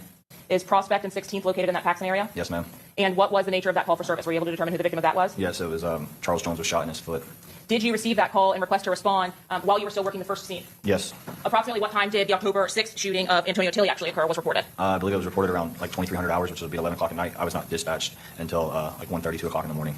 And while working that scene, you received notification of the scene that Charles Jones had been shot? Yes, that notification came in around probably like 6:30, 7 o'clock in the morning. Was there evidence that was obtained from that attempted murder on Charles Jones from October 7th of 2023, and was that ultimately provided to law enforcement in this particular investigation? Yes, there was spent casings that were discovered on the shooting of Charles Jones. When you learned of the homicide that occurred here in Hillsborough County, did you provide assistance to the gang members in Jacksonville and also to the Tampa Police Department investigators that was about the gang activity in Jacksonville? Yes. Specifically as it relates to Charles Jones and Isaiah Chance, were you in your daily activities able to observe some interactions with the co-defendant and the victim in this case on the internet in the days leading up to Mr. Jones' homicide? I personally did not know. Would another member of your unit have done that? Very well could have. Okay. When you are referencing Isaiah Chance being a part of ATK, was there some time at which he was being removed or removing himself from that gang? Yes, he is. He had a falling out with ATK. And what group did he begin then affiliating himself with based on the social media posts from his accounts that you reviewed? 1200. Objection, Your Honor. Hearsay and speculation. Overruled. Go ahead. After the death of Charles Jones occurs in Tampa, were you alerted to new videos on social media and YouTube that had been posted by members of ATK or 1200? Yes, ma'am. Immediately after the death of Charles Jones, was a video posted to YouTube? Yes. Were you Objection, faith, and hearsay. Overruled. Go ahead. Are you familiar with the video that was posted on the day of the homicide? Yes, I believe it's called Let's Do It. Objection, hearsay. Overruled. As it relates to a subsequent video also posted by ATK called Game Over, did you have an opportunity to review that video? Yes, ma'am. Did you have an opportunity to do the same in reviewing the lyrics that you had previously? Yes, ma'am. And is Young and Ace the only individual who is cited as being an artist on this particular video? As an artist, yes. Publishing 89C.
Fuck that up, man. Fuck. Niggas all day, niggas don't wanna walk me, man. Niggas don't put this shit up. Niggas don't wanna walk me, man. Fuck. Fuck that. Shit, fuck road, man.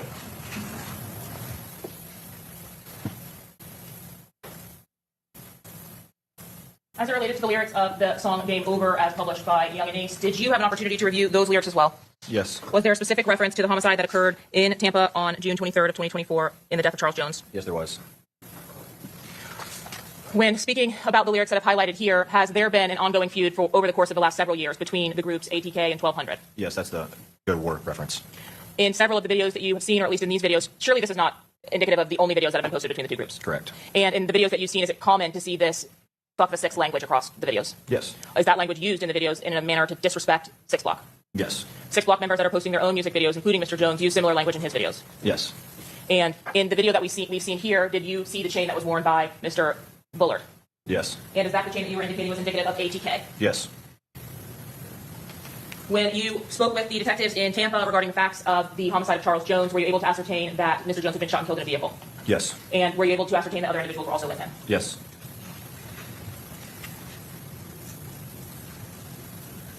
In the last video that we saw of When I See You that was actually published by Mr. Jones, was there some reference to Young and Ace, the artist of Game Over, in reference to him losing it over the death of 23? Yes. In your review of the lyrics and depicted here on the screen, is that a reference that Young and Ace himself also is making in his music videos? Yes. Overall, go ahead. What is it that's indicated in this video? Once 23 died inside my eyes, I lost my mind. Can you describe for the jury what the 5.56 reference is as well? 5.56 is a caliber of round. And was that used in the lyrics of this song? Yes. What was the 5.56 lyric? 5.56 increases the murder rate. Was there a description as to as to clothing in this song as well? Yeah, mask on, get up close. This is another close case that's referencing like suspects or individuals. Okay. Go ahead. It's referencing suspects or other individuals masking up and getting very close to the people that they kill. And it's another closed case because they died and there's no living victim. Okay, well, go ahead. As it relates to the language when the artist Young and Ace is referring to Mr. Six, do you plainly, based on your training and experience and day-to-day work in this area, understand who he's referencing? Mr. Six is Charles Jones. And the showing of Don Julio bottles, is there some significance to that as it relates to these videos that started in June of 2024 that were posted by ATK or 1,200 members? Objection, speculation, objection to invading the province of the jury. Overruled, go ahead. Yes, ma'am. Okay, overruled. Yes, ma'am. During my investigation into the criminal gang ATK, until after the death of Charles Jones, Don Julio bottles were not referenced in any music video or any type of photograph that they have taken until after the death. Is the bottle of Don Julio a bottle of alcohol? Yes, ma'am. And is that something that was commonly related to Julio Foolio or Charles Jones? Objection, speculation. It was related to him after his death. Some people knew him as Julio Foolio, some people knew him as Foolio, so the name Don Julio brought in the rapper name of Charles Jones. Depicted in the beginning of this Game Over video, we see a Don Julio on top of the head, and we've heard some of those lyrics about having the head of another member. What does that mean? Like they're killed. They've been deceased, usually by gunfire.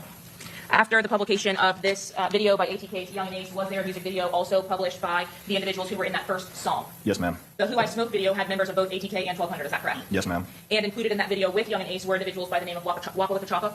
Yes, ma'am. He's also known as Ducci. And were there any other individuals also depicted in both?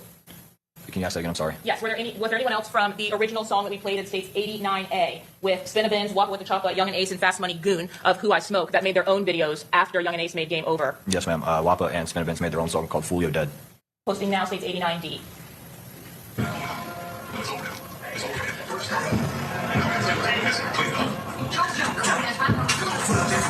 It's not a joke. I'm gonna say it left side, it's top now. I'm Jacksonville, Jack kill, all that still can let's go. Walk like a blind man, still on the window, back for walk, so I can't throw. Anytime you pissed off, 1942, we're not trying to crystal. One big pack, roll them up, big small, small, strong, and hit that H back.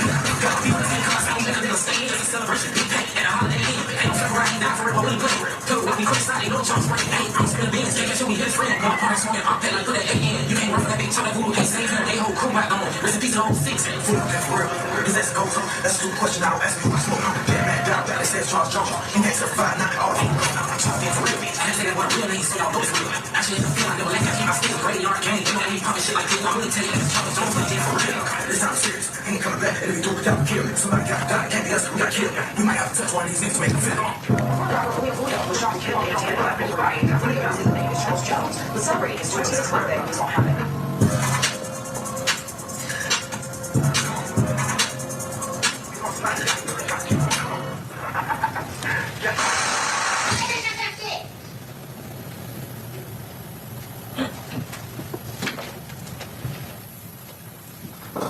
For the Julio dead video by Spinavins and Waffle with the Choppa, were you able to identify any specific languages related to the homicide of Charles Jones? Yes, ma'am. And is that what's highlighted on the screen before us here? Yes, ma'am. When there's a reference to his mother stronger than him in these lyrics, can you describe for us what these lyrics are highlighted for? Yes, ma'am. His mother was shot in Jacksonville prior to his death, and she survived. So she lived from that shooting? Yes, ma'am. What in when the hell? she was shot, was anybody else shot or injured at that time? I'm not on the answer to that. But you're familiar with her shooting? Yes, ma'am. What about the Holiday Inn? Is there any specific relevance to the posting about Holiday Inn in this particular music video after the murder? Yeah, the chain of hotels that was here in Hillsborough County. What does block party, I'm smoking op pack, put that 8 in mean? Extra speculation. Overall, go ahead. 8 is Trey D. He was shot and killed in Jacksonville. He was a prominent figure of 6 Block. When you say you're smoking an op pack, they relate the pack and like a cigarette pack or like a blunt package, and they're putting ops in it to smoke them.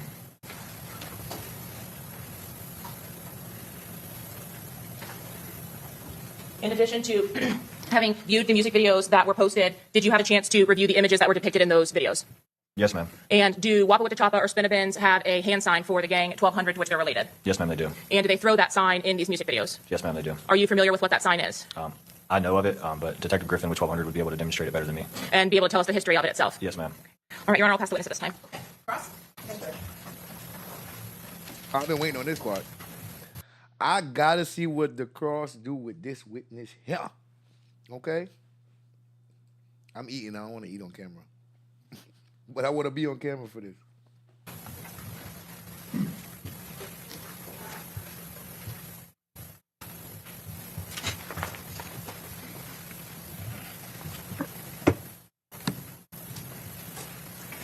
No, it's afternoon. Good afternoon, Detective Leader. All right. So today is this is your first time testifying as an expert. No, ma'am. You've testified as an expert before? Yes, ma'am. In what hearing? It was a sentencing hearing in Jacksonville. It was a case involving Sean Walcott, who was a 1200. Okay. Did that occur after your deposition in this case? No, it was before. Okay. I want to talk to you about where you get in your job, in your day-to-day, where you get your intel from. Part of your job is to provide information to other detectives to support them in their investigations, right? Yes, ma'am. Okay. So to get that information, I would assume you don't just get it sitting at your desk, right? You're out in the field or in the street getting information as well, right? Yes, ma'am. Okay. So you get information from citizens, just people that are uninvolved in the gangs. Is that accurate? Yes. Like witnesses who might have witnessed a crime? Or like somebody lives in the neighborhoods where crime's happening, yes. Right. They just might be concerned about something that's going on. Correct. You get information from snitches, from people that are giving you confidential information? Yeah. In general, not asking about anyone specific. You might get information from the ops of the gang you're investigating. Is that accurate? Yes. You might get information from associates of the gangs as well, right? Correct. Okay. You also get information from social media. Yes. And from the internet in general. Yes, ma'am. So like YouTube, for example. Yes, ma'am. Okay. You also get information from other detectives. Yes, ma'am. If they're particularly investigating some sort of crime that might be related to something you're investigating. Yes, ma'am. Right? And I know you are assigned to ATK, and we've mentioned 1200, 6 Block, but there are also other gangs in Jacksonville too, right? Yes, ma'am. I think we have 30 or 31 active gangs. Okay. And not all those gangs are connected to the idea of like drill music, but these specifically are. Yes, ma'am. These are. Okay. Now I want to talk to you specifically about YouTube. Okay. And so you mentioned that you looked at, specifically in your investigation of this gang war, you've looked at, I'm sure, many YouTube videos, right? Yes, ma'am. Not just music videos, right? Yes, I would say it's a mixture, but general music videos are the most common. Okay. You also would look at like documentary style videos as well. To a certain extent, yes, ma'am. And in your review of those videos, sometimes you might find useful information, but you also find that not all the information is accurate, right? Correct. Okay. Now, even though not all the information is accurate, you have been able to take some of that information and use it. As long as it's corroborated by other evidence, yes. Okay. And in fact, you've even used some information you gathered from YouTube videos in testimony, in sworn testimony related to this case. Yes. Okay. Particularly a different chart, gang chart that you captured from a YouTube video. Is that accurate? I personally did not capture it, but I have seen it, yes. And you've used it in sworn testimony before. I guess you could say that. Okay. And that was from a video from a gentleman by the name of Trap Lord Ross. Does that sound familiar? I'm not sure who it was from. Hell no. Like I said, I did not personally make that chart. I've seen it, but I'm not sure who it was from. Okay. You are familiar with that gentleman, though, right? Trap Lord Ross. I don't know who that is. You've never. Yo, so you nah. You telling me that they be doing that? You using Trap Law Ross put together the lineup and that's what you using? Why you ain't put your own lineup together? Oh, hell no. They do that? Trap Law Ross, you police. So Trap Law Ross put all the people together, put them on in the lineup, and then you use that. Like, here it go. This is all of them right here. Bro, you would have had to get your own pictures and put them together yourself and not use his. Can you believe? Yeah, she got him. You what? You over here doing internet detective work from content creators for your investigation? Even if you're going to use it, man, make your own version. Don't use their version, bro. Y'all wildin'. Gentleman by the name of Trap Law Ross is not art that you captured from a YouTube video. Is that accurate? I personally did not capture it, but I have seen it, yes. And you've used it in sworn testimony before. I guess you could say that. Okay. And that was from a video from a gentleman by the name of Trap Law Ross. Is that familiar? I'm not sure who it was from. It was given to me. Like I said, I did not personally make that chart. I've seen it, but I'm not sure who it was from. Okay. You are familiar with that gentleman, though, right? Trap Law Ross. I don't know who that is. You've never. I'm not overall the objection. He said he doesn't know who that is. So, okay, go ahead. You've seen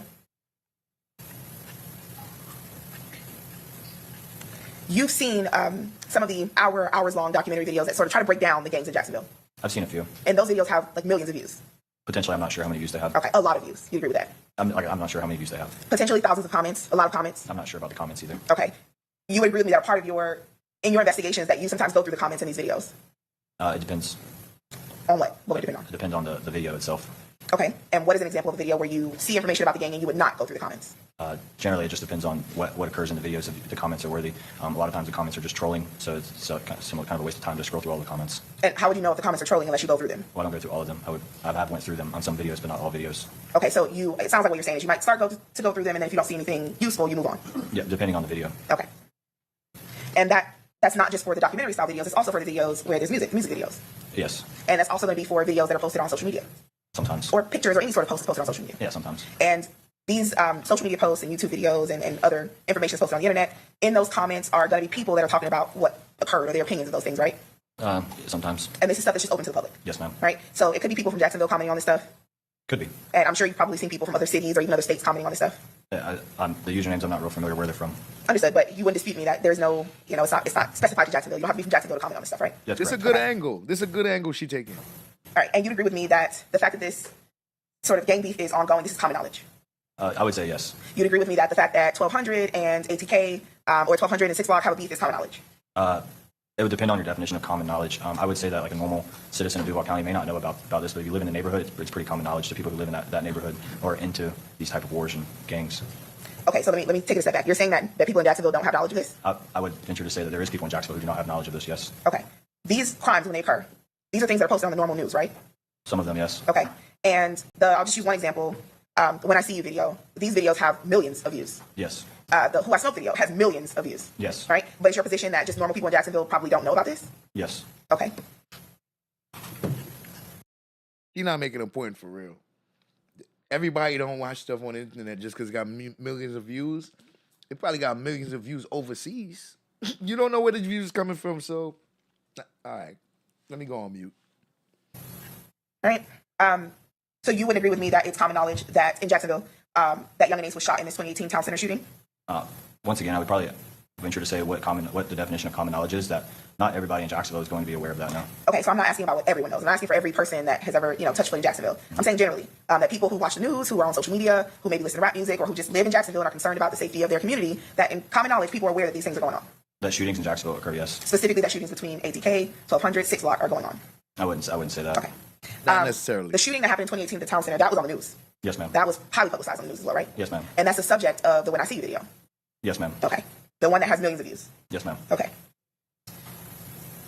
All right, so the music videos that we watched on Direct, the ones that we just saw, those aren't the only drill music videos that exist within this amount of time, within this, let's say, 2021, 2023 time period. No, ma'am. There are a couple others, right? Yes, ma'am. You're familiar with a song named Dead Ops by Julio Foolio? Yes, ma'am. Were you speaking about number one or number two? I was going to go to that one next. Okay. Are you familiar with Dead Ops too? Yes, ma'am. Okay. You familiar with Beatbox? By which artist? By Julio Foolio. Yes, ma'am. Are you familiar with WWE by Julio Foolio? No, ma'am, I'm not. Okay. The four that we mentioned before, Dead Ops 2, and Beatbox. You've watched those videos, I'm sure, right? Yes, ma'am. Those are videos that you also use to assist you in your investigation of these crimes. Yes, ma'am. Okay. Those are videos that you've reviewed and analyzed the lyrics of as well. Yes, ma'am. Okay.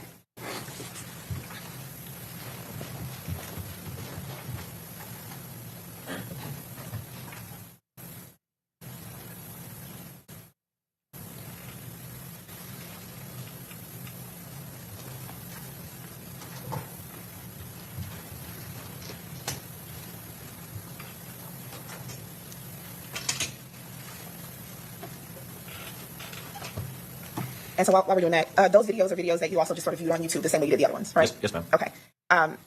Your Honor, I would move to introduce Defense Exhibit 1A through E as a composite into evidence. We're in the state's case. Are you objecting to them introducing evidence during your case in chief? We are objecting, Your Honor, as it relates specifically to 1B and 1E for efficiency purposes. No objection as to 1A and 1B Okay. and C. So 1A, 1B, and 1C, you agree to allow them to introduce during your case in chief? Yes, Your Honor. Okay. So as to the others, you said D and E, you object? Yes, Your Honor. Lack of foundation of this witness is not familiar, lack of identification to those videos, and then cumulative as the fifth video is already played in the state's case. Yes, sir. Your Honor, we're going to remove WWE, and I believe D is already in evidence, so no problem Okay, with that. so we're left with Dead A Ops through C. 1 and 2 and Beatbox? Correct. Okay, so A through C. defense exhibits 1A, 1B, and 1C will be admitted. Your Honor, I seek to publish those to the jury now. Sure. Let's start with Beatbox.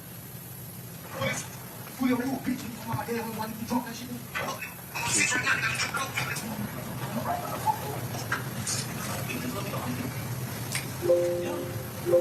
Hey, what's up, yo, Makita?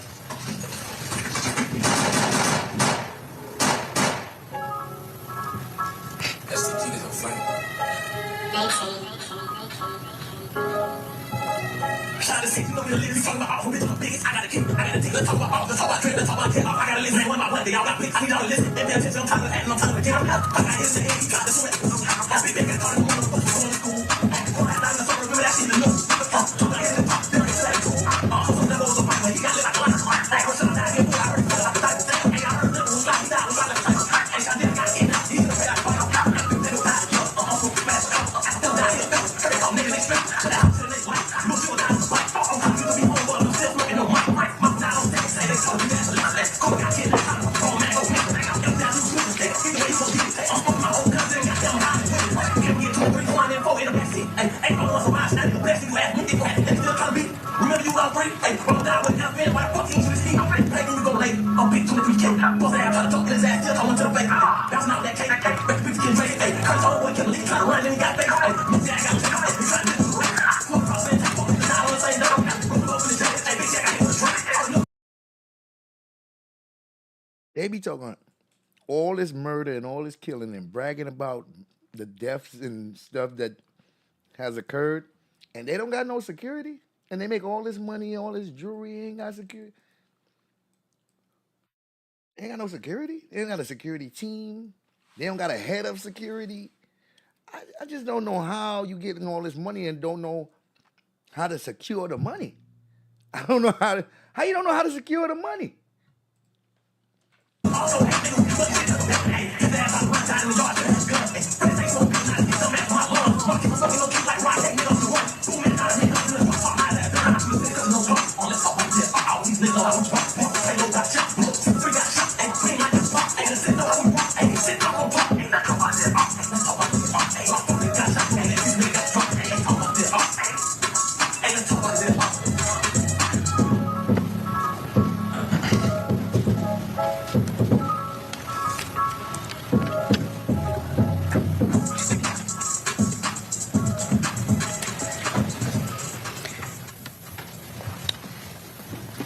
Okay, so that was Dead Ops, right? Yes, ma'am, part 1. Part 1.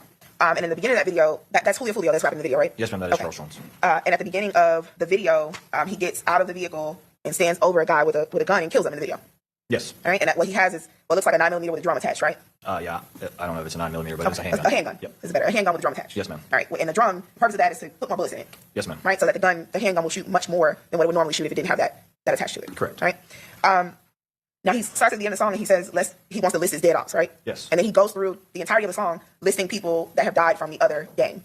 that accurate? Yes. So I heard, and just tell me if I'm correct, I heard Nietzsche was one of the people that he listed. Yes, ma'am. I heard Leaky was one of the people that he mentioned. Yes, ma'am. I heard Busta that caught one to the face. Did you hear that? I heard that, but I'm not sure who Busta is. Okay. I heard a reference to the 2018 shooting about Ace being the only one to survive. Yes, ma'am. Okay, so this is another song where he's discussing that 2018 shooting, Yes, right? ma'am. And this song was also published to YouTube. Yes, it was. Do you recall how many views this video has? No, ma'am, I do not. Would taking a look at the actual video on YouTube help to refresh your recollection on how many views it has? Yes, ma'am. Okay.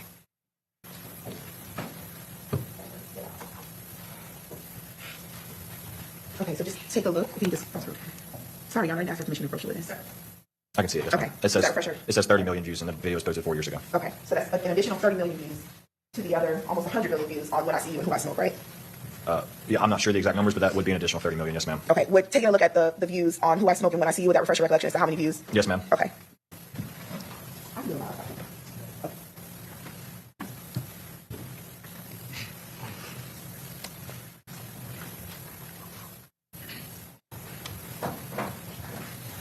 Okay, so this is related to When I See You. Yes, ma'am. It says 69 million views. 69 million views. And for Who I Smoke. 57 million views. Okay, so we have 57 million views for Who I Smoke, 69 million views for When I See You, and 30 million views for Dead Ops. Yes, ma'am. I don't feel like on that right now, that's definitely over 100, right? Correct. Over 130, right? Yeah, roughly. Okay. Let's go to Dead Ops. Yes. Time to approach. Where we going with this? Where we going with this? Anyway, go ahead. Play the next two videos. We need to wrap this up, okay? Yes, ma'am.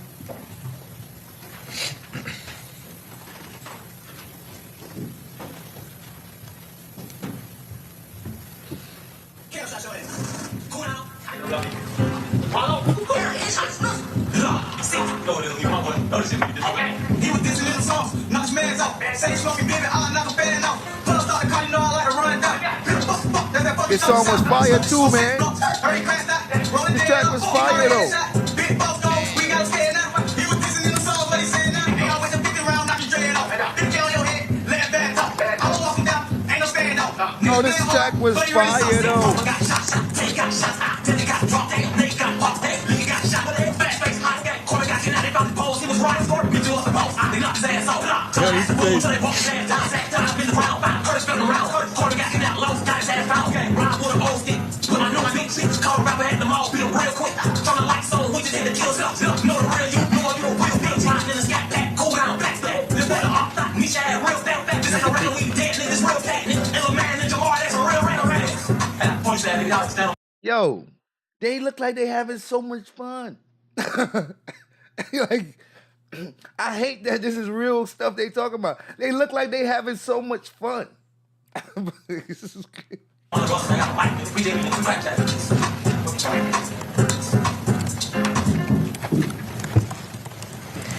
Okay, what do you recognize? They're at Melbourne Park. Or specifically the name of the song, sorry, I didn't ask that. That was the beatbox remix. Okay.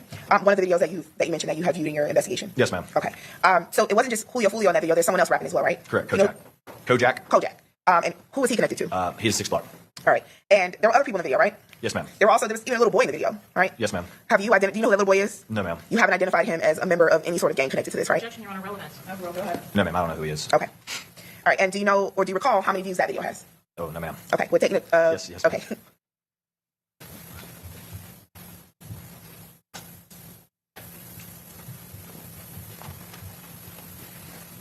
That one has 20 million. 20 million views. Yes, ma'am. So we're somewhere north of 150 million views at this point, right? Yes, ma'am. Okay. And then the last video that we mentioned that you have seen was Dead Ops 2. Yes, ma'am. Do you recall how many views that video has? No, ma'am. I do not. Okay. We're taking a look at. Yes, ma'am.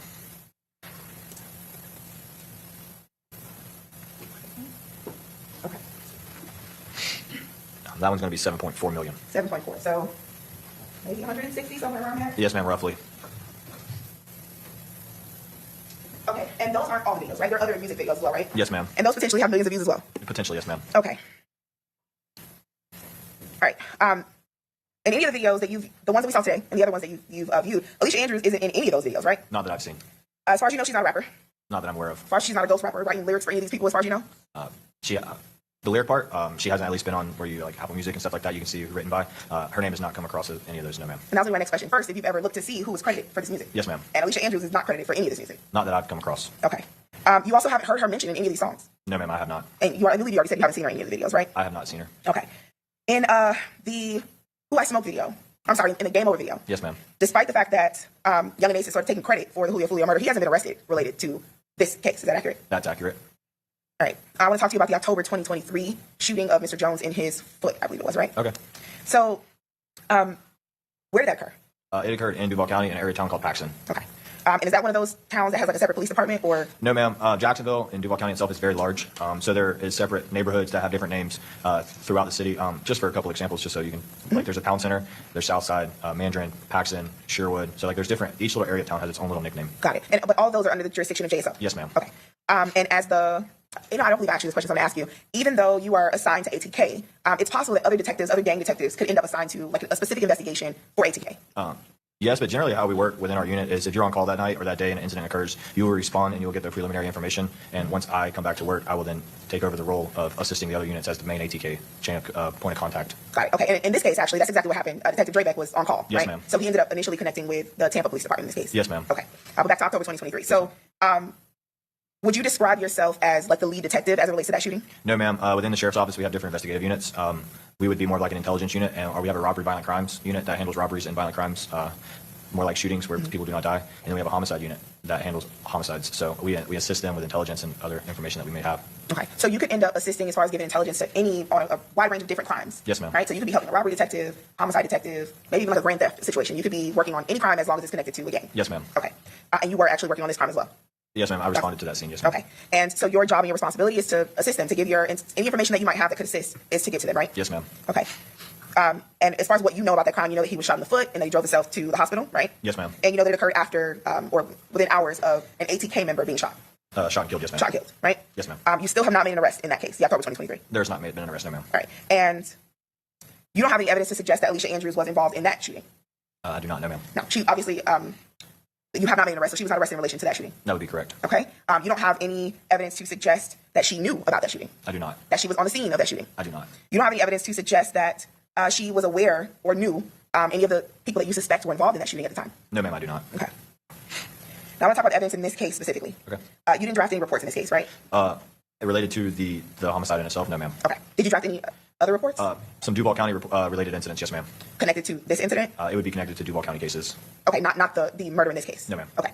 You didn't collect any physical evidence. Obviously, you weren't in Tampa. You were in Jacksonville, right? Yes, ma'am. Okay. At what point do you kind of step in to assist or to take over from Detective Drabeck? We worked along together pretty much the entire case just because it was a lot of information and stuff in the back and forths. So I would say I never took it over completely. We worked alongside each other the entire time. Okay. And if you had to put like a time on it, how long would you say you and Detective Drabeck are assisting in this case? From the day it happened until current day. Okay. All right. You would agree with me that one of the catalysts to this back and forth gang war is that 2018 shooting at the town center? I would say that was a very big moment in this war, yes, ma'am. Okay, and we've heard a lot about, so I just want to kind of refresh the jury's understanding. So this 2018 shooting, Young and Ace is shot and survives, correct? Yes, ma'am. His brother, Trayvon Bullard, is also shot and actually dies in this shooting. Yes, ma'am. There's another gentleman named Jacoby Grover that dies. Yes, ma'am. And Royale Smith, that is 23, he also dies. Yes, ma'am. Okay. You don't have any evidence to suggest that Alicia Andrews is personally connected to any of these individuals that died? That I do not. Okay. Or to Young and Ace, who survived. I would assume, but I'm going to ask that you relayed, or you and Detective Drabeck relayed your knowledge about this 2018 shooting and the origins of the gang war. You relayed that to Detective Ramos, who's the lead detective in Tampa. Yes, we have. Okay. Do you know a woman by the name of Aaliyah Albright? I know of her. I don't know much about her. Are you aware that she was on the scene the night of this shooting, the murder in this case? Yes, ma'am. And I'm sure you have reviewed the video footage or surveillance in front of the hotel. Yes, ma'am. Right before the shooting occurs? Yes, ma'am. Okay. So you would recall that Miss Albright gets out of a vehicle and then goes inside of the hotel lobby, immediately proceeding. I see you're looking at the state. Did you? No, just look around. Oh, okay.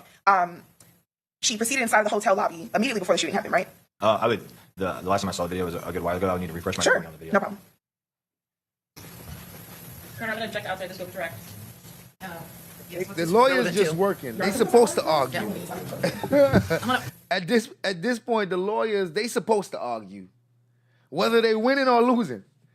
They supposed to go up and argue. So that's what she doing. Like, this case is done.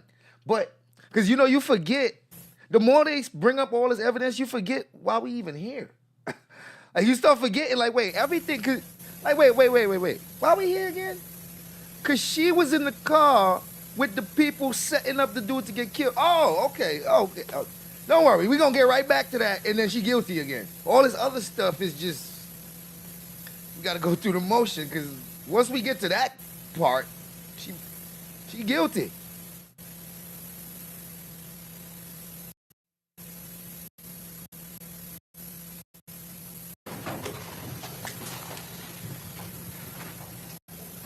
Okay, good. So 5-minute recess again, same rule. You're under cross-examination, so you can't talk to anybody, including the prosecutors, about anything related to this case. All right? We'll be back in 5. Okay, very good. All right, now let's bring in the jury. Better not laugh again. Girl, you better not laugh again. Do not make her laugh. I think you did too. So much paper up here. I biggest problem is finding what I need at any given moment, but I do have it. She got her. She laughed. So much paper up here. My biggest problem is finding what I need at any given moment, but I do have it. I don't think she could help herself, bro. Very good. Yep. All right. She laughed again. God damn, I don't think she could help her goddamn self, bro. Yo, bro. Does she know she going to jail?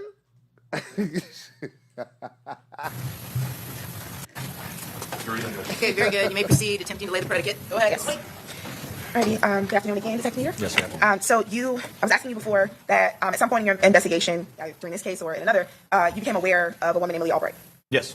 All right, and you're aware that she was on the scene the night of the murder. Yes. Specifically, that she was a part of the group of people that Julio Foolio was with the night of the murder. Yes. Right, and you reviewed the video surveillance that shows her entering into the hotel.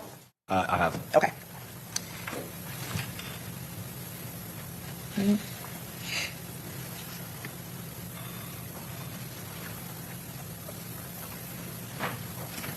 They trying to imply that that girl might have been the one to set up Julio and not Alicia? Is that what they going with right now? And for the record, what are you getting ready to show this witness? What is this? That's what he just testified to. I know. Does it have an exhibit number for the record? Yes, sure, Your Honor. It's exhibit 22B. Okay, very good. 22B6. Yeah. All right, so I guess you're supposed to be looking. I'm gonna go. I'm gonna make this see exactly what I need.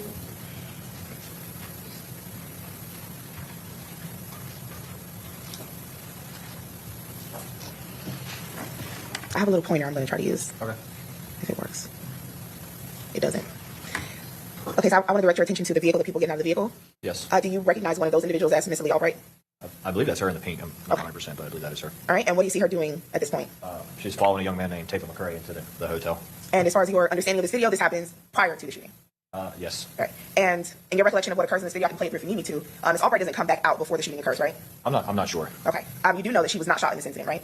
I don't think so. I don't know the answer to that either. Okay. But you have seen this video in its entirety? I have. Okay. Okay, what's your next question? All right. You mentioned earlier, we spoke at length at this point about the 2018 shooting, right? Yes, ma'am. And one of the individuals involved in that shooting is going to be this gentleman right here, Trayvon Bullitt, right? Yes, ma'am. He's also one known of the as deceased. Quan. Yes, ma'am. He's Or deceased. He is deceased. He died in that 2018 shooting, right? Yes, ma'am. And the person that you placed him next to in this chart, this is his brother. Correct. Correct? Same last name? Yes. Same mother, as far as you know. Yeah, I would assume so. Okay, brothers, nonetheless. Yes. Were you aware that Miss Albright video in that video entering in the hotel right before the shooting, that she was dating Mr. Trayvon Bullitt, aka Quan, at the time of his death in 2018? I'm aware of them dating. I didn't know about the time of his death. I'm not sure about that answer. Is that information? But you were aware that they were dating. At some point in their lives, yes. All right. Is that information that you provided to Detective Ramos in Tampa? I'm not sure if I provided it, but I believe it was provided at some point. Okay. And in your assistance in this investigation, is that a lead or an investigative tool that you ever used? Did you ever investigate Ms. Albright related to any connection to this murder? Me, I did not. I was not in charge of investigating this homicide. Okay. But you are the expert on ATK. Yes. And as far as you know, is there any other detective that investigated her potential role, if any, in this murder at all? In this murder, I'm not sure. Okay. Wow. That's what she's doing. She's definitely taking. You're familiar with a gentleman by the name of J. Dot? Can you elaborate more? There's multiple. There are multiple. Jacory Rivers. Yes, ma'am. Okay. Nickname or street name or rap name, J. Dot. Yes, ma'am. All right. To your investigation in this case, in this particular murder, did you learn that J. Dot apparently may have sent Mr. Isaiah Chance money to pay for an Airbnb in this case? Yes, I did learn that. All right. Was he arrested in relation to this case? Not to my understanding. Is he a member of 1200 as far as you know? I don't think he's a member status. That'd be a better question for Detective Griffin. Okay. Understood. In your investigation in this case or in any other case, have you ever come across... One second, Your Honor.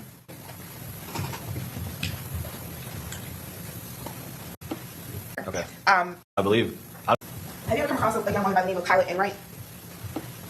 I believe. I don't recall her name, but I believe so. Yes, ma'am. Let me ask maybe let me frame it a little bit better. Okay. Did you review any of the information that was taken from the iClouds of the suspects in this case? Very limited. Did you review any information from the iCloud of Mr. Sean Gabright? No. None. None. Okay. All right, let's talk about what occurred after the murder in this case. Is it your understanding, based on information that you received, that after this murder, that Mr. Isaiah Chance and Mr. Rashad Murphy made posts on social media sort of celebrating this murder? Yes. And specifically made posts of, not a football girl, Tom Brady and Bill Belichick? Yes. Right? As a sort of celebration to successfully having committed this murder? Is that your understanding? My understanding, yes. Brady and Belichick are in the football world are considered to go to be like the greatest of all time. Right. And that's not something that's uncommon. That's done often, right? What's that? Celebratory posts, if you will. Correct. On social media. Yes, ma'am. That's right. That's not uncommon. Okay, and that's outside of the music, right? This is just like a Instagram story or some sort of post on social media. Yes, ma'am. That's correct. Okay. And this will be done specifically by the ops? Yeah, most times, or just somebody who didn't like them. And that might not necessarily be their op, or it's just somebody who is what would be considered trolling that group or that person. All right. And in your investigation of this case, have you seen any posts? Do you have any evidence to suggest that Alicia Andrews ever posted anything celebrating the death of Julio Foolio? Not that I'm aware of. Right. And not as a potential op or someone trolling or in any way. You've never seen any posts to suggest that she celebrated this death after it occurred? Not that I'm aware of. All right. Now, at some point, you actually have contact with Ms. Andrews. You speak with her in an interrogation or an interview, right? Yes. Right. And during that interview, when you spoke with her, you asked her about her tattoos, right? Yes. You asked her about whether she had any tattoos related to Isaiah Chance or Gutterman. Yes. And she actually opened her blouse to get ready to show you those tattoos, right? Yes. And you had to stop her because you didn't know what she was showing you. Correct. So she wasn't hiding her tattoos from you. No, she showed him when asked. Okay.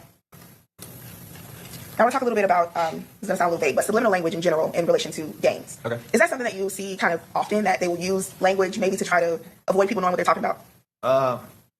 No, I wouldn't say it's too often, but they do use it. Now I want to ask a very specific question. Subliminal language in, for example, jail calls. Okay. Right? Is that something you see common or often? Yes, ma'am. They try to get their point across without law enforcement understanding. Right. And the goal of that is so you don't know what they're saying. Yes. Right? Yes, ma'am. So they're not being explicit. They're not telling you their plans or anything like that, right? No, ma'am. They'll be using like code words or symbols of some sort to. Yeah, with whatever they have created that they both people on each side of the lines understand. Right. And when you are listening to a jail call, it's going to be on recording, right? Like it's a jump drive or a CD that you might have. For us in Duval County, we have access to the system, so we listen to them once they are recorded. They are uploaded to like a website under the name. Got it. Okay. And the bigger point is, with your access to these calls, you have the ability to go back, record, rewind, replay to decipher what is being said, right? Correct. So you're not in a situation where it's being said once in passing and you don't have the opportunity to hear it again. Yeah, that's not your situation. Yeah, no, that's not our situation. Okay. All right. Would you agree with me that there are a lot of unsolved murders and crimes related to this gang in Jacksonville, these gang issues in Jacksonville? Yes, I would say that's a fact. All right. And the cases that are solved, you sort of track those as a part of your investigation. Yes. Like you keep up with who's been convicted or who's going to trial, who's off the street, who was let back out on the street. Yes, ma'am. Okay. You're aware of someone by the name of Queso. You mentioned it before, right? Yes, ma'am. Okay. And Queso, as far as you know, is a member of ATK? He is. Right. And you listen to many of Young and Ace's songs that mention Queso. Yes. You're familiar with the lyric in one of Young and Ace's songs where he says that he dropped $50K on Queso's lawyers? I don't know the exact song that you're speaking of. But you're aware that Young and Ace or ATK has paid for Queso's attorneys? Allegedly. I don't know if that's the truth or not. Okay. You're not aware, allegedly or in fact, that Young and Ace or anyone associated with ATK paid myself or anyone sitting at that defense table? Your Honor, improper false speculation. You can answer. That would be between you and y'all and Young and Ace. I have no idea. I'm asking you. If you I have no idea. Okay. You don't know? No, ma'am. All right.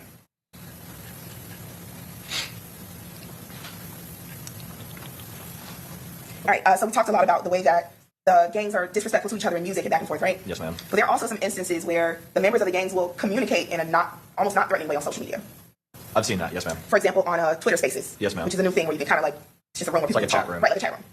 So you've seen that before, correct? Yes. And specifically you've seen it between members of ATK or 1200 and 6 Block. I have. All right.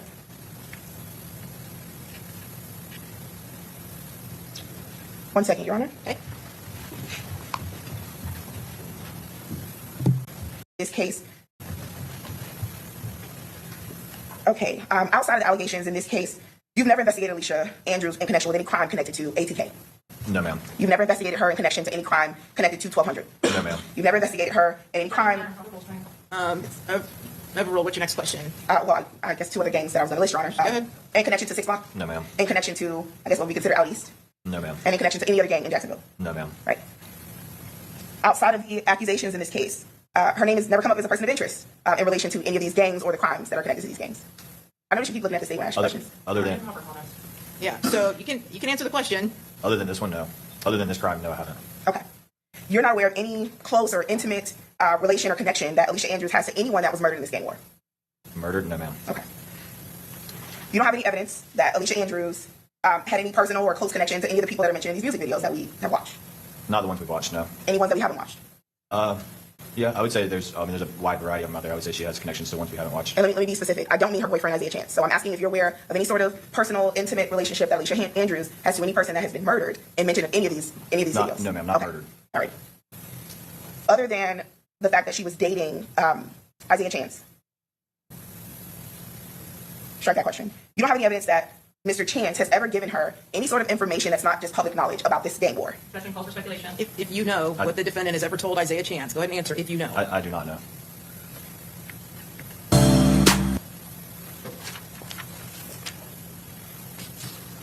In your work on these cases throughout Jacksonville, these gang cases, you've never discovered any motive for Alicia Andrews to want Julio Foolio to die? No, ma'am. All right. And other than Alicia Andrews being the girlfriend of Isaiah Chance, you don't have any evidence to suggest that she's somehow connected to gang activity at all? No, ma'am. No further questions. Okay, redirect. Detective Peter, have you made arrests for homicide? I'm sorry, excuse me. Have you made arrests for homicide or conspiracy to commit murder in Jacksonville in your time in the gang unit or before that from individuals that were related to these gangs that were not paid for defenses by Young and Ace?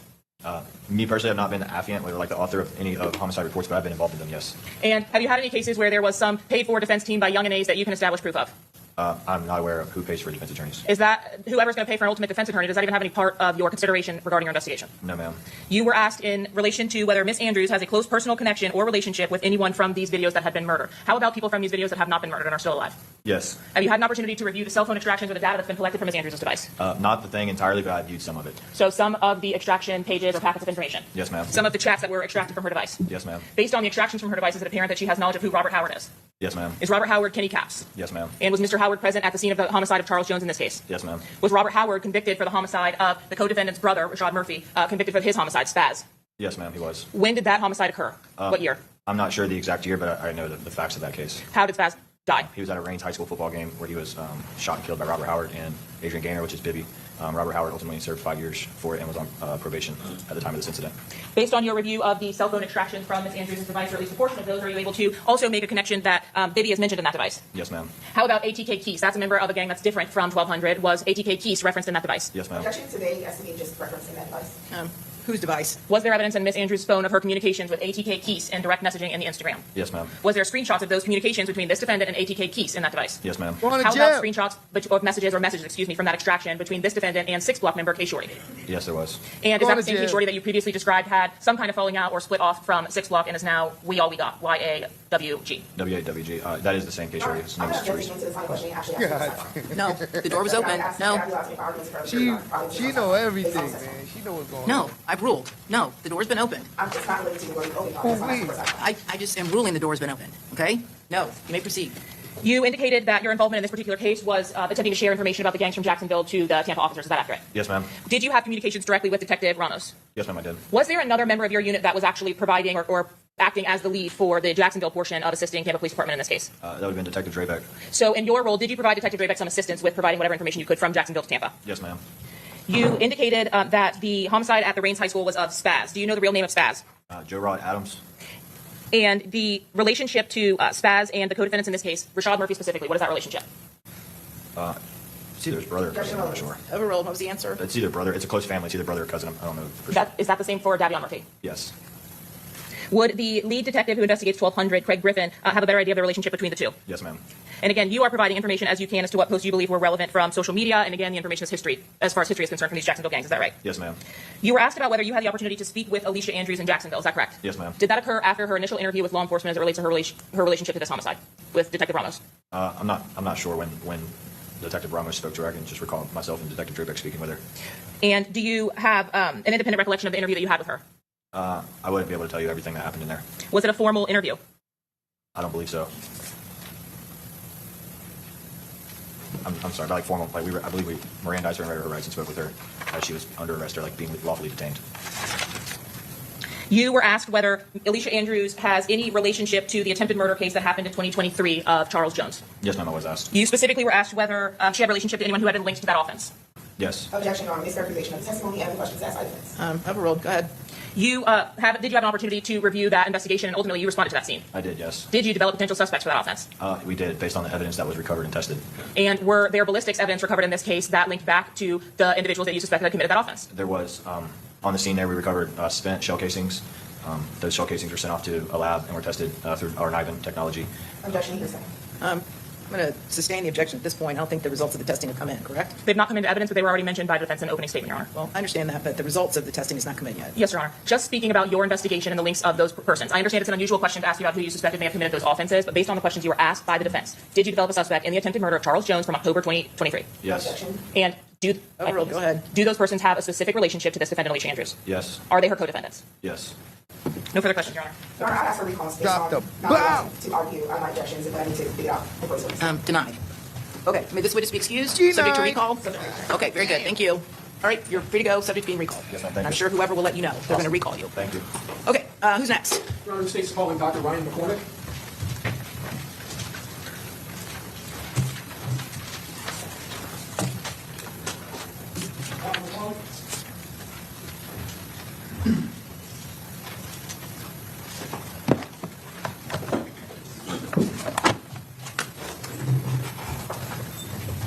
Go. Do you swear affirm that the testimony you're about to give will be the truth, the whole truth, and nothing but the truth, so help you God? Okay, have a seat, and I'm going to read the step now, correct, Mr. Harmon? Okay, so, ladies and gentlemen of the jury, when the parties agree that certain facts are true, that is called a stipulation of fact. You must accept stipulated facts as having been proven. However, the significance of these facts, as with all facts, is for you to decide. In this case, the stipulated facts that you must accept as true are stipulation to identity. It is hereby stipulated by and between the defendant, Alicia Latoya Andrews, and the state of Florida, that Charles Jones, the person named in count 1 and 2 of the indictment in this cause, was found deceased on June 23rd of 2024 at 11606 McKinley Drive in Tampa, Hillsborough County, Florida. An autopsy examination was performed on the body of Charles Jones on June 23rd, 2024 by Dr. Noah Riley, D.O. We hereby certify that the foregoing stipulation is made in good faith and for the reasons herein alleged, dated this 27th day of October 2025. And then the stipulation is signed by Mr. Harmon, Assistant State Attorney, Jeremy McClyment as attorney for the defendant, and the defendant herself, Ms. Andrews. All right, very good. You may proceed. Thank you, Your Honor. May it please the court. Good afternoon. Would you please state your name? Ryan McCormick? Can you spell your last name, please? Yes, M-C-C-O-R-M-I-C-K. How are you employed, sir? I'm an associate medical examiner at the Hillsborough County Medical Examiner's Office here in Tampa, Florida. And what do you do there? Okay. So my job as an associate medical examiner is to perform autopsies and to determine cause and manner of death. All right. How long have you worked for the Hillsborough County Medical Examiner's Office? I've worked for Hillsborough County for just over 6 years.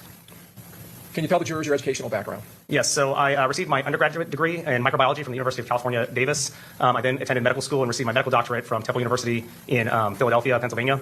Afterwards, I went to residency for anatomic and clinical pathology over at Emory University in Atlanta, Georgia. At the end of my anatomic and clinical pathology residency, I took my board examinations in both anatomic and clinical pathology and passed those. The board exams are really just multi-day exams to show you're competent to go out and practice on your own.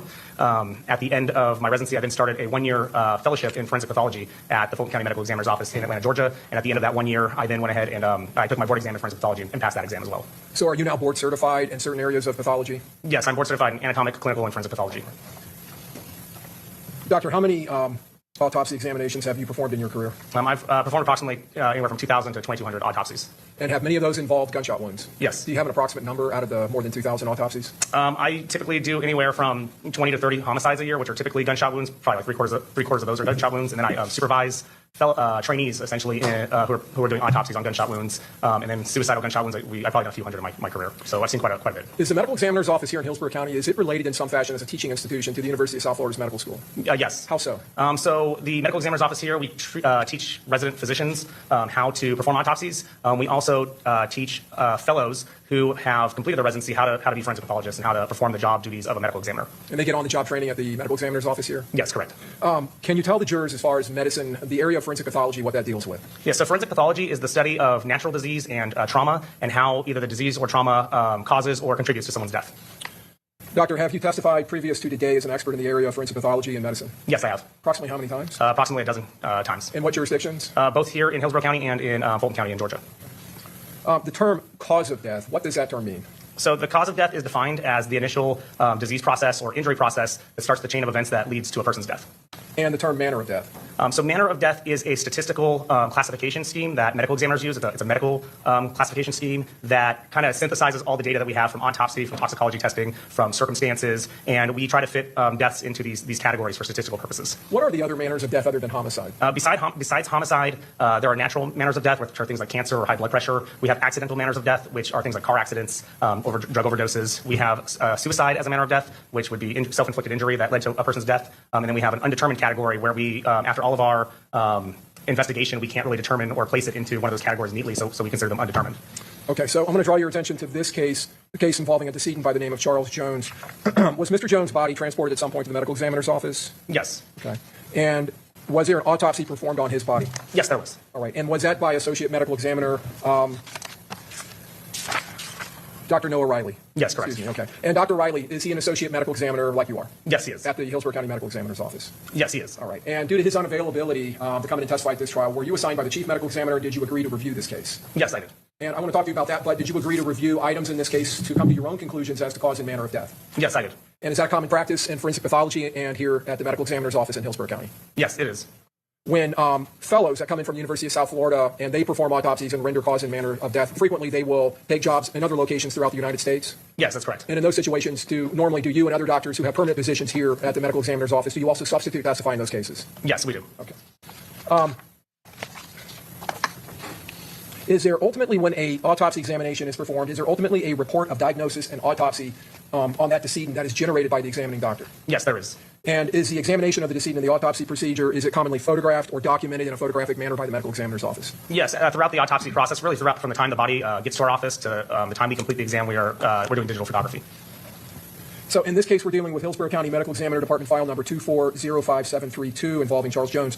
That number, that file number, is that unique to him and to his file in your office? Yes, it is. Okay.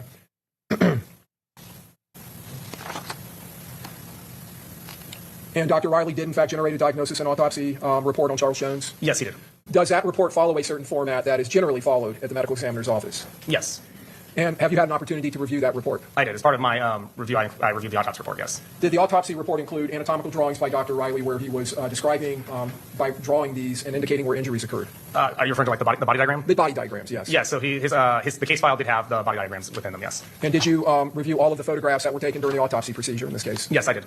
When the body is brought into the medical examiner's office, is it prepped in some form or fashion for autopsy? Yes, we initially prep the body when it comes in. Before we unzip the body, we will actually perform an X-ray just to get an idea of what's inside prior to opening. Once we open it, we then take photos of the decedent, how they are, and then from there we continue to process by undressing the body, removing any kind of, sometimes at scenes for homicides we'll bag hands to preserve evidence. So we'll remove those bags and we'll photograph the hands as they are. We'll take fingernail clippings, we'll take head hair to preserve for evidence possibly in the future, and then we will usually remove him from the body bag, usually remove the person from the body bag and re-X-ray them prior to starting our external examination. Is the body washed in its preparation process? It is eventually, but typically what will happen is we'll do what we call the external examination first. So we'll go through and look head to toe and pretty much perform a physical exam documenting natural disease findings, trauma, physical identifying features. And then once we've significantly done that and photographed those things, then we would wash the body. Okay. So I'm getting a little ahead of myself. So in the that external examination, would you document things such as tattoos and scars, things like that, surgical scars? Yes. And would you make observations of any external injuries, such as a gunshot wound that may have an external component? Yes. Okay. Is the body weighed and measured? Yes, it is. In this case, do you recall what Mr. Jones' height and weight were at autopsy? He was 6'2" and 135 pounds. Okay.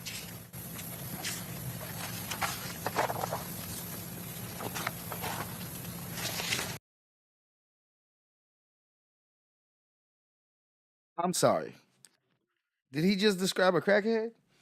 Hold on, let me rewind, because I don't think that these numbers go together. What he said? Weight were at autopsy? He was 6'2" and 135 pounds. Bro, that's what is that real?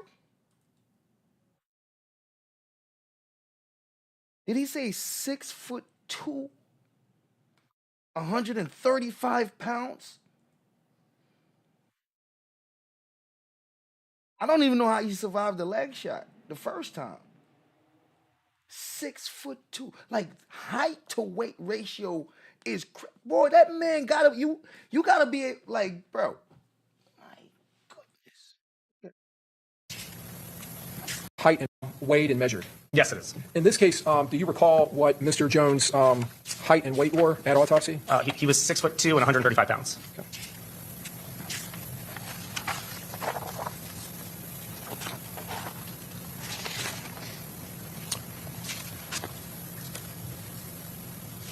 Does the file, the medical examiner's file, also contain a death investigator report of scene investigation? If there's a scene response, then yes, it will have a scene report or some kind of documentation of the scene findings. In this case, was there a death investigator report of scene investigation? Yes, there was. And did you review that? I did, yes. So one of the forensic investigators with your office responded to this scene? Yes, that's correct. And when the body is transported from the scene, is the body typically placed on a sterile cloth or blanket of some type? So typically when the body is examined at the scene, it is placed on a brand new kind of white blanket just to preserve any kind of evidence that may fall off the body while they're examining it on scene. And then they'll take the sheet with the body and put it in a brand new body bag and seal the body bag for transport to our office. Okay. And there's some agency that the medical examiner's office contracts with that brings the body to the medical examiner's office from the scene? Yes, correct. In this case, when Mr. Jones' body was brought in and he was removed from the body bag, was there some object that was found in the body bag that had come off of the body? So there was a fragment of a projectile found within the body bag when they initially were processing. Okay. And was that ultimately collected by Dr. Riley? And I'll get to that in a little bit, but was it ultimately collected and packaged in some way? Yes. Based on your review, Dr. McCormick, have you come to an opinion as to Charles Jones? Well, let me rephrase that. Have you come to an opinion as to a reasonable degree of medical certainty as to Charles Jones' cause of death? Yes. And what is that? His cause of death is gunshot wounds to the torso. And have you come to an opinion to a reasonable degree of medical certainty as to Charles Jones' manner of death? Yes. And what is that? Homicide. Now, the external examination that we talked about, was that documented in Dr. Riley's report? Yes, it was. And is there an evidence of injury section where wounds to the body may be documented? Yes. Now, in this case, did Dr. Riley document several gunshot wounds to Mr. Jones' body? Yes, he did. And is there past that, is there an internal examination section of the report? Yes, there is. And in the internal exam section of the report, did Dr. Riley document his findings and observations of his internal examination of Mr. Jones' body? Yes, he did. Now, would that include examination of things such as body cavities, the head, the neck, the cardiovascular system, the pulmonary system, internal organs such as the liver, the gallbladder, the pancreas, the spleen, the lymphatic system, and other systems and sections of the human body? Yes, that's correct. Okay. And is one of those sections referred to as the musculoskeletal section? Yes, that's correct. All right. So I want to start under the evidence of injury section of the report dealing with a gunshot wound to the victim's chest. And I'll ask, first of all, did Dr. Riley label that in some form or fashion? Yes, I believe he did. Okay. And did he label it as, I believe, wound A? Yes, I think that's correct. Okay. And is that label there for any reason other than just documenting and distinguishing that wound from others? Yeah, I think it's just for ease of understanding which wound he's referring to. Okay. All right. So these letters, as we walk through this, they're not there sequencing the wounds as they were inflicted in time or anything like that? Correct. Usually when we label wounds, it doesn't indicate severity or order of injury. As part of that wound, was there an entrance wound on the upper right chest? Yes, there was. And was there any exit wound associated with that gunshot wound? No, there was not. Can we have one moment, Your Honor? Yes. Your Honor, we would tender states 32A as an alpha through triple W as in whiskey. Any objection? Anything more specific? Okay, admitted. Publishing states 32A, and I'm just looking, you can look over your left shoulder there, doctor. Do we see the wound on the right side of Mr. Jones' chest? Yes. And is it right here where my finger's pointing? Yes, correct. Now, we see another wound that I'm going to talk to you about a little bit later, this wound on the upper right arm. Do you believe that these two wounds are associated in some form or fashion? Yes, I do. Can you explain to the jury? So the general, so first off, the wound on the right arm that you see in the exhibit is superficial. It's what we consider a graze wound, and so it doesn't actually enter into the right arm itself. And if you just from this picture can kind of see that it's kind of in a line with the entrance wound on the chest. So my opinion is that it's likely the same projectile or bullet that caused this injury pathway. So it grazes the right arm and then enters the right chest. Okay. Can you tell us what internal structures in the body that projectile passes through during the infliction of this wound to the right chest? So the injuries sustained to his chest included pretty much defects or perforations of the lungs, the heart, and the aorta. Now, there's a documentation about a right second intercostal space where the bullet core and the jacket separated. First of all, the right second intercostal space, is that related to the rib cage? Yeah, so the intercostal muscles are the muscles between your ribs. Okay, the muscles between the ribs. So Yes. there is musculature there on the rib cage. Yes, that's correct. Bullet cores and jackets separating, is that an uncommon event? It's not common, but we see it. Okay. See it enough to where you recognize it when you see it? Yes. Okay. And the jacket portion of this projectile embeds in pectoral musculature somewhere in the body, is that right? Yes, so it actually is pretty much gets caught in the right chest muscle, the right pectoral muscle. And then the core continues to course through the body after that? Yes, it continues on, and it's found later on the left side of the chest. Now, you indicated that core passed through, I guess, the upper lobe of the right lung, the aorta, the heart. And I believe you said the lower part of the left lung? I just said the lungs, but yes, I believe Dr. Riley documented it as the left or the lower lobe of the left lung. Okay. Was there also some type of injury to the pericardial sac? Yes, there would be holes in the pericardial sac. The pericardial sac is pretty much this fibrous tissue or the tissue that surrounds your heart. And in this case, it had defects in it consistent with within the wound path. And then it ends up in the musculature of the lateral left chest. Yes. Let me ask you first of all, would this wound have been fatal? Yes. The aorta, for those of us who don't know, what is that structure? What is its function within the human body? So the aorta is like the main pipe. It takes all your blood to all your other organs to every other part of your body. So it comes off of the top of the heart, and it's pretty much responsible for making sure that blood gets everywhere inside of you. Is it a pretty large artery? Yes. Were there associated injuries to this wound, such as hemothorax?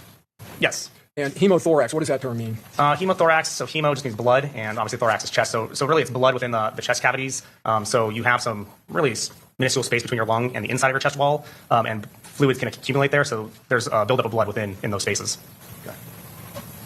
Was there a documented amount of 700 milliliters of liquid and clotted blood in the right pleural cavity? Yes. What is the right pleural cavity? Again, this is the right. The pleural cavity is the space between the lung and the chest wall. Okay. And then there was a left hemothorax consisting of 1,100 milliliters of liquid and clotted blood in the left pleural cavity, so the same area on the left side of the body? Correct. And then another 50 milliliters of liquid and clotted blood in the pericardial sac, which you've already told us is a sac that it surrounds the heart. Yes, correct. So we're talking about almost 2 liters of blood just in this wound. Yes. Is that a significant amount of blood and bleeding? Yes, that is. What is the total volume in an average adult male? The average adult male can have anywhere from 4 to 5 liters of blood.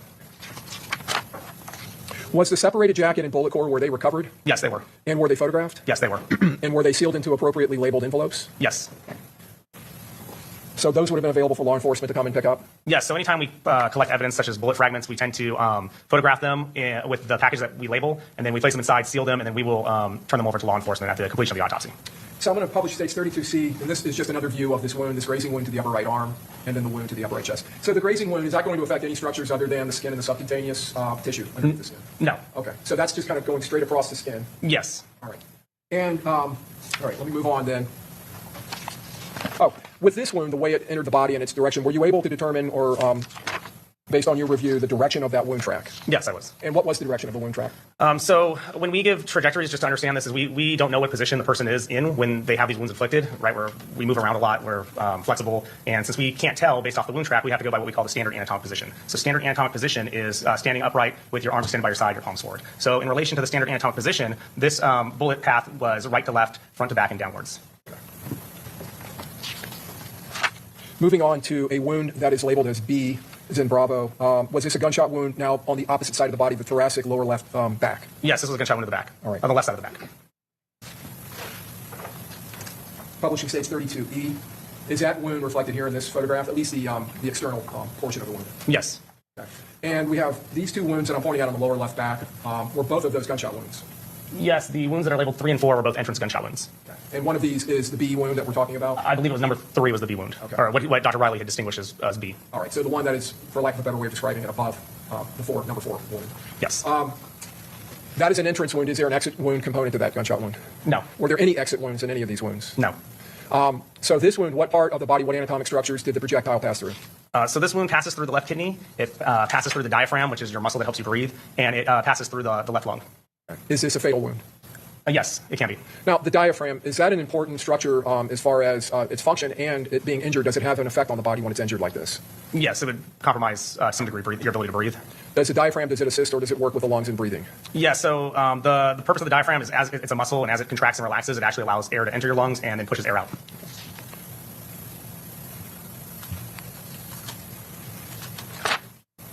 And in this wound, was there a projectile that was recovered? I believe there were fragments recovered from this within the left pleural cavity.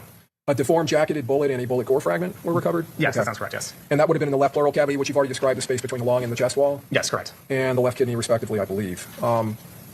Were those projectiles also appropriately sealed into appropriately labeled envelopes? Yes, they were. All right. What was the direction of that wound track? So again, in relation to standard anatomic position, this wound track traveled from back to front. It traveled, I believe it was from right to left and upward. Right. I'm sorry, left to right and upward. Left to right and upward. Yes, left to right and upward. So it's on an upward trajectory. Yes, it was pretty steeply upward. All right.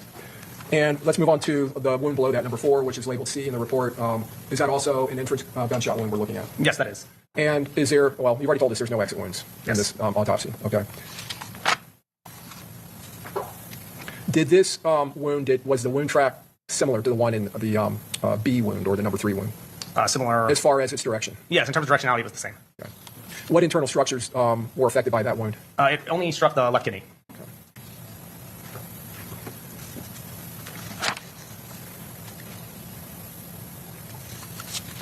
So Mr. Jones suffered 2 gunshot wounds to his left kidney. Yes. Okay. And what were the projectile or projectiles that caused that wound collected by Dr. Riley? Yes, there were fragments that were collected by Dr. Riley in that wound. And did he follow the same process of placing them into a sealed envelope and marking it appropriately? Yes. Okay. With both of these wounds, were there associated bleeding, I guess, or associated wounds? So yes, with the with gunshot wound labeled number 3 on here on this photograph, it probably has some bleeding within that left pleural space. I don't recall him mentioning blood within the abdominal space, but there would be some kind of soft tissue hemorrhage. There was, based off the picture, some hemorrhage around these injuries. And you indicated that the wound track or the wound direction in number 4, or label C within the report wound, which is below the number 3 or B, that it had a similar direction. Yes, it was back to front, left to right, and upwards as well. Okay. So I want to ask, with these wounds to both the chest, the trajectory of the wound through the chest and the A wound, and then this B and C wound on the victim's back, I want to ask you if those wounds would be consistent with having been caused while the victim was seated in a car by shooters in front of the car, while the victim was both turning to avoid the gunfire and then trying to turn his back to the shooters and crawl through the front 2 seats into the back seat. Yes, they could be consistent with that. Especially the fact that he would be bent over. Would that, in your opinion, would that account for this upward trajectory, or could it, through his body? Yes. Was wound number, wound labeled C, the second wound in the back that we talked about, which is number 4 in that photograph, was that a fatal wound? So it wasn't immediately fatal. There's a lot of variables with that injury. It depends on how much he bleeds from his kidney and how long it would take him to get care. He could survive from that wound, but he could also succumb to it too. It would be really hard to determine. Okay. These wounds to the back and to the front of Mr. Jones' body, how long would it take after infliction of these wounds, especially if they happen in rapid succession, to cause death? It would only take seconds with the amount of blood loss that he had or he sustained. Okay. And could he have lost consciousness in seconds? Yes. With these types of wounds, what is the actual, you've talked about gunshot wounds being the cause of death, what is the actual mechanism of death? So mechanistically, there are 2 things at play here. One is blood loss. So if you don't have enough blood in your vessels, you can't maintain your blood pressure, and you can't get blood up to your brain or to your heart. And then the fact that the one bullet in his chest passed through his heart muscle, it caused structural damage to the heart, and so you're going to be more prone to having an abnormal heartbeat. So both are, combine that with the blood loss and him not getting enough blood to his heart, you can have both of these mechanisms happening at once. So I want to walk you around the victim's body with photographs, and I'm going back to 32E. There was another wound here at number 2, and states 32F, just more of a close-up of it, states 32G, more of a close-up. Is that wound something that is consistent with being caused by shrapnel? Yes, it is. And were there other wounds on his body that were consistent with having been caused by shrapnel? Yes, there were. States 32P is in Peter. This incised wound to the victim, that's his left elbow, is that correct? Yes, correct. All right, and this would be the interior or the outside of his arm? This would be the outside of his arm, yes. Okay. Is that a wound that is consistent with having been caused by shrapnel? Yes, it could be consistent with that. States 32Q, just a close-up of it.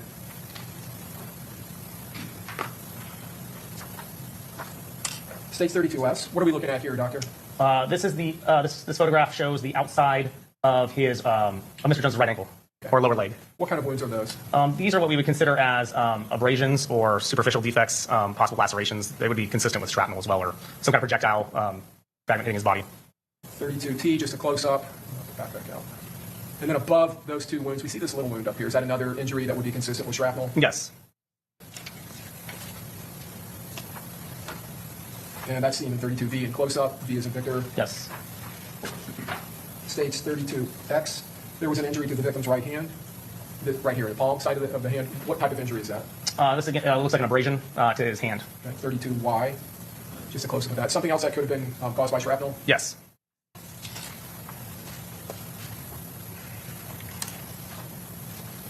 These shrapnel wounds, would they be consistent with both projectile shrapnel and intermediate barrier shrapnel, such as automotive glass? Yes, they can be from automotive glass, from the bullet itself, or the projectile itself, or even from plastic or any other material. States 32AA, just a photograph of the item that was located in the sheet within the body bag with the body? Yes, that's correct.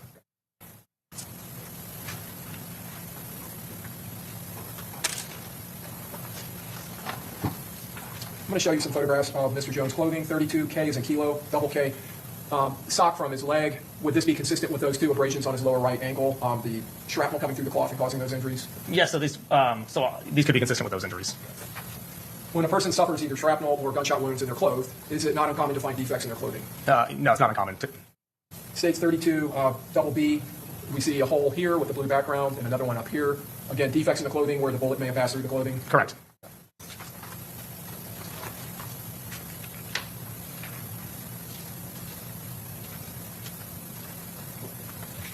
In the musculoskeletal section of the internal exam, did Dr. Riley notate that he had recovered a projectile from the victim's lower leg? Yes, correct. And I think he described it as a remote injury. Yes, that's correct. Would that be consistent with a shooting event that had occurred 9 months earlier where something or a projectile had been lodged in the victim's leg and left there? Yes, there was, from the photographs, there was significant scar tissue around this fragment of projectile, which indicates to us that it's been there for some period of time. States 32, L is in Lima, L.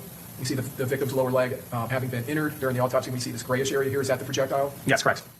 And so that's deep in that muscles of his lower leg. Is that correct? Yes. 32M is in Mike double M, and that would be the item there. Yes, that's correct. Was that item also collected by Dr. Riley and placed into an envelope that was appropriately labeled? Yes, it was.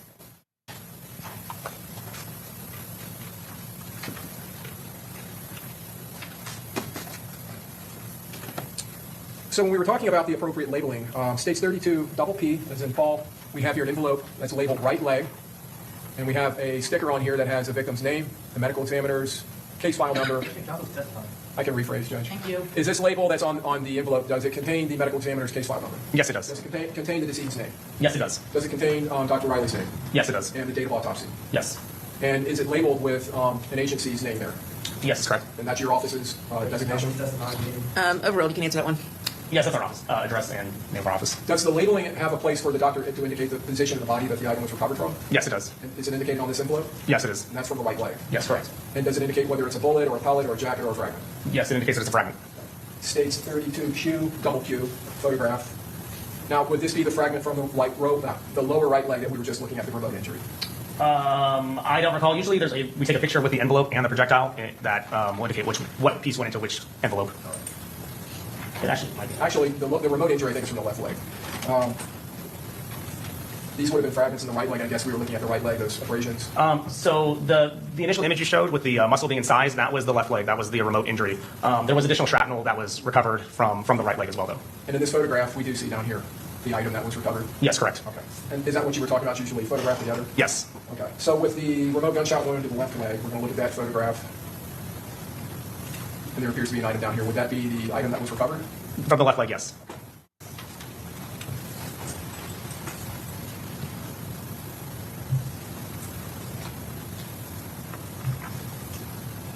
States 32 double V. Once the items are placed into the envelope, is the envelope sealed in some form or fashion? Yes, it is. How is it sealed?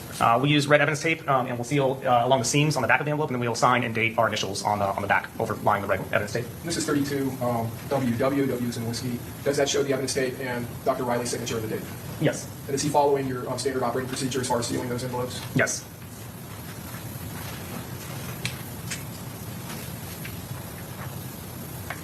States 32 double X. Are these envelopes of several areas? Let me rephrase that. Are these envelopes of items that were collected from several areas of the body? Yes. And starting in the upper left here, if you could walk us kind of in a circle here, clockwise, and just tell us the areas. Sure. So we have a fragment recovered from the left kidney, a bullet recovered from the left chest wall, a bullet recovered from the body bag, a fragment recovered from the left pleural cavity, a jacket recovered from the right chest, a fragment recovered from the periaortic tissue, and a fragment from the sock. Okay. And so not only is the area of the body that the item is collected from labeled, but also he's checking off what type of item it is. Yes, correct. Whether it's a bullet or a fragment. Yes, correct. Or jacketed. Yes, it could be. I don't know if he actually labeled. He did. Jacket on the right chest, yes.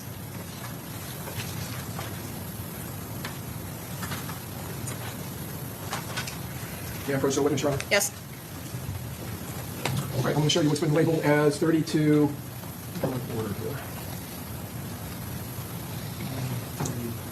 I believe this is 32A. 32A, there's a smaller envelope inside of the bigger envelope, is that correct? Yes. Do you recognize the envelope? Yes. And what is the envelope? The envelope is a fragment that was collected from the left pleural cavity at the autopsy of Mr. Jones. Okay. Your Honor, we would tender states 32A. Any objection? Admitted. Is it, what is it, 32? You said 32A, but I think it's 30. What does it state on there? I'm sorry, 33A. Okay. Any All objection? of these are 33. Any objection to 33A? Okay, admitted. So 33B. The envelope has a smaller envelope. Do you recognize that, Doctor? Yes. And what is it? This is the envelope that was contained a bullet from the left chest wall that was recovered at the autopsy of Mr. Jones. Okay. Your Honor, we would tender states 33B. Any objection? No objection. Admitted. 33C, you recognize a smaller package. Yes. It's the bullet that was recovered from the body bag of Mr. Jones. And 33D, you Are you moving that into evidence? I am, Your Honor. Temporary for admission. Any objection? And 33D. 33D is the jacketing that was recovered from the right chest of Mr. Jones. The objection? Admitted, all of those? 33A through D?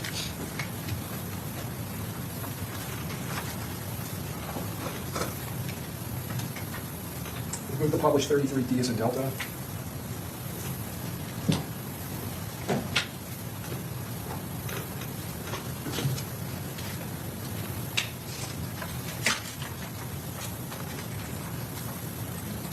C, moving to publish.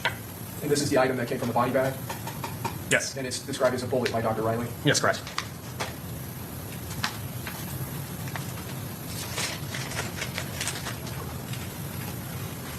And 33B, publishing from the left chest wall, and it's a bullet, correct? Yes. And then just the back of the envelope.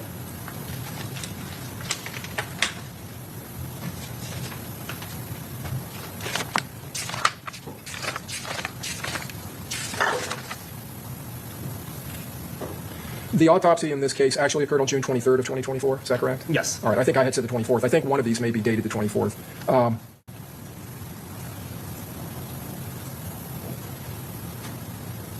Was Mr. Jones' his age documented? Yes. What was his age? I believe he was 20. Oh, that's fine if you want, if you want fresh memory. Yeah, I'm pretty sure it's 26. Okay. Yeah, he's 26.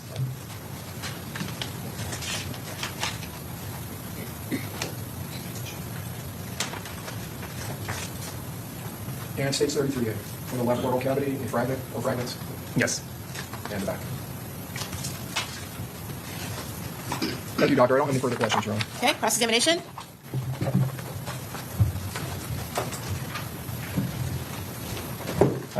Did you perform the autopsy in this case? I did not. Another medical examiner did? Correct. All right. And how many gunshot wounds did Mr. Jones have? In my opinion, he has three gunshot wounds. All right. And so he passed away as a result of those gunshot wounds?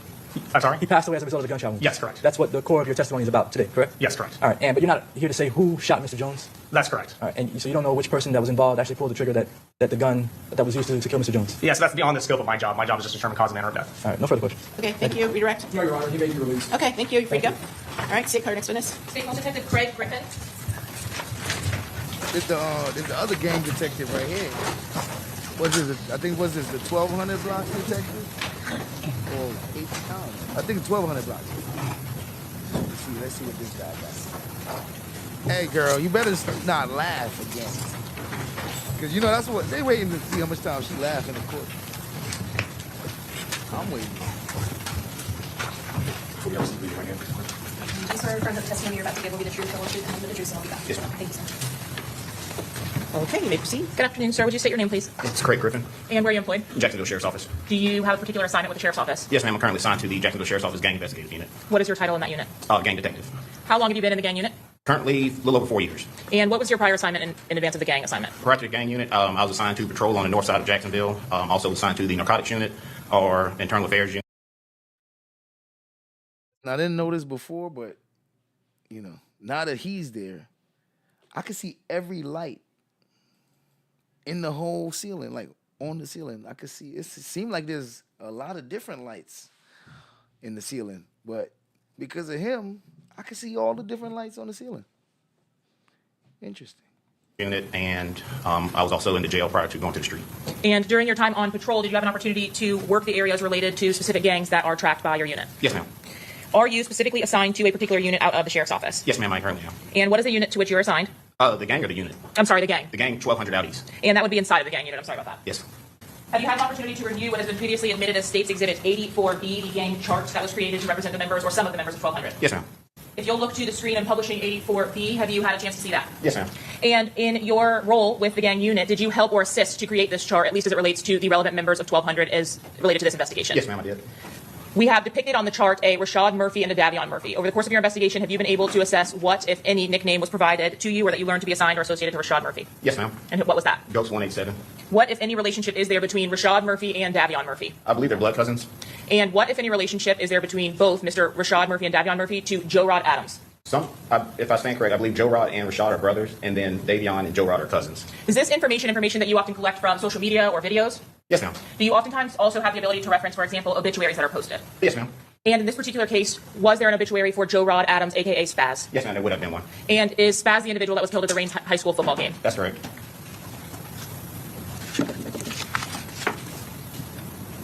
Did you, in this particular case, have any involvement with the investigation that was conducted into the homicide of Charles Jones? Yes, ma'am. And what particular involvement did you have? I conducted a traffic stop on a Shane Gaswright. And when you conducted that traffic stop, were you accompanied by other law enforcement officers? Yes, ma'am. As you all made contact with the driver, Mr. Gathright, did you ask him to exit his vehicle? We did, yes, ma'am. And did you complete a search of that vehicle? Yes, ma'am. Having attended that traffic stop, are you aware of whether any of your fellow officers were wearing a body-worn camera? Yes, ma'am, I do.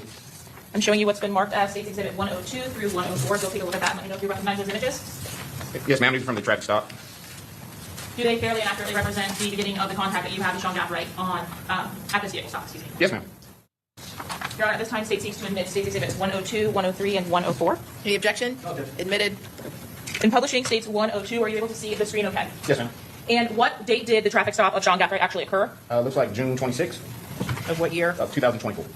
Were you working in your capacity as a gang unit detective Yes, when ma'am. the stop was conducted? Yes, ma'am. You indicated that Mr. Gathright was asked to exit the vehicle. Is that what's depicted in, is that depicted in States 104? Yes, ma'am. Before he exited, were you able to make contact and ultimately identify the driver of the vehicle, confirming Yes. it was Sean Gathright in States 103? Yes, ma'am.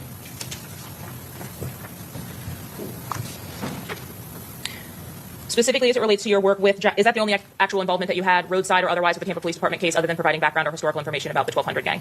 That and then also the interview of Rashad Murphy. And that would have been subsequent to the vehicle stop with Sean Gathright? Yes. And who, if you recall, attended that interview of Rashad Murphy with you? It was myself and Detective Trey Beck. And where did that interview occur? That took place at our seated unit. Was that interview recorded or documented in some way? Yes, ma'am. Audio and video recorded. Referring back to your responsibilities with the gang unit, how long have you been assigned to the group 1200? Going on almost 2 years now. And are you familiar with whether 1200 used to be represented by a different name or the members therein? They had a couple of different names, yes, ma'am. In advance of 1200 being the leading name as referred to that group, what was Rashad Murphy, for example, or Ghost associated as? Another group called 187 Boys. As the groups develop into bigger groups or grow in size, do they ultimately assume these additional names? So from 187 to 1200? Yes, ma'am. In this particular case, would that mean that Rashad Murphy no longer considers himself 187? Not 187, but also 1200. What does 1200 specifically actually represent? It's a block located in Jacksonville, Florida, at the corner of 1st and APR. And would you say that that's a neighborhood or an area of Jacksonville? Yes, ma'am. Does 1200 associate with ATK or its members? Yes, ma'am. Have you personally in your time or work with the Jacksonville gang unit seen videos and social media posts which depict both of those groups in the same video or post? Yes, ma'am. Do ATK and 1200 share a common enemy in Jacksonville? Yes, ma'am, they do. And who is that common enemy? It'll be members from 6 Block. Did you have an opportunity to review some photographs that were taken of Davion Murphy at the time of his arrest? Yes, ma'am.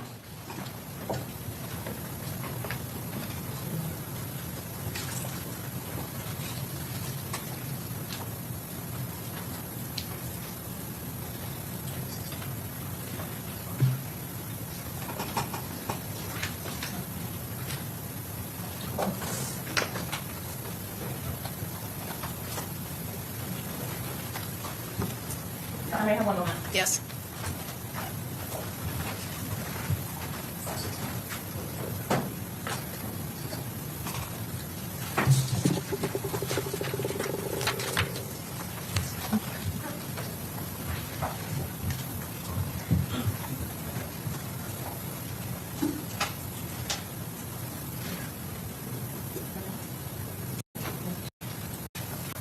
These photographs only. Sure, I'm showing you what's been marked State's Exhibit 69A through O. You should take a look at these photographs and let me know if you recognize them.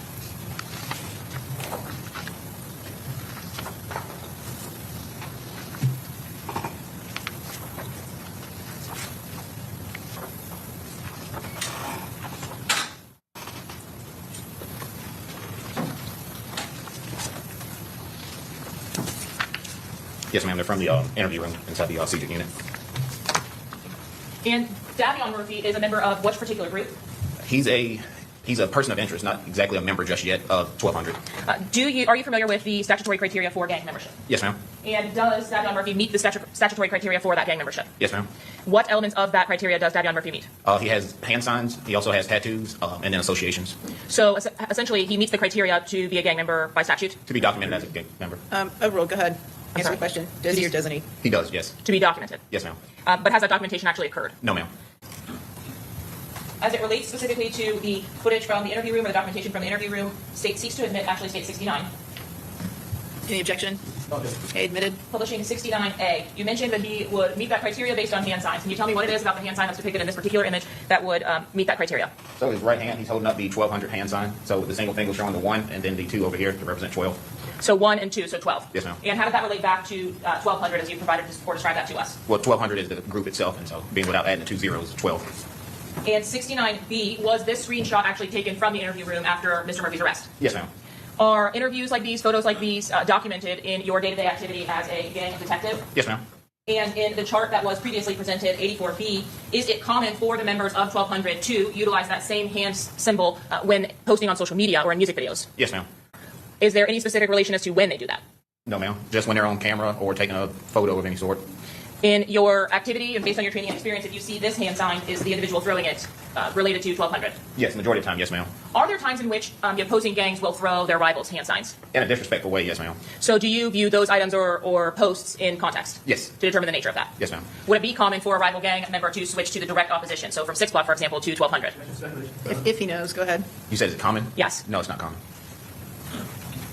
In addition to the screenshots from the surveillance footage, were you also able to view some photographs that were taken by Detective Nieder of Davion Murphy? Yes. In 69D, are you able to tell us what, if any, significance was related to the tattoo on Mr. Murphy's neck?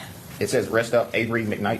Is Mr. McKnight an individual who is alive or deceased? Unfortunately, he's deceased. And do you know the circumstances of his homicide? I believe. Overall, just limited. Just explain this. Was the circumstance of his homicide something related to the gang war in Jacksonville? Yes. 69E, specifically as it relates to the tattoo across the bottom of Mr. Murphy's midsection. Are you familiar with an individual that went by the moniker of Suge? Yes, ma'am. And was Suge a name that is regularly utilized or mentioned by 1200 members? Yes, ma'am. Is Suge also a person or an individual that's disrespected by their rival 6 block? Yes, ma'am. Now, previously had Davion Murphy and Rashad Murphy represented 187. Yes. At some point, do you document Davion Murphy's transition to 1200? Document it, no. Monitor it, yes. So is there some mechanism by which you all record updates that you'll see or items that you think may prove valuable in when you do updates to documenting or undocumenting specific members? Well, yes, because everybody has to be redocumented every 5 years. So is there a log or some record that you can keep for documentation or items that would go towards potentially meeting that criteria? Yes, it's called an FIR. So having received these, would you have added essentially a note regarding Davion Murphy and his tattoos or no tattoos had you not had them before? Yes, ma'am. Was there another tattoo in state 69H that was depicted on the left side of Mr. Murphy? Yes, ma'am. And are you familiar with Jacoby? Yes, long live Jacoby J. I'm not familiar with that Jacoby. Jacoby Wright or Jacoby J? Jacoby was hook on the end, and then you have Jacoby Wright at the bottom. But I'm not familiar with Jacoby Wright. Okay. But did you have an opportunity to view this photograph? Yes. Were you able to view a photograph of tattoos that were taken on the bicep and shoulder area of Mr. Murphy as well? Yes, ma'am. Specifically, do you recognize the image that's depicted on the top of Mr. Murphy's shoulder? Yes, ma'am. It says long live Joe Rod. And are you familiar with Joe Rod? Yes, ma'am. Is that the same Joe Rod Adams that was killed at the Rains High School football game? Yes, ma'am.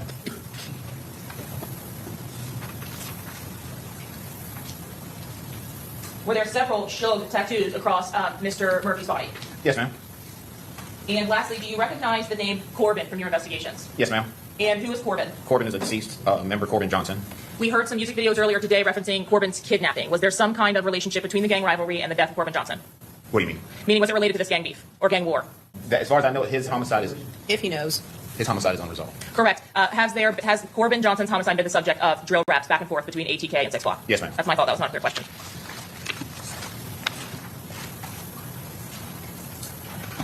I'll pass the witness, Your Honor. Okay, cross.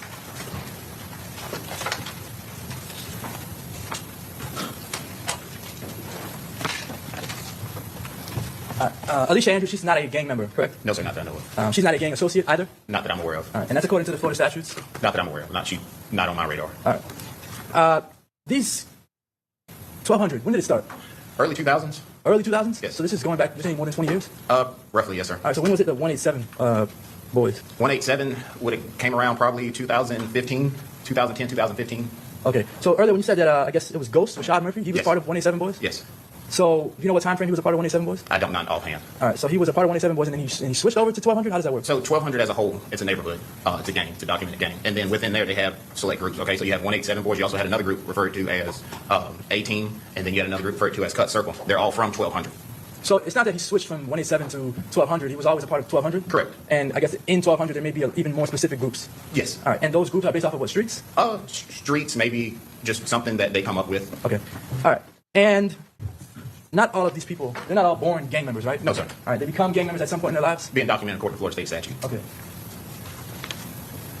This is the 1200 chart. You're the gang detective for 1200, right? Yes, sir. So on this, I guess, chart here, 4 of these individuals, they're no longer alive, at least 4? At least 4. You give me a second, I can find. I count at least 6. 6? I have, from your testimony, you can add. Okay. But I have Shug is no longer alive? Correct. Davion Murphy had his name tattooed on. Is that Correct.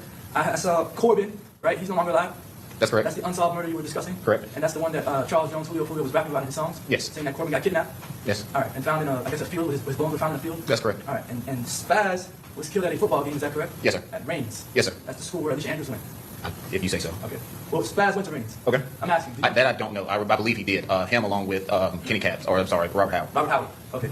And Robert Howard is accused of killing Spaz? That's correct. All right. We have this Leaky? Yes, sir. He passed away? Yes, sir. All right, so I have Leaky, I have Spaz, Corbin, Shug. Who are the other 2? So at the bottom you have Darian Self, Michi, and then Brandon Bevel, 5, who are also deceased. You said Brandon, deceased? Yes. Darren, Michi? Deceased. That's also one of the ones that Julio Foolio was rapping about in the songs? Yes. And then was the 3rd one? No, that should be 6. You said 2. 2. Okay, so just those 2. All right. And the others, are they still in 1200? They're on this chart? They're still, yes, sir. Well, so J. Dot, not so much. He would be associated to a different gang now. J. Dot is Jacory Rivers? Correct. He's in a different gang now? Yes. What gang is he in now? I'll possibly tie him to the Bloods gang. The Bloods gang? Yes. So he's no longer with 1200? No. Do you know why he's no longer with 1200? I don't know. All right. The Bloods gang, is that a Jacksonville gang? No. Right.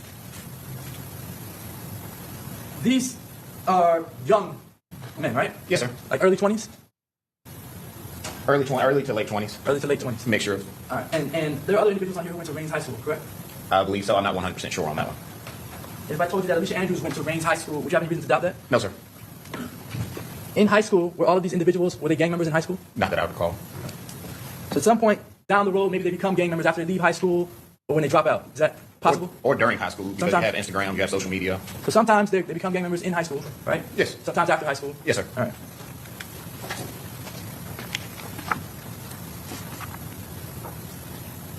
Going with this, bro. You know of Alicia Andrews to use any hand signs? No, sir.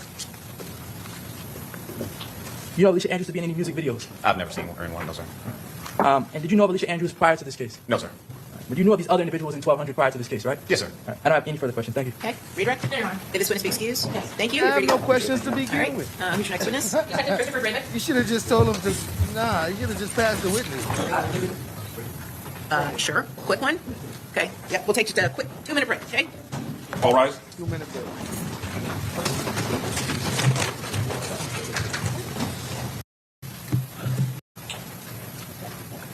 Okay. Very good. Welcome back. Everyone have seats. State who's your next witness. Detective Christopher Draven.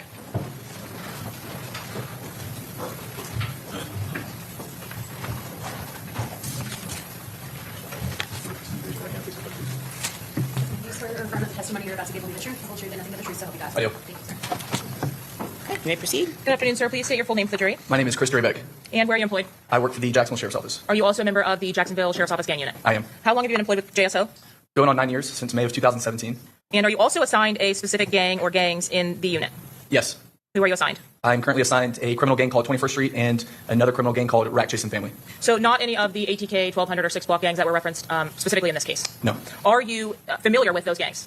Yes. Do you work alongside the detectives who are specifically assigned to those gangs? I do.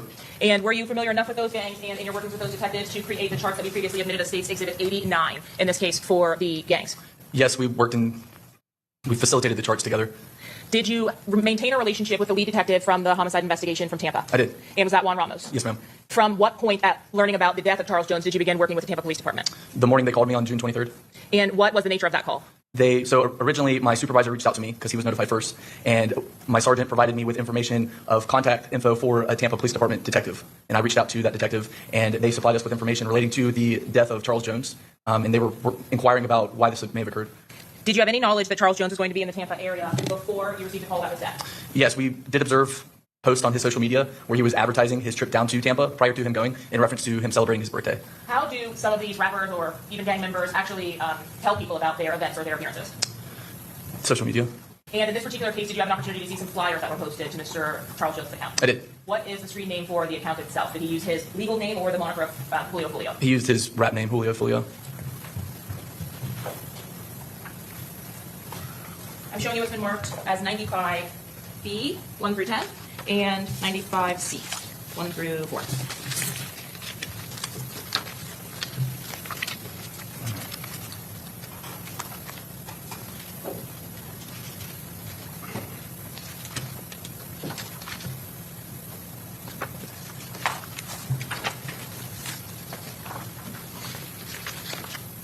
Okay.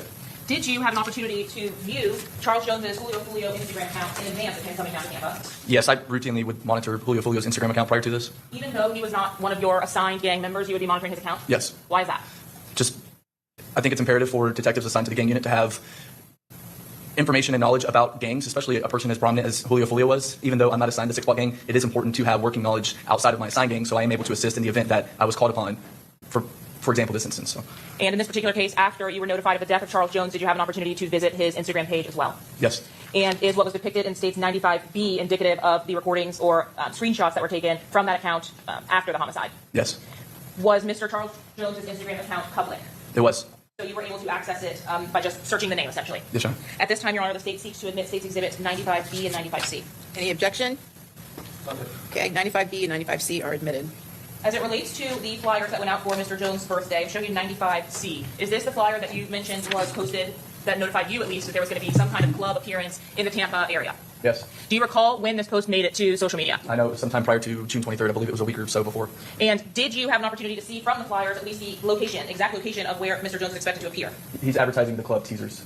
Was the information that you had regarding 6 Block members being in Tampa only limited to Mr. Jones, or did you receive information that additional members would also be present at that time on June 22nd? There was an additional post that he had made in reference to his travels down to Tampa, and we did see another person in that post, and it was Robert Howard. Showing you C2. Is this the post that you're talking about? Yes, the gentleman on the right with the yellow hoodie, that's Robert Howard. He goes by the name Kenny Caps. He's a 6 Block gang member. And you have this knowledge in advance of the actual trip down to Tampa, is that right? Yes. Now, both of the appearances that were annotated in the post that he was giving, did you provide any information that you can recall about rivals or about his arrival to Tampa? I did not communicate with Tampa prior to this. In your review of the Julio Foolio Instagram account after the homicide, is this when you first looked to the account what you would see in opening it? Yes. And were you able to actually look back to view in B2 here additional posts that were made by Mr. Jones? Yes, he had quite a few posts. Was there one post in particular that became relevant to your case or investigation? Yes. And can you show us which post that is that's depicted in this? Starting from the top, at the top in the middle, you have the teasers flyer that he had posted. If you go one post below that, so directly in the middle, it's an image of his face. That's an Instagram reel he posted. What's an Instagram reel? If you can describe that for the jury, please. It's a video posted on his Instagram account. But more specifically, this appears to be a shared Instagram reel that was originally posted on a separate social media application called Triller. And Triller is similar to TikTok. It's just videos. As a part of your review of this account, were you able to actually click on that reel itself?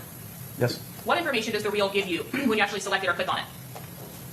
Like, what information are you provided? Is there a caption? Is there likes? What do you see when you get to access these? So when you click on the post, you obviously watch the video, and then just below it there is a caption notated by the user of the account, who is Julio Foolio, and that caption reads, "They thought I checked out that last time. We don't celebrate foot shots," with some emojis. Are you familiar with the earlier attempt on Charles Jones' life from October of 2023? Yes. What was the injury that Mr. Jones suffered as a result of that incident? In October of 2023, Charles Jones was shot in the foot during an attempted murder on his life. As it relates to this particular investigation, did your involvement also include the impounding of a device related to Alicia Andrews?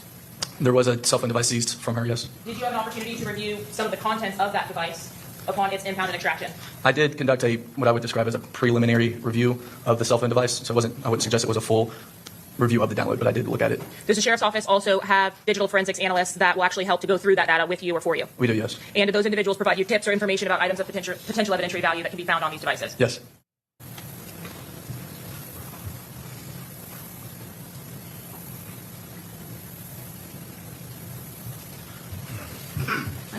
Showing you what has been marked for identification as 76B5 through 7. Do you recognize these extractions from that device?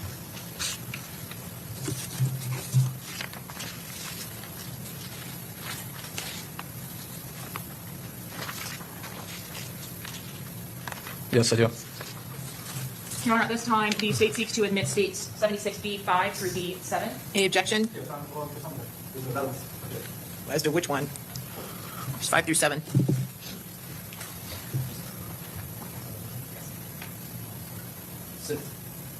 Okay, come on up.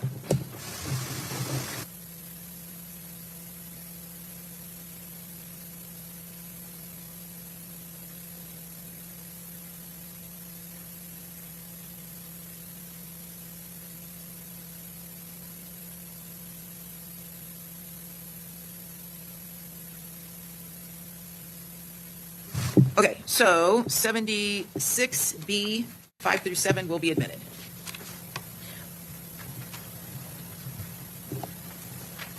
In publishing 76B5 was there a screenshot from the post that was referred to on the reel from Charles Jones's Instagram account retrieved from that device? Yes. And this is the device that was identified to the defendant, Ms. Andrews. Yes. And did you have an opportunity to review the actual original post from States 95C? And Ms. Ismar, sorry for the record, what exhibit did you just show this witness? This is 76B5. Thank you.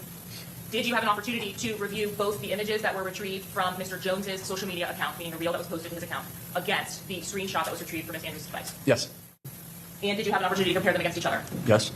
In viewing 95C previously admitted and 76B5, were these images accurately retrieved, the items on the left from Mr. Jones's Instagram and the item on the right from Ms. Andrews' phone?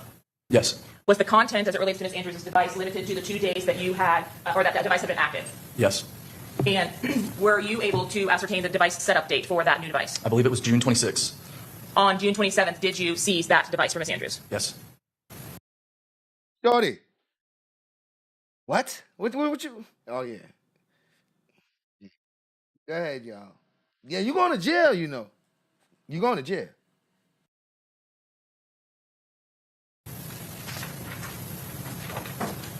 Were there additional items of potential evidentiary value retrieved from that device from Ms. Andrews? Yes, ma'am. In 76B6, were you able to identify the individuals depicted in this image saved from that same device? Yes, I do. And who is the individual depicted to the left? That is a gentleman named Xavier Harrison. He is a ATK gang member who goes by the nickname Fat Zay. And who is the individual, if you know, identified to the right? That is a gentleman named Torgon Williams, and he is also an ATK gang member, and he goes by the nickname ATK Red Dot. Has ATK Red Dot been referenced or mentioned in some of the social media videos that were drill raps or disses posted by Six Flock? He has been referenced in music historically, yes. Lastly, in states 76B7, do you recognize any of the individuals depicted in this image from the extraction? I do. The gentleman on the left is a guy named Gerard Adams. He goes by the nickname Spaz, and he is associated with the 1200 group gang. Is Spaz also related to any of the other co-defendants in this particular case? Spaz he's deceased now. He was murdered, I believe, back in 2018. But he is related to Rashad Murphy and Davion Murphy. Did you have an opportunity to see and interview Davion Murphy? I did. And are you familiar with how he looks? Yes, ma'am. Have you seen a photograph from the arrest of Davion Murphy? I have. And have you had an opportunity to review the Ring camera footage from the Airbnb in Tampa? Tampa did share videos with us recovered from the Airbnb. I did review them, yes.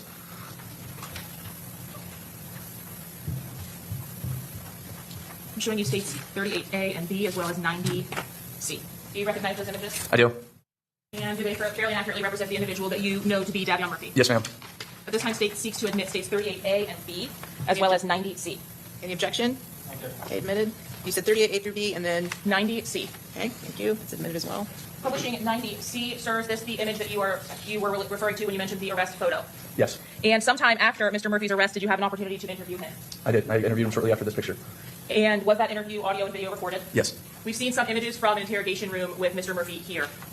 Was Mr. Murphy captured making any kind of hand signs during the course of that interview or thereafter? He does throw up what's recognized as the 1200 hand gang sign.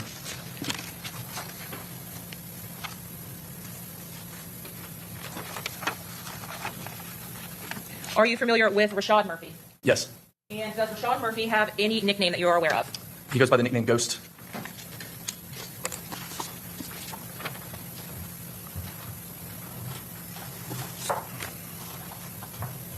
During the course of your investigation, do you have contact with Detective Ramos and agree to assist by writing several search warrants? I did assist by drafting quite a few search warrants. Did your involvement in this case actually begin on the day of the homicide with the assistance that you provided to Tampa? Yes.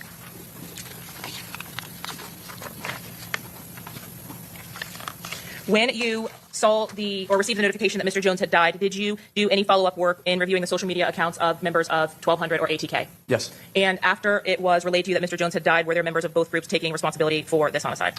They were doing what we commonly see when a prominent gang member is murdered. They were trolling on social media by posting laughing emojis and other related celebratory posts. So when you are actually notified, is that by Detective DeJesus from the Tampa Police Department? Yes. In starting with your involvement, did you have any information about a possible suspect vehicle? They did share with us at some point early on that there was potentially a black Chevrolet Impala involved. And in that initial call, were you able to relay any information about potential leads from incidents that you had investigated or seen on social media in the weeks leading up to the homicide? Yes. What information was it that you were able to obtain in your day-to-day duties related to the homicide or leading up to it? During the conversation I was having in the first day that they were reaching out to us, I did share with that detective that I had screen recorded a conversation that Julio Foolio was having approximately 2 weeks prior with another person named Isaiah Chance on Spaces, which is formerly known as Twitter. It's an open chat room where people can enter and speak to each other.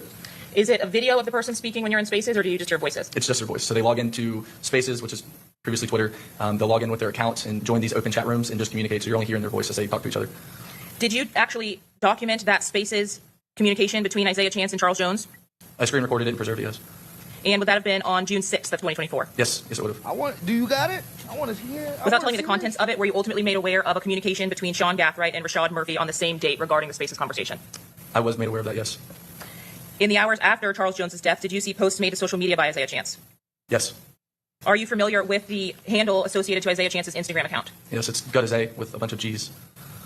And do you know the social media handle for Rashad Murphy? Yes, it was Ghost187. Have you, in your review of Isaiah Chance's Instagram account previously or since this homicide, documented any interaction on social media between Isaiah Chance and Rashad Murphy? Can you ask that again? Yes. Was there a social media post to Isaiah Chance's Instagram account tagging Rashad Murphy? Yes, there was. And would it have been tagging his handle? Yes, his username. During an earlier interview that you had with Mr. Murphy, did you make any kind of observations that were unique that you actually relayed to Detective Ramos as it relates to this investigation? Yes, when he was signing his constitutional rights form, which is just a form we go over with people prior to interviewing them on a criminal investigation, there's a portion of this form where they have to sign confirming they acknowledge all their constitutional rights that have been advised to them. And I observed he was signing the form with his right hand, and it was I couldn't read it. I asked him if he was okay. And then it occurred to me later in the interview that he was doing that on purpose because one of the shooters in this investigation is left-handed. And I was able to obtain a separate interview where Rashad Murphy was read his rights and he signed that form with his left hand. So it was apparent when he was signing the form in front of me, he was signing it with his right hand. I couldn't read anything. Right with his right hand. He left-handed. He tried to write with his right hand. He probably looked at awkward. He probably looked at so awkward trying to write with his right hand, doing it like this. You know what I mean? Because, left-handed people, they kind of write the other way. So trying to maneuver your right hand and you're not used to writing with that probably felt awkward or looked awkward as hell. The shooters in this investigation is left-handed, and I was able to obtain a separate interview where Rashad Murphy was read his rights and he signed that form with his left hand. So it was apparent when he was signing the form in front of me, he was signing it with his right hand. I couldn't read anything he was writing. So in the earlier interview of Rashad Murphy, would that have been before the death of Charles Jones in an unrelated investigation? Yes. What? Overruled, go ahead. Were you able to observe the hand that Mr. Murphy signed his documents with? He signed. Overruled, go ahead. He signed it with his left hand on that occasion. Then, during the course of your investigation or assistance to the Tampa Police Department investigation for the homicide of Charles Jones, was Rashad Murphy interviewed? Yes. And did he utilize a different hand in signing those forms? He was attempting to sign it with his right hand. On June 26th, just a few days after the homicide, did you learn of any particular developments out of Gwinnett County, Georgia, that were relevant to the investigation? Detective Ramos did share with us that Rashad Murphy had been taken into custody in a county in Georgia. Was Rashad Murphy taken into custody by himself? No. Was he accompanied by another individual? He was with a lady named Charmaine Steiger. Do you know Charmaine Steiger to be the mother of Mr. Murphy's children? She is. As a part of that arrest, was Ms. Steiger and Mr. Murphy's cell phone seized? It was. And as you're assisting Tampa Police Department, if items of evidentiary value are seized in conjunction with the Tampa investigation, do you take those items into evidence and then ultimately provide them to the detectives in Tampa? Yes. On the same date of June 26th, did you learn of a development as it related to the Chevy Impala that Detective DeJesus had mentioned was a potential suspect vehicle? Yes, there was further communication that black Chevrolet Impala had been dropped off in a separate county in Florida and by Sean Gathright, and he switched it for a gold Toyota 4Runner. So the black Chevy Impala, may I confirm that was located in Polk County? That sounds right. Was Sean Gathright ultimately stopped in a vehicle stop in Duval County in that 4Runner? Overruled, go ahead. He was. And was that also on June 26th? Yes, ma'am. Pursuant to a search of that vehicle, were you notified of the findings or the items that were located within the gold 4Runner that Sean Gathright was stopped in? I was notified. Within that vehicle, was there a cellular device that was taken into evidence? Yes. Was there also a new phone in a box? Yes, it was. Was there ballistics evidence that was impounded? Yes. And did that include spent shell casings from the interior of that vehicle? Yes, there were spent shell casings in a box inside of the vehicle he was driving. Did you relay the findings to Detective Ramos? Yes, ma'am. And are you aware of whether each and every one of those exhibits or items were impounded at that time? They were. By June 27th, the Thursday after the homicide, did you develop sufficient probable cause with other members of JSO to execute a search warrant on the residence of Sean Gathright and Isaiah Chance? Yes.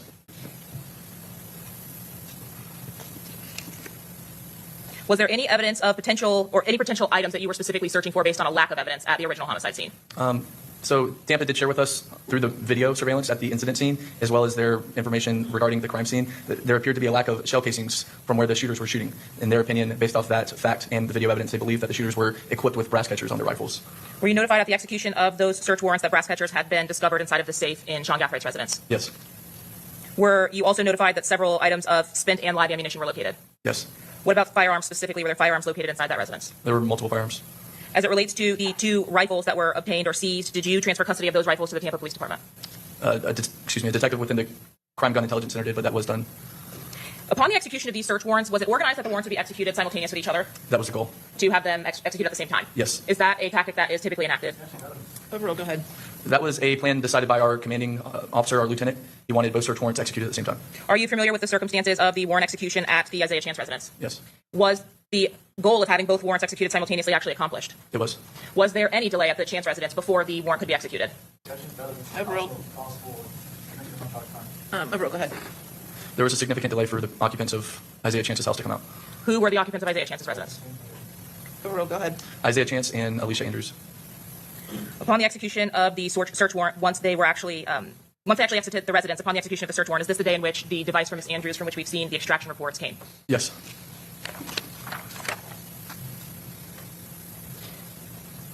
In addition to the search warrants for the physical electronic devices that you helped or obtained, did you also obtain a search warrant for iCloud? There were additional iCloud warrants completed. Would that have been for Mr. Chance, Davion Murphy, and Ms. Andrews? Yes. After obtaining those warrants for iCloud, do you send those out, or is that an immediate return? How do you get that information? The search warrant is drafted, signed by a judge, and then ultimately sent to Apple, requesting the digital data associated with that account. And then at some point following that, it's typically 2 to 3 weeks, Apple will provide a digital return, which we can download the files and review the accounts that way. The actual Axiom iCloud returns, would that be something that was reviewed, extractions, reviewed, reports created by the Tampa Police Department? Yes. While you were waiting for the return of those search warrants, did you have an opportunity to utilize something called cell phone mapping? Yes. And can you explain to the jury what that is? It's taking the digital data provided by cell phone carriers that is related to the location data for your cell phone device, and we are able to map it and observe approximate locations of a cell phone device at the desired search time. Were you involved in reviewing the data for the cell site from Rashad Murphy's device? I did. What, if any, information did you learn from that data? We observed that Rashad Murphy traveled to a Walmart on the Jacksonville south side area and was there for a short period of time and then left. So we knew the date and time that he went there. It was the day before, it was June 21st of 2024. And so we traveled to Walmart, made contact with one of their associates and requested to view their video surveillance. You also have an opportunity to save the video from the Walmart visit. I did. Should U.S. Market States 99 and 100. Okay. The item contained on the disc of the Walmart recording, are you the person who made the recording from the Walmart? Yes. And is the item in 100 a fair and accurate representation of a screen grab from that recording? Yes. At this time, State seeks to admit states 99 and 100, Your Honor. Any objection? No. Admitted? You were able to get a recording from the video surveillance from Walmart, right? Yes. And from that were still shots created of Rashad Murphy inside states 100. Yes. Did you provide this information from the June 21st, roughly 11 p.m. visit to Walmart to Detective Juan Ramos? I provided him the video, yes. Had you had an opportunity at this point when you received the cell site data to review the videos from the Julio Foolio murder? I had observed the video of the murder prior to obtaining this, yes. And was there a reason that you provided these particular images to the detective? Yes. What was that? The clothes that Rashad Murphy is wearing in his trip to Walmart appears to be the same clothes that he's wearing when he kills Julio. Were you also able to see the device that Rashad Murphy was using in his Walmart trip? Yes, he's using the cell phone device that's ultimately seized in Georgia. For the surveillance footage that you saw from Walmart, was Mr. Murphy by himself? He was walking around the store by himself. Did you also obtain the receipt from the transaction that Mr. Murphy had at this time? Yes. All of this information ultimately being provided to Detective Ramos? Yes, ma'am.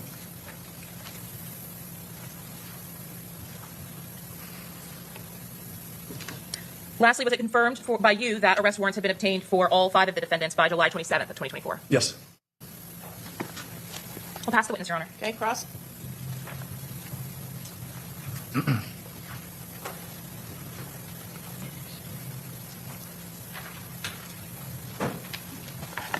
All right, Detective Drabeck, you are the lead in JSO for this case. Is that correct? I would say I helped the most, helping Tampa facilitate this case, yes. You spoke to Detective Ramos from Tampa Police Department the most. Is that correct? I'm not quite sure how much he spoke to the other detectives within our unit. I know it was significant. I know my communication with Ramos was quite a bit. I don't know how that pales in comparison to the others. All right. Well, you gave Detective Ramos most of the information from JSO, right? For the most part, yeah. All right. And you are in charge of what gangs in Jacksonville? 21st Street and Rat Chasing Family. All right. Are any of those 2 gangs associated with in any way ATK or 1200 or 6 Block? No. They're like completely separate? Yes, sir. All right. And did 6 Block have any other rival gangs outside of ATK and 1200? I would say those 2 were the most noteworthy. Most noteworthy, but were there other rival gangs to 6 Block?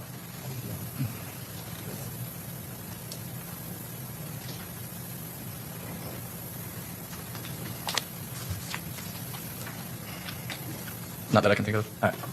I want to move to a different topic. You said that there were celebratory posts from people in ATK, maybe even 1200 after Foolio died. Is that correct? There was a tremendous amount of posts following his death. A lot of people made posts celebrating the fact that Charles Jones was dead? Yes. A lot of people wanted him dead, apparently? Yes. All those people were not guilty of killing him, though. Is that correct? No. Alicia Andrews did not make any celebratory posts about Charles Jones' death. Is that correct? Correct. Not that I'm aware of. All right. Not that anyone is aware of, correct? Yes, sir. There's an exhibit that we were just looking at. It's 76, states 76. B,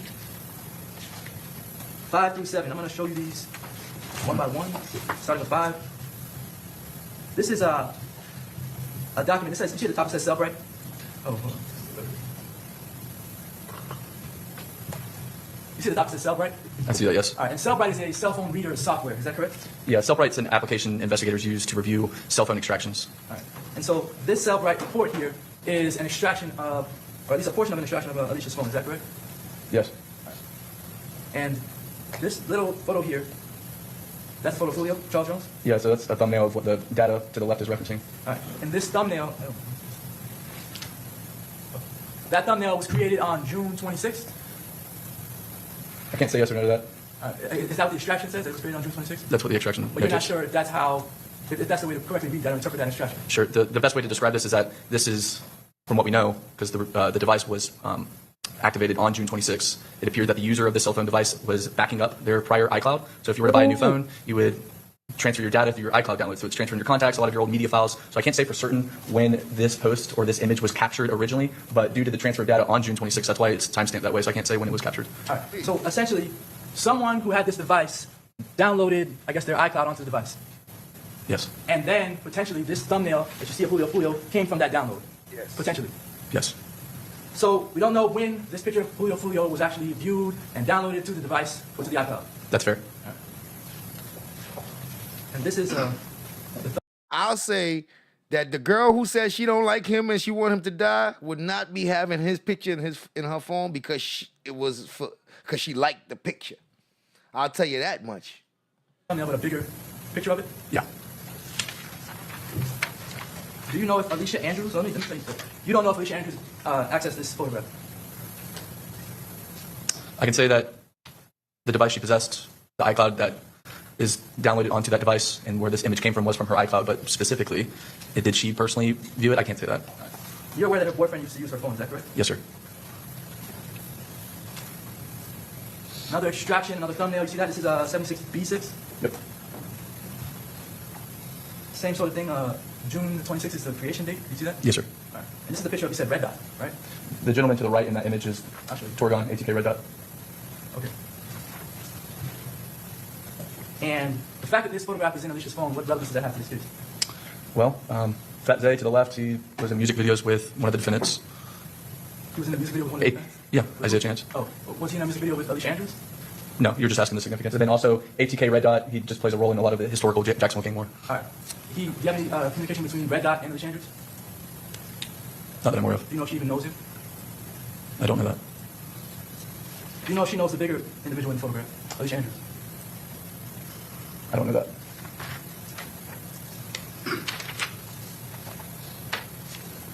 Another self-right extraction report. All right, June 27th, see that date? I do. And the thumbnail there, you see it? Yes. That thumbnail is of an individual named Spaz. To the left, yes. Spaz on the left, who's on the right, you know? I believe that's Corbin. Corbin? I believe so, yeah. Another individual who died? Yeah. That's the one that was, the charge was rapping about being kidnapped and found in a field of his bones? Yeah, it's the circumstances around his death, yeah. Do you know if Alicia Andrews knew either of those two individuals? I don't know that, no. But that's what was pulled from her phone, those three thumbnails, correct? Yeah. You also mentioned that you got the iCloud return for Alicia Andrews, is that correct? Yeah. And what I mean when I say iCloud return, or when you received the iCloud return, that's everything that was in Alicia Andrews' iCloud, you got a copy of it? It was provided, yes. All right, like over 100 gigabytes worth of data? I don't recall how large the data was. All right, but it was a large file? I don't recall. You remember it took a long time to download? I don't remember. All right. And you don't recall finding anything noteworthy in that iCloud? No, those data files were provided to the Tampa Police Department for review. All right, so you didn't look at them at all? No. You searched, or at least you were involved in the search of a few different homes, is that correct? Yes, sir. Did you actually search, or were you present during the search warrant of Sean Gathwright's home? I was present when we made contact with his mother. I read the search warrant to her, but I was not present during the actual search of his home. Where was his mother when you read the search warrant to her? Outside of the house. And you read the search warrant to her before the search? So it was previously discussed. We were facilitating two search warrants at the same time, one at Isaiah Chance's house and also one at Sean Gathwright's house. Once both scenes were secured, I went to Sean Gathwright's house, made contact with his mother because I had previously met her before, so I had a rapport with her. I read the search warrant to her, which is a common practice we do before we enter someone's home. And then upon reading her the search warrant, I, for lack of better terms, passed off that search warrant to other detectives. And then I traveled back to Isaiah Chance's home to help facilitate the search of his house. Okay, so you searched Isaiah Chance's home, but not Sean Gathwright's home? Yes. All right. Who actually searched, which detective searched Sean Gathwright's home? The affiant, Detective Parker. So he'd be the one to ask about where the items inside the home were found? Or the crime scene detectives. All right.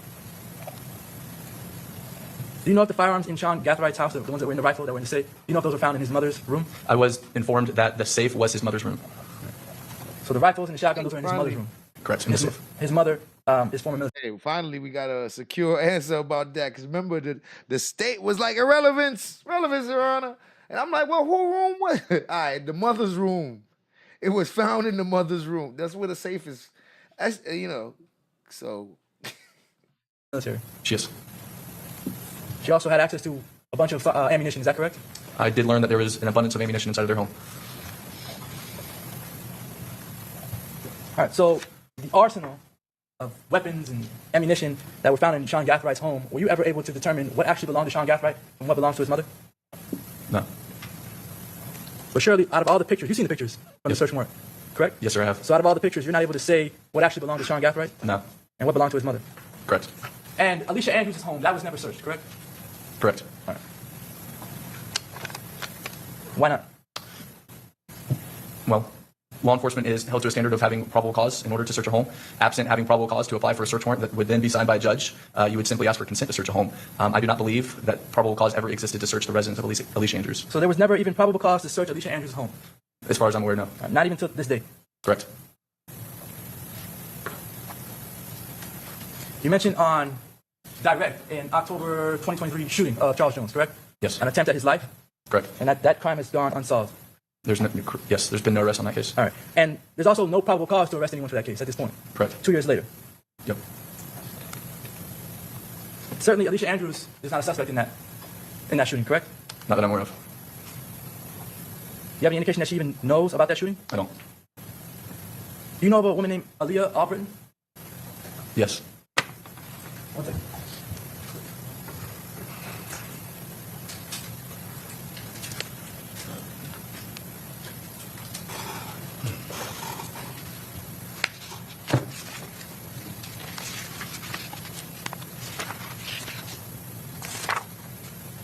Showing what's in evidence is State's Exhibit A4C. Now, you're not the gang detective for ATK, is that correct? Correct. All right. But do you know who Young and Ace is? Yes. All right. That would be this individual here, Yes. the so-called leader of ATK? I don't know if he's the leader, but he's certainly the more well-known prominent. Yeah. Okay, all right. So you're aware of his brother, this is Trayvon Bullard? Yes, sir. Nickname is Quan. Yep, 2 times. All right. And Trayvon Bullard, Quan 2 times, he dated at one point Aaliyah Albritton, correct? I was made aware of that, yes. All right. And Trayvon was killed. Do you know who killed him? There's been rumors, but no one's been arrested. All right. No one's been arrested, but 6 Block takes credit for the killing. Is that correct? Yes. And Charles Jones himself rapped about Trayvon's killing Yes. and has made disrespectful music towards the death of Trayvon. Is that correct? Yes. All right. And did you speak, by any chance, did you speak to Aaliyah in this case? No, sir. All right. When you were investigating, you were aware that Aaliyah was with Charles Jones when he was shot and killed? Yeah. All right. All right, so they really gonna push that girl has something to do with it. She might have been the one to set her up. Well, all right, so this is how it's gonna work.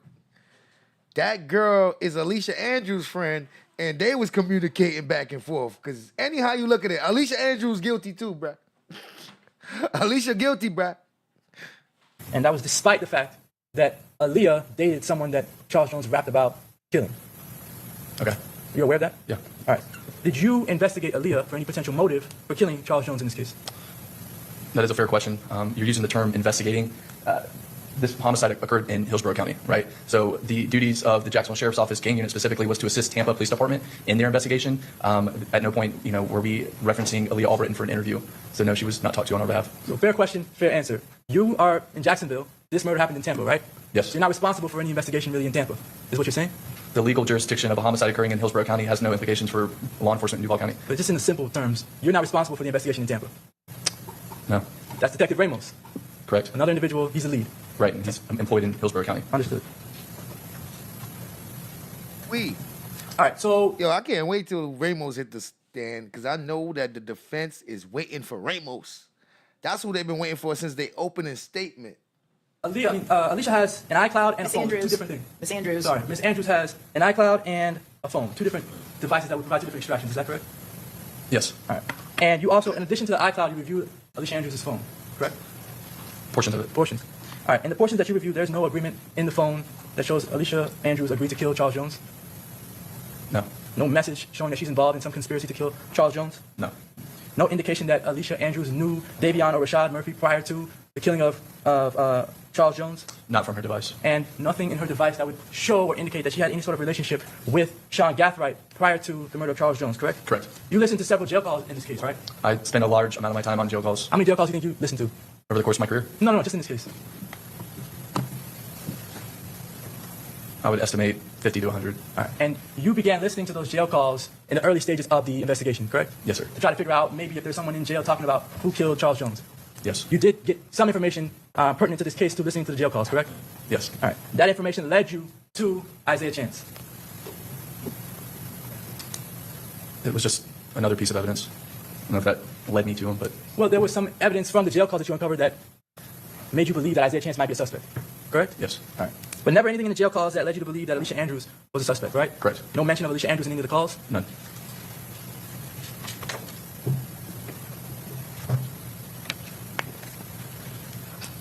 You've watched several music videos with all this gang activity back and forth? Yes, sir. Alicia Andrews is not in any of those videos, correct? Correct. She's not seen holding any weapons in any of these videos? Right. She's not seen throwing up any gang signs in any of these videos? I already said she's not in the videos. All right. She doesn't have any photographs online throwing up any gang signs, correct? Correct. Alicia Andrews is not a documented gang member, is that correct? Right. She's also not even a gang associate, correct? Correct. No further questions. Okay, redirect. Very briefly, Your Honor. You were asked about some jail calls that you reviewed in Duval County. Were those jail calls that occurred immediately after the death of Charles Jones? Yes. And were those jail calls between gang members or their family members identifying Gutazay or Isaiah Chance as the person who committed the murder? Yes. Were any of those jail calls with Isaiah Chance or Gutazay talking about committing the murder? Like how he committed it? No, specifically to Isaiah Chance. Made to Isaiah Chance, or were they made between other gang members? Other parties? Specifically as it relates to the search warrant executed on SeanGathright's residence, you were asked about the safe in the mother's room. Okay. Did you also intercept a jail call as it relates to the safe that was located in the house? Say that again? Did you locate a call that was made by Sean Gathright to his mother about a safe located in the house? It was Isaiah Chance. To Sean Gathright's mother.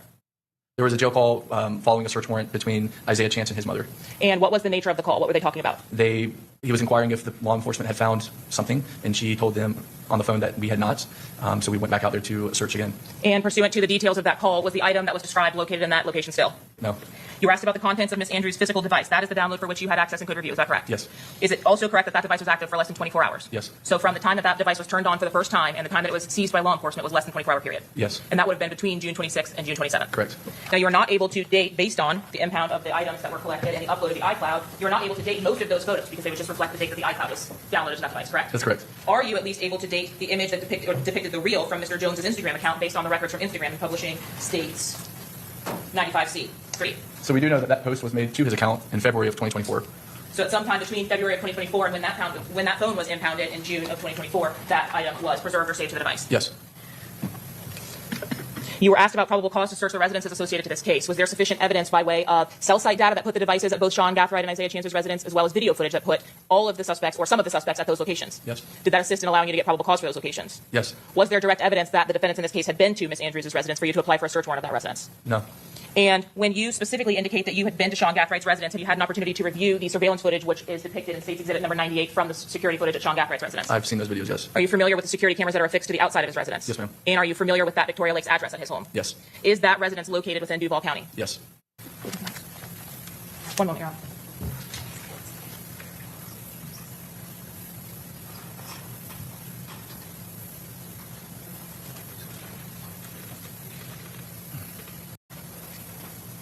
And lastly, from your review of the video surveillance from Sean Gathright, as a part of your review of the video surveillance from Sean Gathright's residence, are you able to say that it fairly and accurately represents the exterior of the home? Yes. And lastly, from your involvement in this case with the execution of the search warrants, as well as the work of the crime scene detectives and other officers from JSO, have your contacts with Mrs. Andrews always been at Mr. Chance's residence as it related to this case? So for the execution of the search warrant, the impounding of the devices, etc. Yeah. Did any of those contacts happen at Mrs. Andrews' residence, which would allow for a potential for probable cause to search there? No. Nothing further, Your Honor. Okay, this was excused. Subject potentially to recall. I don't know. Yes, Your Honor. Okay, all right, thank you. You're free to go. Thank you. All right, so members of the jury, we worked a little late, but as you can see, when we get a witness on the stand, we try and wrap it up. Members of the jury, it looked like it's a wrap. It looked like day 4 is a wrap, and I'm actually pretty happy I got through it. Day 5 is happening right now. I think they're about to wrap up day 5. The state should be resting their case today, and the defense should be calling their first witness tomorrow. So we'll see how that goes. You know, I don't know what's going on with day 5 right now with the feed. So if it comes up, if they have the full feed, then we'll be checking that out a little later. Alicia Andrews going to jail, ladies and gentlemen. We just watching this trial. We just here to watch it play out, you know. We already know how this going to end. We just don't know. You know, it's like we saw the ending, but we don't know everything that led to the ending. What we do know is she going to jail. How she getting there is what we watching. When the lawyers don't got a case, watching them argue for the sake of argument is funny. Remember that Sarah Boone trial? They didn't have a case, but they definitely tried to argue. And with Sequoia Turner, the defendants ain't had a case, but they argued. They just argued to argue. So I definitely understand that a lawyer just gonna find a good way to argue, even when he know he ain't got no case for real. So I think that's what we watching. I don't know how they really gonna try to present their case, but I'm seeing that they're gonna try to insinuate that somebody else might have set up Julio Foolio, and Alicia had nothing to do with it. But I don't think that's what they were saying in the beginning in their opening statements. I think in the opening statements, they were saying Alicia was involved. Yes, she was there. Yes, she was there every step of the way when it came to the murder. Yes, but her boyfriend forced her. She was in an abusive relationship, and she had to do everything he says. So yes, she was there, and yes, she participated, and yes, she went along with everything. But it was by force. It was by fear. A young woman fearing for her life by her boyfriend who was supposed to love. Like I thought they were about to make a whole story like that. But then it seemed like they trying to act like she innocent or something. It's not that she innocent. Is that was she doing it by her own will, or did this man have a gun to her head and force her to do the crime? Because she did the crime. She did the crime. I don't even think we over here, denying that for real. Like, did they really try to say she ain't know what was about to happen? All these dudes in the house with all these guns preparing to go, and you ain't hear nothing they talk about. What room was you in?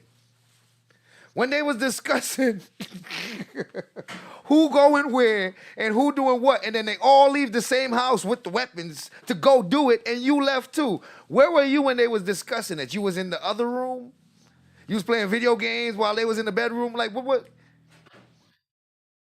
Or else they would have left you in the house. They would have left you in the house, bro. They needed you.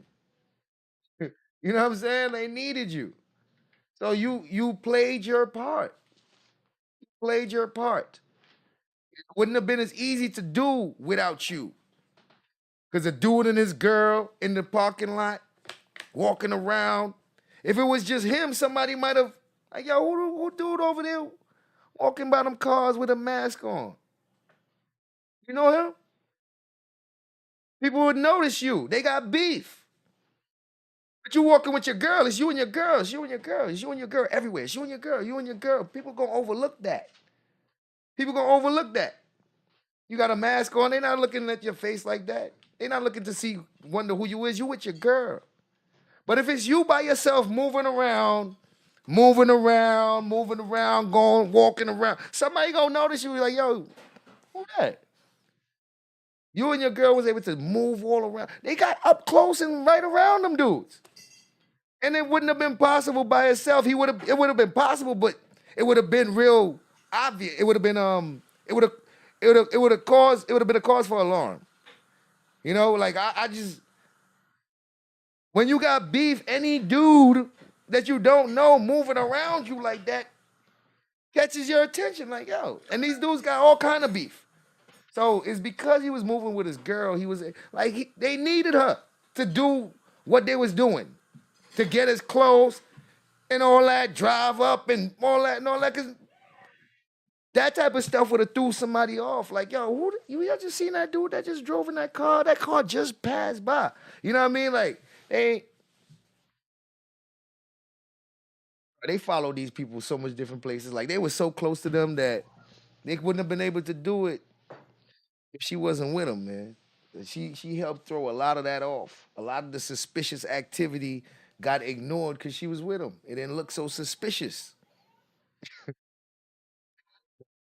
Good luck, Miss Andrews. We gonna see how this go. Right now, we gonna get up out of here. I want to hurry up and catch up so I can give more commentary. I want to comment on the current the current trial. What's going on right now? All right, so I'm gonna see y'all, man. Shout out to the chat. Thank you guys for rocking out with me. Wabbit Crime. We out of here. Oh, shout out to the chat. Thank you guys for coming out. We doing night court. I'm waiting for them to finish, and I gotta do day 5 so I could be ready for day 6 on time. Live coverage. Everybody have a good day.